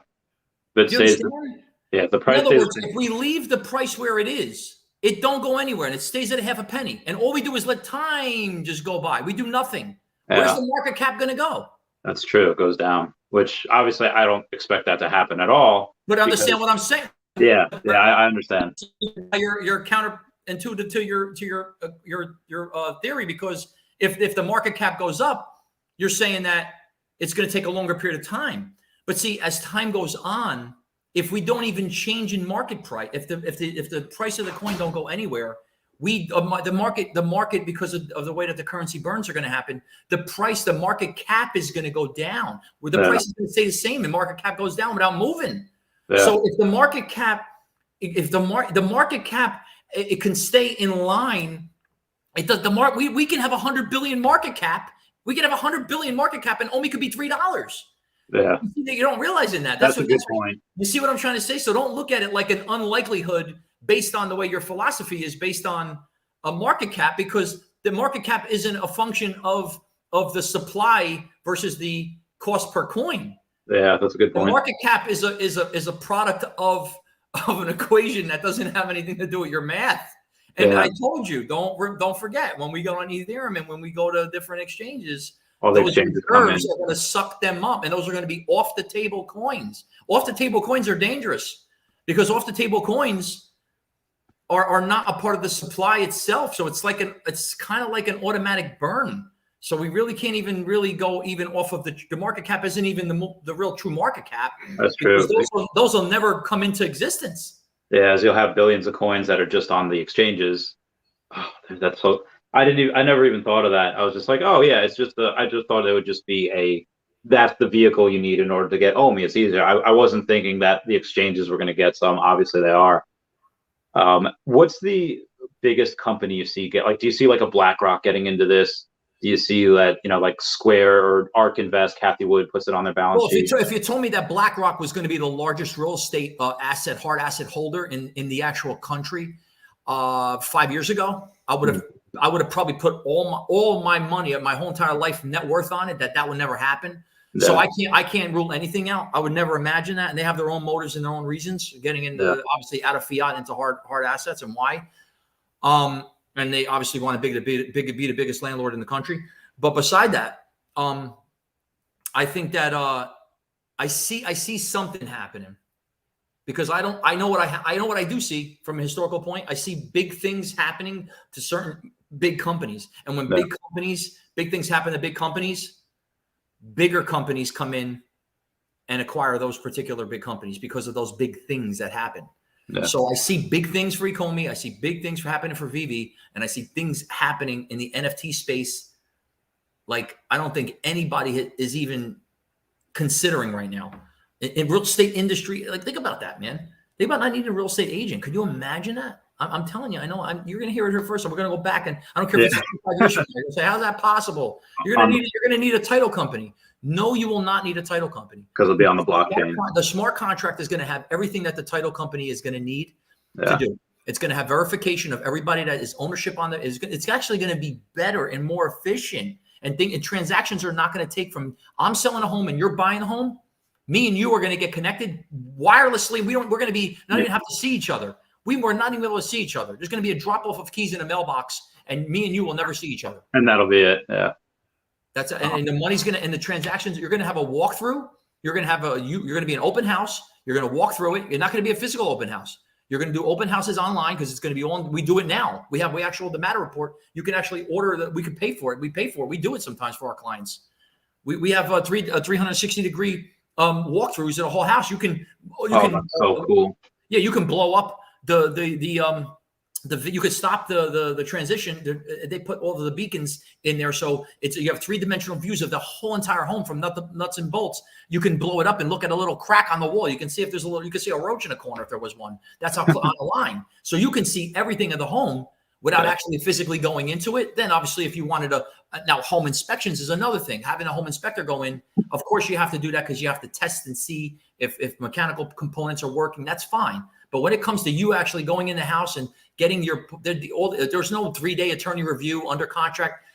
All the contracts are going to be on smart contract. The blockchain is going to have all that verification, and there's no legal. I mean, there will be legal ramifications if people change their minds in the way that the thing was negotiated. Yeah. But your transactions are going to happen within 15 days. You're going to be able to go in the house, get it inspected, get it checked out. If everything's going to be on pay, there's no more attorneys and all that money, and no more realtors, so no more realtor fees. So sellers are not going to have to take into consideration the $20,000 or $30,000 that the realtors are going to get as the commissions. Yeah, it's going to be gone. Yeah, there's going to be so much more money for them, so they'll be more competitive in the pricing, and the buyers. There's going to be, like, when you have offers on a home, it's going to be an auction, just like an auction is. And you're the highest bidder by a certain day. They call it highest and best. That's basically what we do, call highest and best. And we get realtors talk to each other. You don't need highest and best. It's called a fucking auction. And then it'll be every property will be like that. It'll be on a smart contract. So this is what I'm saying. The industry and NFTs and tokenization of these things have to come for that to happen. So that's why I'm so bullish on that, Yeah. And I like the fact that you can take your skills as a realtor, real estate investor, and bring it into virtual real estate. I forget who it was. There was some lady on MSNBC or CNBC that said, like, yeah, we want to make an ETF for virtual real estate. We want to go in and put in virtual advertising. And where do you see that going? Like, do you see it as, all right, well, any Joe Schmo company can go and make a virtual reality, and maybe they'll take some market share? It's called branding, it's called marketing, and it's called foot traffic. And if you can get the foot traffic because of your branding and the way that you market it, you're making money. And if you can make money, who cares if it's virtual or physical? These are just, these are matters that, that we don't have them yet lined up yet, like in our life, because not a lot of people are really, we haven't, like I said, we need that we need the 5 to G to 6 and 7G, because then our virtual reality and our augmented reality, like Ready Player One type of events, that like that movie, that those particular those technological, I call them pushes. When we get that infrastructure from the 6 and 7G that comes in, because now developers have such a variety of tools that are such seamless. When that stuff flows in so easy, all of the markets start to it's like they trickle in. In other words, all of the Google advertising, it trickles into that market, and you'll be in your Ready Player One, but there'll be billboards like there is in Ready Player One that are billboards in there advertising stuff while you're in your, you're in your virtual car with your virtual helmet, but you're still virtually driving a virtual car in your space with virtual billboards that are up. And those billboards, guess what? That's advertising. That'll be money, yeah. And you know what I'm saying? And that all plays into the NFTs, and that all plays into every single person that has a collectible or a comic. And when you have these things, and you go into a haunted house in your virtual game, and you have a mirror, and the mirror turns into a secret rare, and you're like, what happened, or you know what I'm saying? Like, and then that secret rare has to get leased. That has to be, someone has to get a license or some kind of a payment fee for being able to have that. A developer has to pay that owner of that NFT to put it in their game. These are a lot of. We're in such the early stage of stuff, bro. That like. I don't even, we haven't, like I said, we haven't even gotten into the music industry. That's going to be a huge. Oh God, yeah. You know what I'm saying? And movies and bands and artists, bro. We're in such an early stage, bro.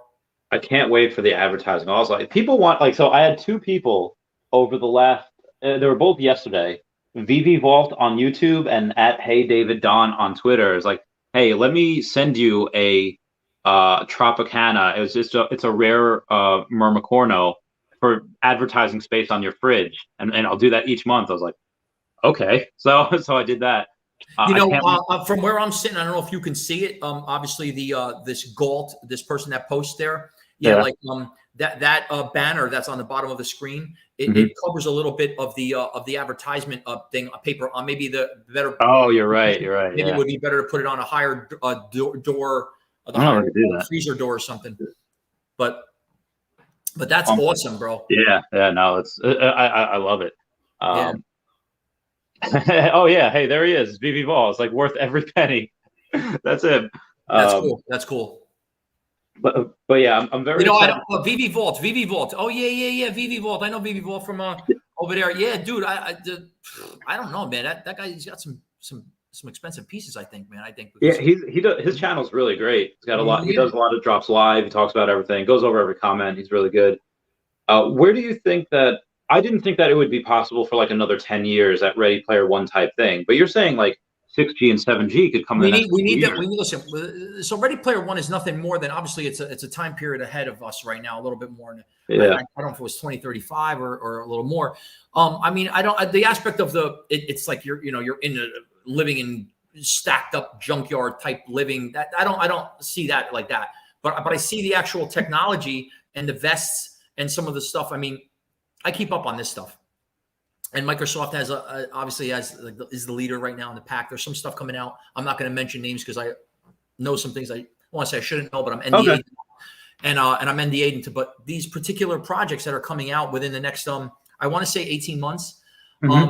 So we're going to see. I don't know if we're going to see it in this Super Bowl ads, but definitely the next Super Bowl. There's going to be a push, and this is what I was saying before when I say push, because it's where you get the convergence. It's starting to happen, and we need the technology that processes this stuff in that real time, high speed. And you need the networks and the 6G and even 7G that are already they're almost in full release at the moment. We just ain't getting it because everybody's still getting used to the 5G stuff.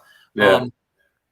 And I know Apple's going to be right in there too. Now, Apple glasses, I want to make a point, is going to be something that's going to be available. I have a little bit of literature on it. I don't want to express it now because everybody starts.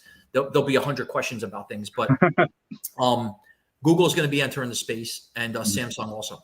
And there's going to be a big movement with developers. And when you have developers and you have the technology and you have the infrastructure, it works because everything's in line for the actual end user. And when you have that mass scale end use, now you can start selling the stuff for an affordable price. And when it's affordable, it goes mass scale.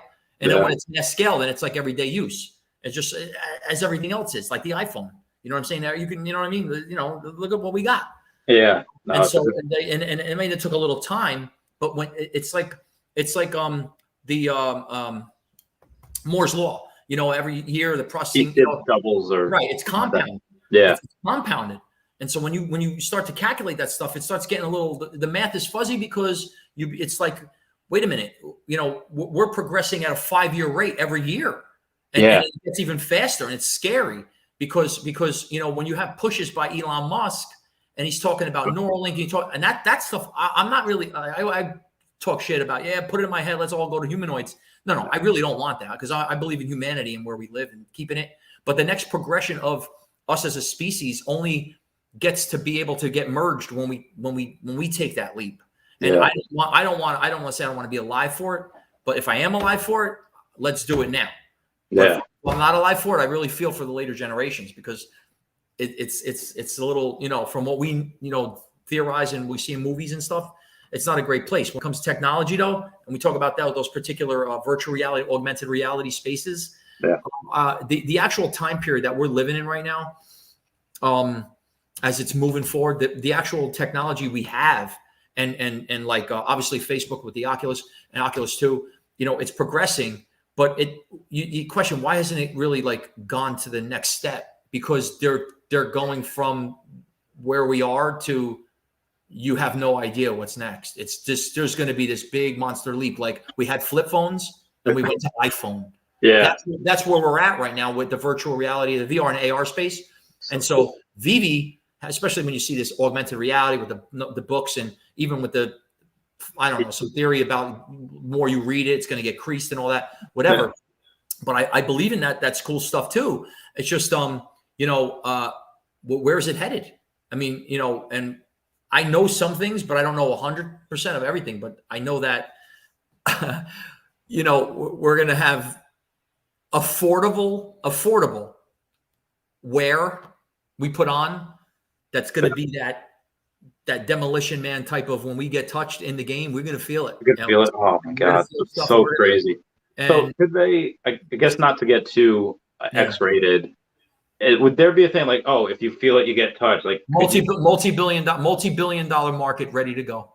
So Pornhub could say like, oh, wear this suit, you'll feel it where you get touched, and that, oh my God, that's going to be worth so much money. Yeah, multi-billions, and the actual the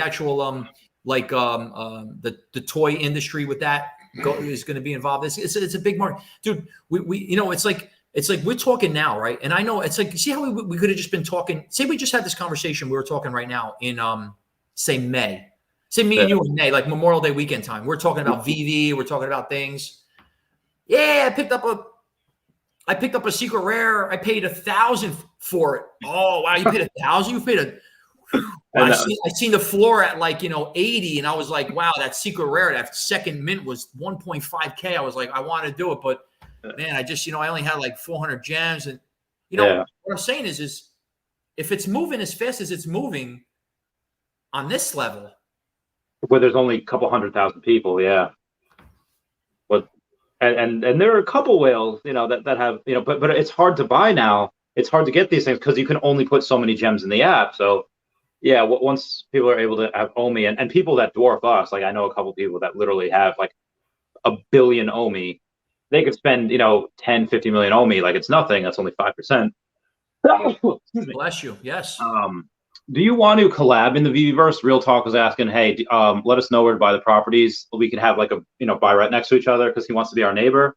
Do you want to do that? Honestly, I don't know. I don't really know too much about how that's going to get available for us. That's the question. I know a little bit about it, but I don't know enough of the the segment of the availability. Like, is it like a drop where 3, 2, 1, like we purchase our drops with respect to collectibles and comics, where it's a first come first serve, or is it a you will only be able to participate in this particular section of the Veveverse if you have A, B, and C of a particular set of comics or collectible? Like, do you have to hit milestones? Do you have to have a certain amount of net worth on Veve? So there's a lot of things like I don't know. They'll have both.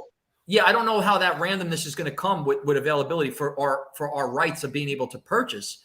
So that's hard to say, and I don't know how we're going to have control of that because it becomes a majority versus minority. Like what if I don't want to be like a whale guy where it's like I have, just because I have a lot, I'm going to go in there and swipe up the whole universe, and everybody's got to come to me and knock on my door to go buy land. I mean, that's why I'm saying I don't know how they're going to play that out. However, is it going to be random? Is it a random number generator where they spin a wheel and you hit buy now, or you hit a thing, and if it hits that, you win it? Yeah. I don't know. They will have both. They will have one where it says like, hey, it's a random drop. You could either get a piece of land that's next to Veve City, or it could be out in the ass end of nowhere, and it's just going to be priced in gems. Like it'll be the bigger the plot, the more gems. Is it like that? Like, I think they'll all be the same size, and the blind box will just be location on where you put it. But you could pay in fiat, or you could pay in OMI. And for me, what I would do is I guess I would try to pay in fiat so I could save my OMI, but I don't have that much fiat left, so I'll probably just pay an OMI. And then after that, they will have other things where, if you have to be this part of the Master Collector program, if you are, then you can get this. I'm honestly, that's a great topic. We didn't get into that. The Master Collector thing. Now, I'm pretty invested in this into the space. Yeah. And I have some very unique collectibles, and I have some very, very interesting and unique collection of comics. But I don't need to have this, you know, I don't want titles. I want to be just as like Eagle. I just have better resources and better opportunity, but I'm not this guy that wants to be the king of this and king of that. I don't want to. I will always meet people. I'm as humble, and I'm not an autograph guy. I'll take pictures with people, but I'm just like you. I want to take your autograph with you more than you want with me. You know what I'm saying? That's how I feel.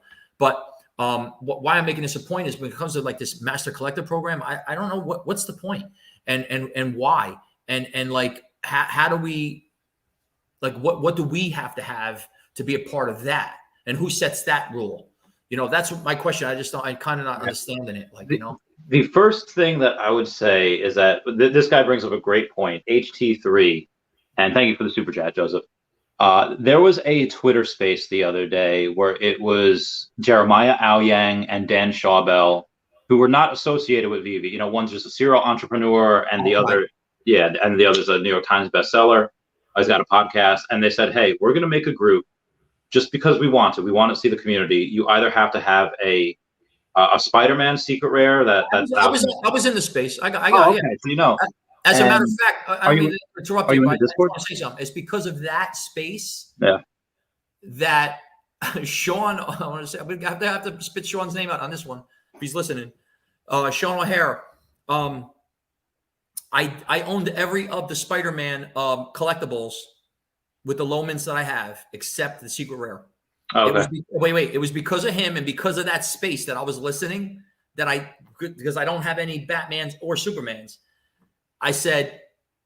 He said in like a day prior, Henry, your sets are awesome because I shared them with some stuff. You need to get that secret rare. Yeah. And I said, he goes, do whatever you got to do, bro. Just get it. The movie's coming out, bro. I'm telling you, bro. He like souped me up like in a weird way. I'm like, all right, fucking nutcase, right? Now I get to the space that you're talking about. And this guy's like, well, you need the Batman or you need the Superman and as soon as he said, the ultimate Spider-Man, where I was like, you mother. I got on the wire. I'm like, I went to Alvear. I'm like, bro, I don't care if it's 3 a.m. Wake up right now. You got my gems right now. Buy that secret rare. It's 4,000. It's 4.4K right now. Yeah. 4.4K, bro. I got it for 4,400. That's amazing. And I bought it. So I'm gonna be a part of that group now. Okay. Are you in that group yet in Discord? I didn't go in it because it wasn't really like of interest at the moment, but okay. Yeah, I'll send you the link. It's pretty fun. It's just cool. For me, it's just a space to be around like those guys and to be around also Peter Shankman. He's in there as well. Just a bunch of guys that just verified on Twitter. They might have, you know, they obviously know things that I don't know. So it's and he's the one, Jeremiah Aoyang, that shared so that one NFT sold for 2.8 million, the squiggly, vibrant color. I was like, so he's very into the space, and the fact that these guys from all different. Jeremy, is he the Asian guy that was the host, and that was the other guy that was Jeremiah Aoyang? Yeah, yep. I was in the space. I knew you were in there too. Yeah, I was there. It was fun. I had Foster Hilt was on there towards the end of the space. I had him on the podcast last week, and he's coming on Wednesday as well. So that was pretty fun to have him. So cool. He's a cool dude. Yeah, I mean, there was a lot of discussion that for me, unfortunately, when it was going on, I was involved in something, but I have to listen. I have multitasking things, and that was important for me. I needed that space, and I missed a few different things that were coming up, but that was very informative, and it was like a spectrum of different discussions that gone on, and a lot about tokenomics, and there was things that were really cool stuff, but they're not Veve guys though. It's weird. I don't understand. I was kind of like a little like, who are they? Like, are they financial analysts or something, or what's the? I mean, they have a hand in it. I know Jeremiah Aoyang is. He's got so many businesses. For Dan Shaw, outside of being a New York Times bestseller, I'm not actually sure certain investments. He's showed me. He's like, hey, he started literally end of August with like no sets, and now he's got like 10 sets or 11 sets, and he's getting up there. I was like, oh damn, you did that in a couple of weeks. That's good. He's got, you know what I'm saying? Yeah. Yeah, definitely. Pags got a King secret rare that is soon to be $1 million NFT. Yeah, that's that Kang, that Kang secret rare.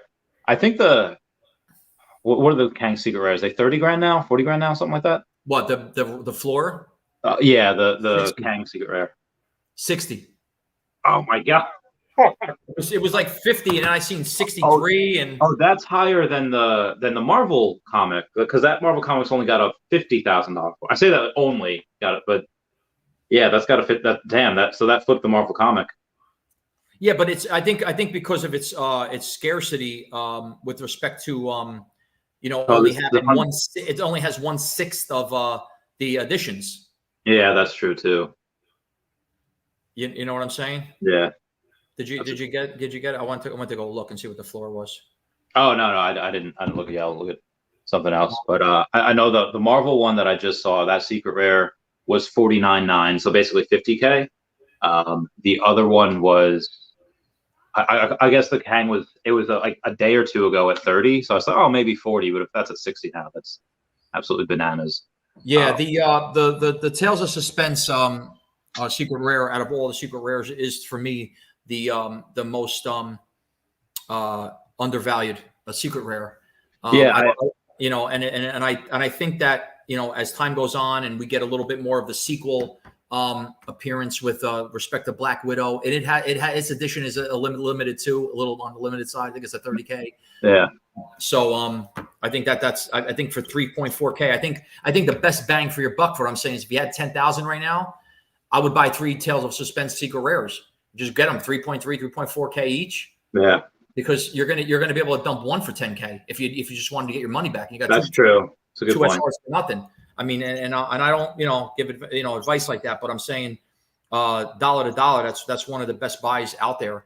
I probably should do that. I just bought a Professor Utonium though, and that was like 2,200, and I have a few grand left in my bank account. I was like, I shouldn't do this. I should, because I know in a couple weeks I'll be, like you said, 10K, and I'll be able to take that out. But I don't know. I know I'm going to regret not doing it. I share that. I share that with you because we get into situations. Here's the Kang. Oh wow! Honestly, I'm not even lying. This is the first time I'm seeing it. I'm seeing 35, 34. Okay. There's only 3 at 35, and then it goes right to 42. Yeah. And then there's a bunch of 42s before you get to, there's 1, 2, 3, 45, and then it goes right to 60. So I don't know. Maybe the market came down a little bit with respect to that one. Yeah. How does that work though? I mean, is it just people just it's not an algorithm, right? There's people just that are actually just going in and removing it and then relisting it for a lower price. Is that?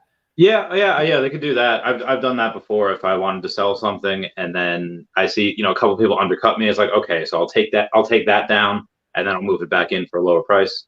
I typically don't like to do that because then it's just, you get 2 or 3 people doing that, the floor drops so quickly. So I typically don't like doing that, but I have done it before when I needed gems for that. I need gems for that Harley Quinn. That's something that I wanted. What is the one that you are most excited to see that they haven't come out with yet, as far as comics go, or anything? Yeah. I mean, growing up, like I said, Captain America was one of my favorite guys. I mean, I was actually the Hulk for one of my Halloweens when I was growing up. Yeah. But I was a little more into like Kiss, and Gene Simmons and that. Like that was late 70s and stuff. But then I got into obviously the pop culture of pop music in the 80s, Michael Jackson and stuff. And I got into breakdancing. But I think that I never really had like that kind of like action figure guy. Like I was like, like my son's like, he's everything. He's Thor, he's Captain America. We got the shield in there. It's a little different. Yeah.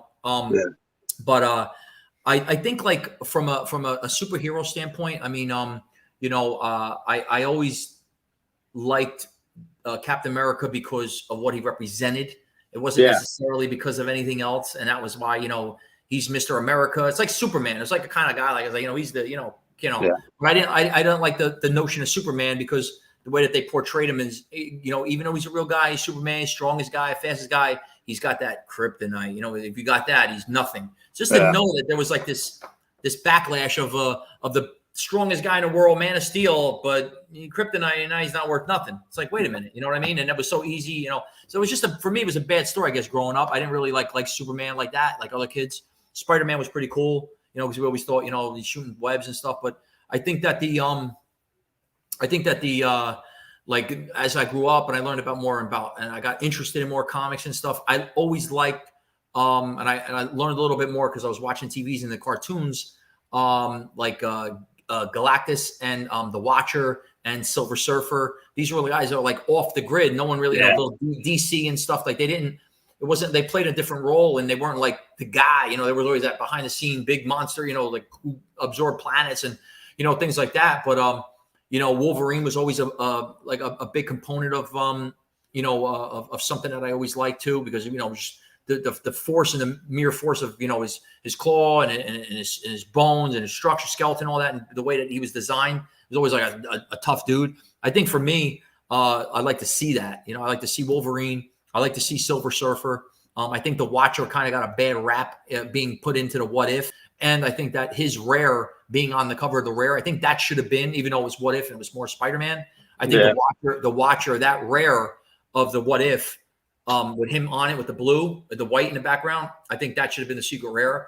But I think they do what they do for whatever reason. I like the What If secret Rare. I mean, I like that with the four head, the Fantastic Four, Spider-Man middle. That's cool. But it would be cool to see them other ones come out too. Not a big Iron Man guy. Not a big nothing about it. Just always like that. Yeah, no, I feel it. I like the Watcher. Like you said, Silver Surfer. I love that Civil War comic book series. I would love to see like a villains, like a Spider-Man villains type of thing. Like I get it, Green Goblin and Venom and Carnage, but even stuff like Jack-o'-lantern, even like the lesser known villains like the Rhino, that type of deal. I think I would like to see them, whether on comic covers or not. Right. What's interesting? We obviously talk about, obviously, Thanos is coming. I always said that I hope, and I really do hope this, because this is another thing that I will collect. If they come out with the glove, which I believe the glove should be a mint, but then I think each individual stone should have its own mint.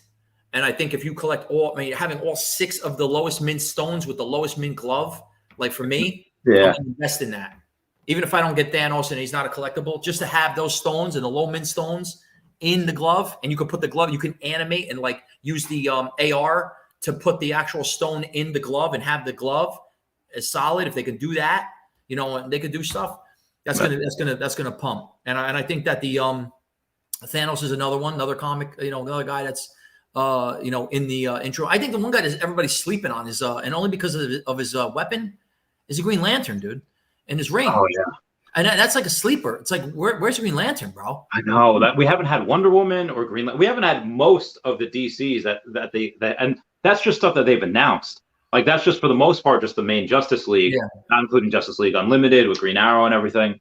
Black Hat's. I'm sorry. Oh no, they do have a Black Hat. He's a boxer. He's like a 50-year-old boxer. I remember the old. Yep. Yeah. Black Canary, that type of thing. So based on your knowledge for that's an uncommon. I thought that was ultra rare, but anything under mint 100, number 48, is that going to be worth something even though it's got like 4,200 mints? Is that still worth it? The mint question, I always, that was the first thing that I had to decide, because if I was going into this market, I wanted to know and how it would be differentiated between, comic to comic or collectible to collectible, because they're all the same. They're digital. There's nothing that's going to be really worn and torn and cornered and bent. It's not like a card or something that you have or a book. So I had to decide that, because I'm going to spend some money. I'm going to put some time into this.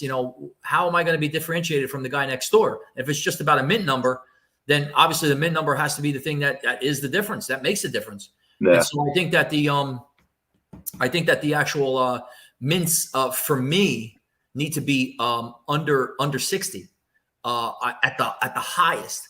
And I think 50 would be primo. And anything under 45 or 46 and lower in the collectible range is the prime real estate. They call that the little that's the sweet spot. And I think that will make the difference. Now, don't get me wrong. Like, you have Donnie and you have these other ones that have lower editions. So it makes the scarcity and the rarity a little bit more, I don't want to say desirable because what the fuck is Donnie? You know what I mean? What is he? Yeah. What is he? A horse? I mean, what the hell is that thing? Technically, he is a the dog? first. I mean, He's the first trans one because he is a horse, but he identifies as a unicorn. Yeah. So, he is come on, dude. You know what I'm saying? I mean, and listen, I'm not against anything. I'm just making a point. Yeah. You know what I'm saying? And so, look, Spider-Man, you're not going to change it, right? The movie's coming out. Can't wait. You can buy this collectibles, and you can buy these collectibles right now. Get the lowest mint you could, and just cross your fingers, because I know, not that you're going to be able to sell it for more and everything. Look a year down the line. Look, if you have $1,000 in the bank right now, and your 1,000 is going to be in the bank no matter what, it's like a reserve. Like I said, you're always going to have milk in your fridge. Okay, you're always going to use it, but you're not going to be out of zero. You're not going to have zero. You're always going to have a reserve. Yeah. Talk about when I said you're going to have supermarkets always have a reserve. They always have this stuff that's in, right? It's the same thing. You're always going to have $1,000 in your bank. It doesn't matter if you have 2,000 or 4,000 or 6,000 or only 1,000 or 1,500. You're always going to have 1,000. You're always going to have that 1,000 reserve. It's always going to sit there like you never had it. You know what I'm saying? Because you're never going to touch it. It's always going to be there. So if you think a year from now, that 1,000 is going to still be that 1,000, you're 100% right. It might not be worth as much in buying power because of obviously inflation, but you're always going to have that 1,000. So just take that 1,000 out and put it in something that will have more value 1 year from now. And a lot more value. Sell it. Take the 1,000 out, put it back, and whatever profit you made, buy another something and keep flipping or put all that more money in the bank and do whatever. It's just so much availability. Like, I'm not a marketing genius and I'm not a business genius. I didn't go to school for business. However, I was always good at math, and I always believed that I believe the universe is math. And I'm not getting into philosophy because I can get deep, but I just think that, I think that every decision that gets made in your life, every decision, meaning every word that comes out of your mouth, the word that comes out of your mouth is actually a decision. But how you define a decision is a mathematical equation. It's you decide is just like a fork in the road. It's left or right. A decision has to get made. If your word that you want to come out of your mouth, that brain went through an equation to make that word come out. It's all math. So when you understand the universe and you understand the obviously if you believe in karma and you believe I believe that our entire universe and our entire existence and everything in it, all the way down to the cellular level, all the way into the insects and birds and all kinds of animals, fish, everything, the motion of the ocean, it's all one big mathematical equation. And I believe the universe is one equation. And I believe that the actual universe actually balances itself out as things get unbalanced. And that's how the universe is. And that's how karma is. That's why when you do bad and you have negative over there, the universe balances it out for you and makes it better or makes it not good. You know what I'm saying? Puts the positive in there. I'm telling you that it's not a coincidence. It ain't this secret book that you get. And when you're good at math, you can make decisions better because you're able to calculate the odds of the likelihood of this outcome happening. And your decision at that moment becomes a lot better if you can calculate it because you have foresight.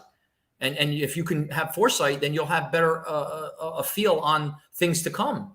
And you want to have that better feel because that's how you make your better decisions in life. And I think that when it comes to investment, that's a key point because that you always want to get in early. You always want to have that foreseenness of being there before the actual wave comes. Because if you're going to profit, that's how you get there. Buy low, sell high. And I think people are really underestimating or like the amount of people that are coming in, and they're overestimating the availability because like you said before, like who's Donnie? Nobody cares. Like he's not nostalgic. He wasn't in the original show. He's only in the reboot. And you have someone like Spider-Man that has 7 times the amount of mints at 1,000, which is still nothing. Spider-Man, in my opinion, will at one point outclass Donnie just because there's so many more people that are going to want him. And Donnie, the only thing that Donnie has going for him is that he's the rarest at 150. So when only one link asks, when Mikey Roberts asks, where do you think the professor will go, Professor Utonium, got 450 mints. That's not a lot. That's not a lot at all. So it's kind of akin to some trophy Pokemon cards. Like it doesn't matter what you got, PSA 9, PSA 7. You just got one because they're so low mints. You're just lucky to have one. Obviously, you're on another level where you're trying to focus on the lower mints, but I think all the ones from Powerpuff Girls, even Bubbles, 10K minimum, if not 20K. Those, yeah. Yeah. I mean, look, it's like anything else. It's worth, look, collectibles.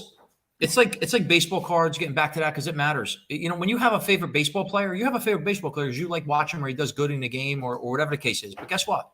That player is only a favorite player to an audience that's limited because the limited audience gets up and dies one day, and so does the guy. And so the audience disappears. If the audience disappears, so does the interest. And if the interest disappears, the demand disappears. And if the demand disappears, then the value goes down. So this is all a metric of timing. And like, so, you know, they're like, you know, Spider-Man's been here. These heroes are here for a reason because they don't disappear. They're animated, not real people. So you get a value out of things that are not real versus things that are real. Don't get me wrong. You have the Mickey Mantles, you have the Babe Ruths because of a historical time period that doesn't exist anymore. Those guys have been dead. They've made their mark. But there's guys in the last 20, 30 years that have done more for a career records than those old guys. So really these new guys should have more value, right? But why? Yeah. No, because the reason why is because of the actual availability of the limits of the editions of those particular cards of those moments in time don't exist. Because those old guys' cards were back in the 50s when they didn't make enough. They didn't make it a lot. Yeah. And to have one in mint condition is even more rare. That's why those values are there. So like those particular things, you know, like you were saying, you know, who knows? You know what I mean? Like it's if someone likes Donnie, if someone likes those particular Powerpuff Girls and all that, it might be, you know, more of a liking for them. Yeah. But who knows if Donnie's going to be something that anybody wants in 5 years? I know Spider-Man's going to be something that everybody wants in 5 years. And I know that definitely a lot of the comic heroes you see, some more popular than others, are going to be something that someone's going to want in 5 years or 10 years. Not just because, you know, there was a low amount and it has a lot of value. You know what I mean? Yeah, agreed. There's something that I just saw, the Kang secret rare number 398. Is that the one that's there for 39,000? Or was that bought up?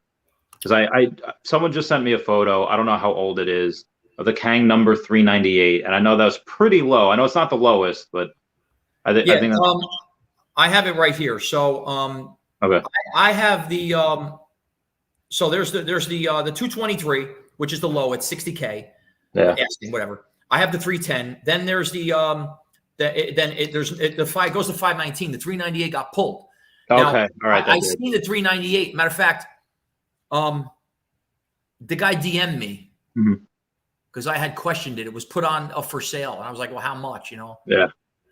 I just threw a number. I was like 10K. I don't know. Yeah. Some people need money. Sometimes they don't want to put it online. I don't know. They want to auction it. They need it now. No wait for 3 days. Yeah. It was declined. Whatever. I haven't seen it. I think it's but I can almost bet it's the number 3 because I'm 310. I think 398 was next. Yeah. I'm almost 100% sure. I think I seen a 4. I'm not 100%. I think I seen one in the 4s. I could be wrong because there's so many numbers, so many mints. But that Avengers set, I'm so happy that I got that. That's one of my favorite. That set is with Kang, bro, and that's. It's gonna be excuse me 1 second. Come here. My wife just got here. She just came in. Come here. Come into the. Hi. Hi, how are you? I'm Randy. How's it going? Nice I saw you comment. Thanks for the comments. Yeah, I watched the whole thing at my open house. It was good. Oh, cool. How did it go? Good. We had like 10 people. Signatures? Yeah. Mm-hmm. Okay, good. What's the average for that type of open house? I didn't hear you. I'm sorry. What was the average for the type of open house? How many signatures you usually get, and based on that, how many are actually serious? This one's a higher priced home, so we're listing it at $649. Mm-hmm. So we got about 10, which is good for that price home. You know, you have less people looking in that price bracket. Yeah, so I was actually surprised, and I have actually 2 showings now that are going privately with their agents. So hopefully, we only need 1 offer. Okay, cool. Oh, like the sellers, they're ready. Hey, as soon as we get an offer, take it. That type of deal. Yeah. Nice. So that's good. It was great meeting you. Yeah, you too. Are you gonna go? Yeah, I'm gonna go now. Okay. So are you going to join us for I'm going to host a 10-cent party in Long Island somewhere. You want to come down for that? What's it called? It's called, there's different parties. Like Dan Lee is going to have a 5-cent party in Oklahoma when OMI reaches 5 cents. He's going to do that. I'm going to do a 10-cent party in Long Island. I think it's a couple people doing like a 20-cent party in Vegas. Yeah, we'll be there. There's someone who's going to do a 20-cent party in Vegas. Yeah. I'll tell you what. Yeah. Look, I appreciate it. I'll try to attend if it's within the time. You know, if it's a day, I obviously can make it. I'm honored and it's my pleasure. I will take you up on that. I just I don't know. I don't know what the hell. Should I be the dollar guy? I don't know. Whatever. You know what I'm saying? I mean, whatever, bro. Listen, for me and you, I mean, guys that are in the 9-figure OMI holdings, you know, anything over 5 to 10 cents, we're you know, $5 to $10 million, $20 million, you know, we'll have more money than I don't think we'll be there. Ain't gonna make a difference, dude, you know, but that's looking forward to it. Yeah, that's cool, man. Sure. It'd be awesome to meet a lot of people. I mean, even if people are, you know, there's people that don't even have OMI, they just, you know, they're coming just to be cool, and maybe they're just people, you know, that have comics. Yeah. I didn't know Sean was that big of a comic collector. Like what he has, he showed me some stuff. Like, dude, that's cool stuff. He's got some pretty cool stuff. You know, and it's inspiring for me. I don't have anything anymore. I have no more baseball cards. I have no more. I never collected comics. And when I was maybe in the 1995 to 98, me and my friend bought Spawn. Nice comics. We bought from like the first one to like, I think we stopped at like 30. Then there was a couple of black and white variants that were in there, but that's it for comics. That in my entire life I own none, and I don't even have the comics there. He's got them. They're in his house down in Tom's River, in Tom's River, in his like in a box, you know, in a good condition. But I'm saying, who knows what they're worth, whatever. But in the sense of, I just don't have that stuff. I never had it, you know. Yeah. But yeah, I know you still got Pokemon cards. You still got like stuff. I still have a couple. The big one, the biggest item that I have now, because I sold the rest of them, is a Neo Genesis box. It's first edition, and there's 36 packs in there, and it's probably worth I think it's worth like in the mid 30s, but I can't get any bites for I can't get any bites for over 30. The closest one I have is like 25, and then I have someone else on the line, like me and my friend might do it. If we can do 27, will that work? I was like, super undervalued, but yeah, that'll work. I'd have to fly to England to do the trade. But I figure it doesn't really matter, even if it's worth 35, 40 grand. If I sell it for 27 and I put that into OMI or I put it into collectibles, yeah, that's just, you know, maybe this doubles in like 3 or 4 years. But the OMI and the NFTs that I would get would like 4, 8x, 10x by next year. So yeah, it's not even a hard call. So. Yeah. I mean, and it's weird because the guy that's buying it from you, he don't have to buy that from you. He could buy the OMI and do the 4x and 8x and sell it. So don't let him know, you know. Yeah, it's weird. Sell. No, but no, that's definitely that's cool. Yeah, you know, what was I going to say? I forgot what I was going to say. Damn, I had 3 things I was going to tell you, and my wife came in. She kind of threw me in. Yeah, because she's pumped up. She's so busy, man. Dude, she's honestly, she's a machine, bro. There's nothing more to say, man. She's dude, I can't say no more about it, man. She fucking works. I mean, it's unbelievable. Good for you. Yeah, I mean, partner. We got so much going on, man, and such good stuff, and you know, we're blessed. And well, I mean, I don't want to take up too much. I've already taken up like half your day almost, you know, 4.5 hours. But no, this was good. This was fun. I'll go. I'm going live on that VV announcement at 10:30 on Tuesday.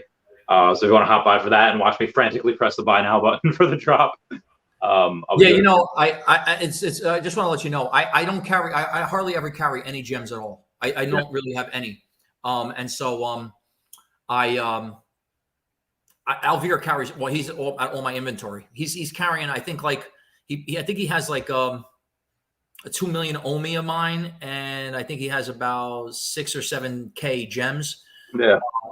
On him, he always keeps stuff for me because he's like my dude. And so, you talk about trust. Think about that. Yeah. Well, you know, the what were we just talking about? Damn, I just forgot.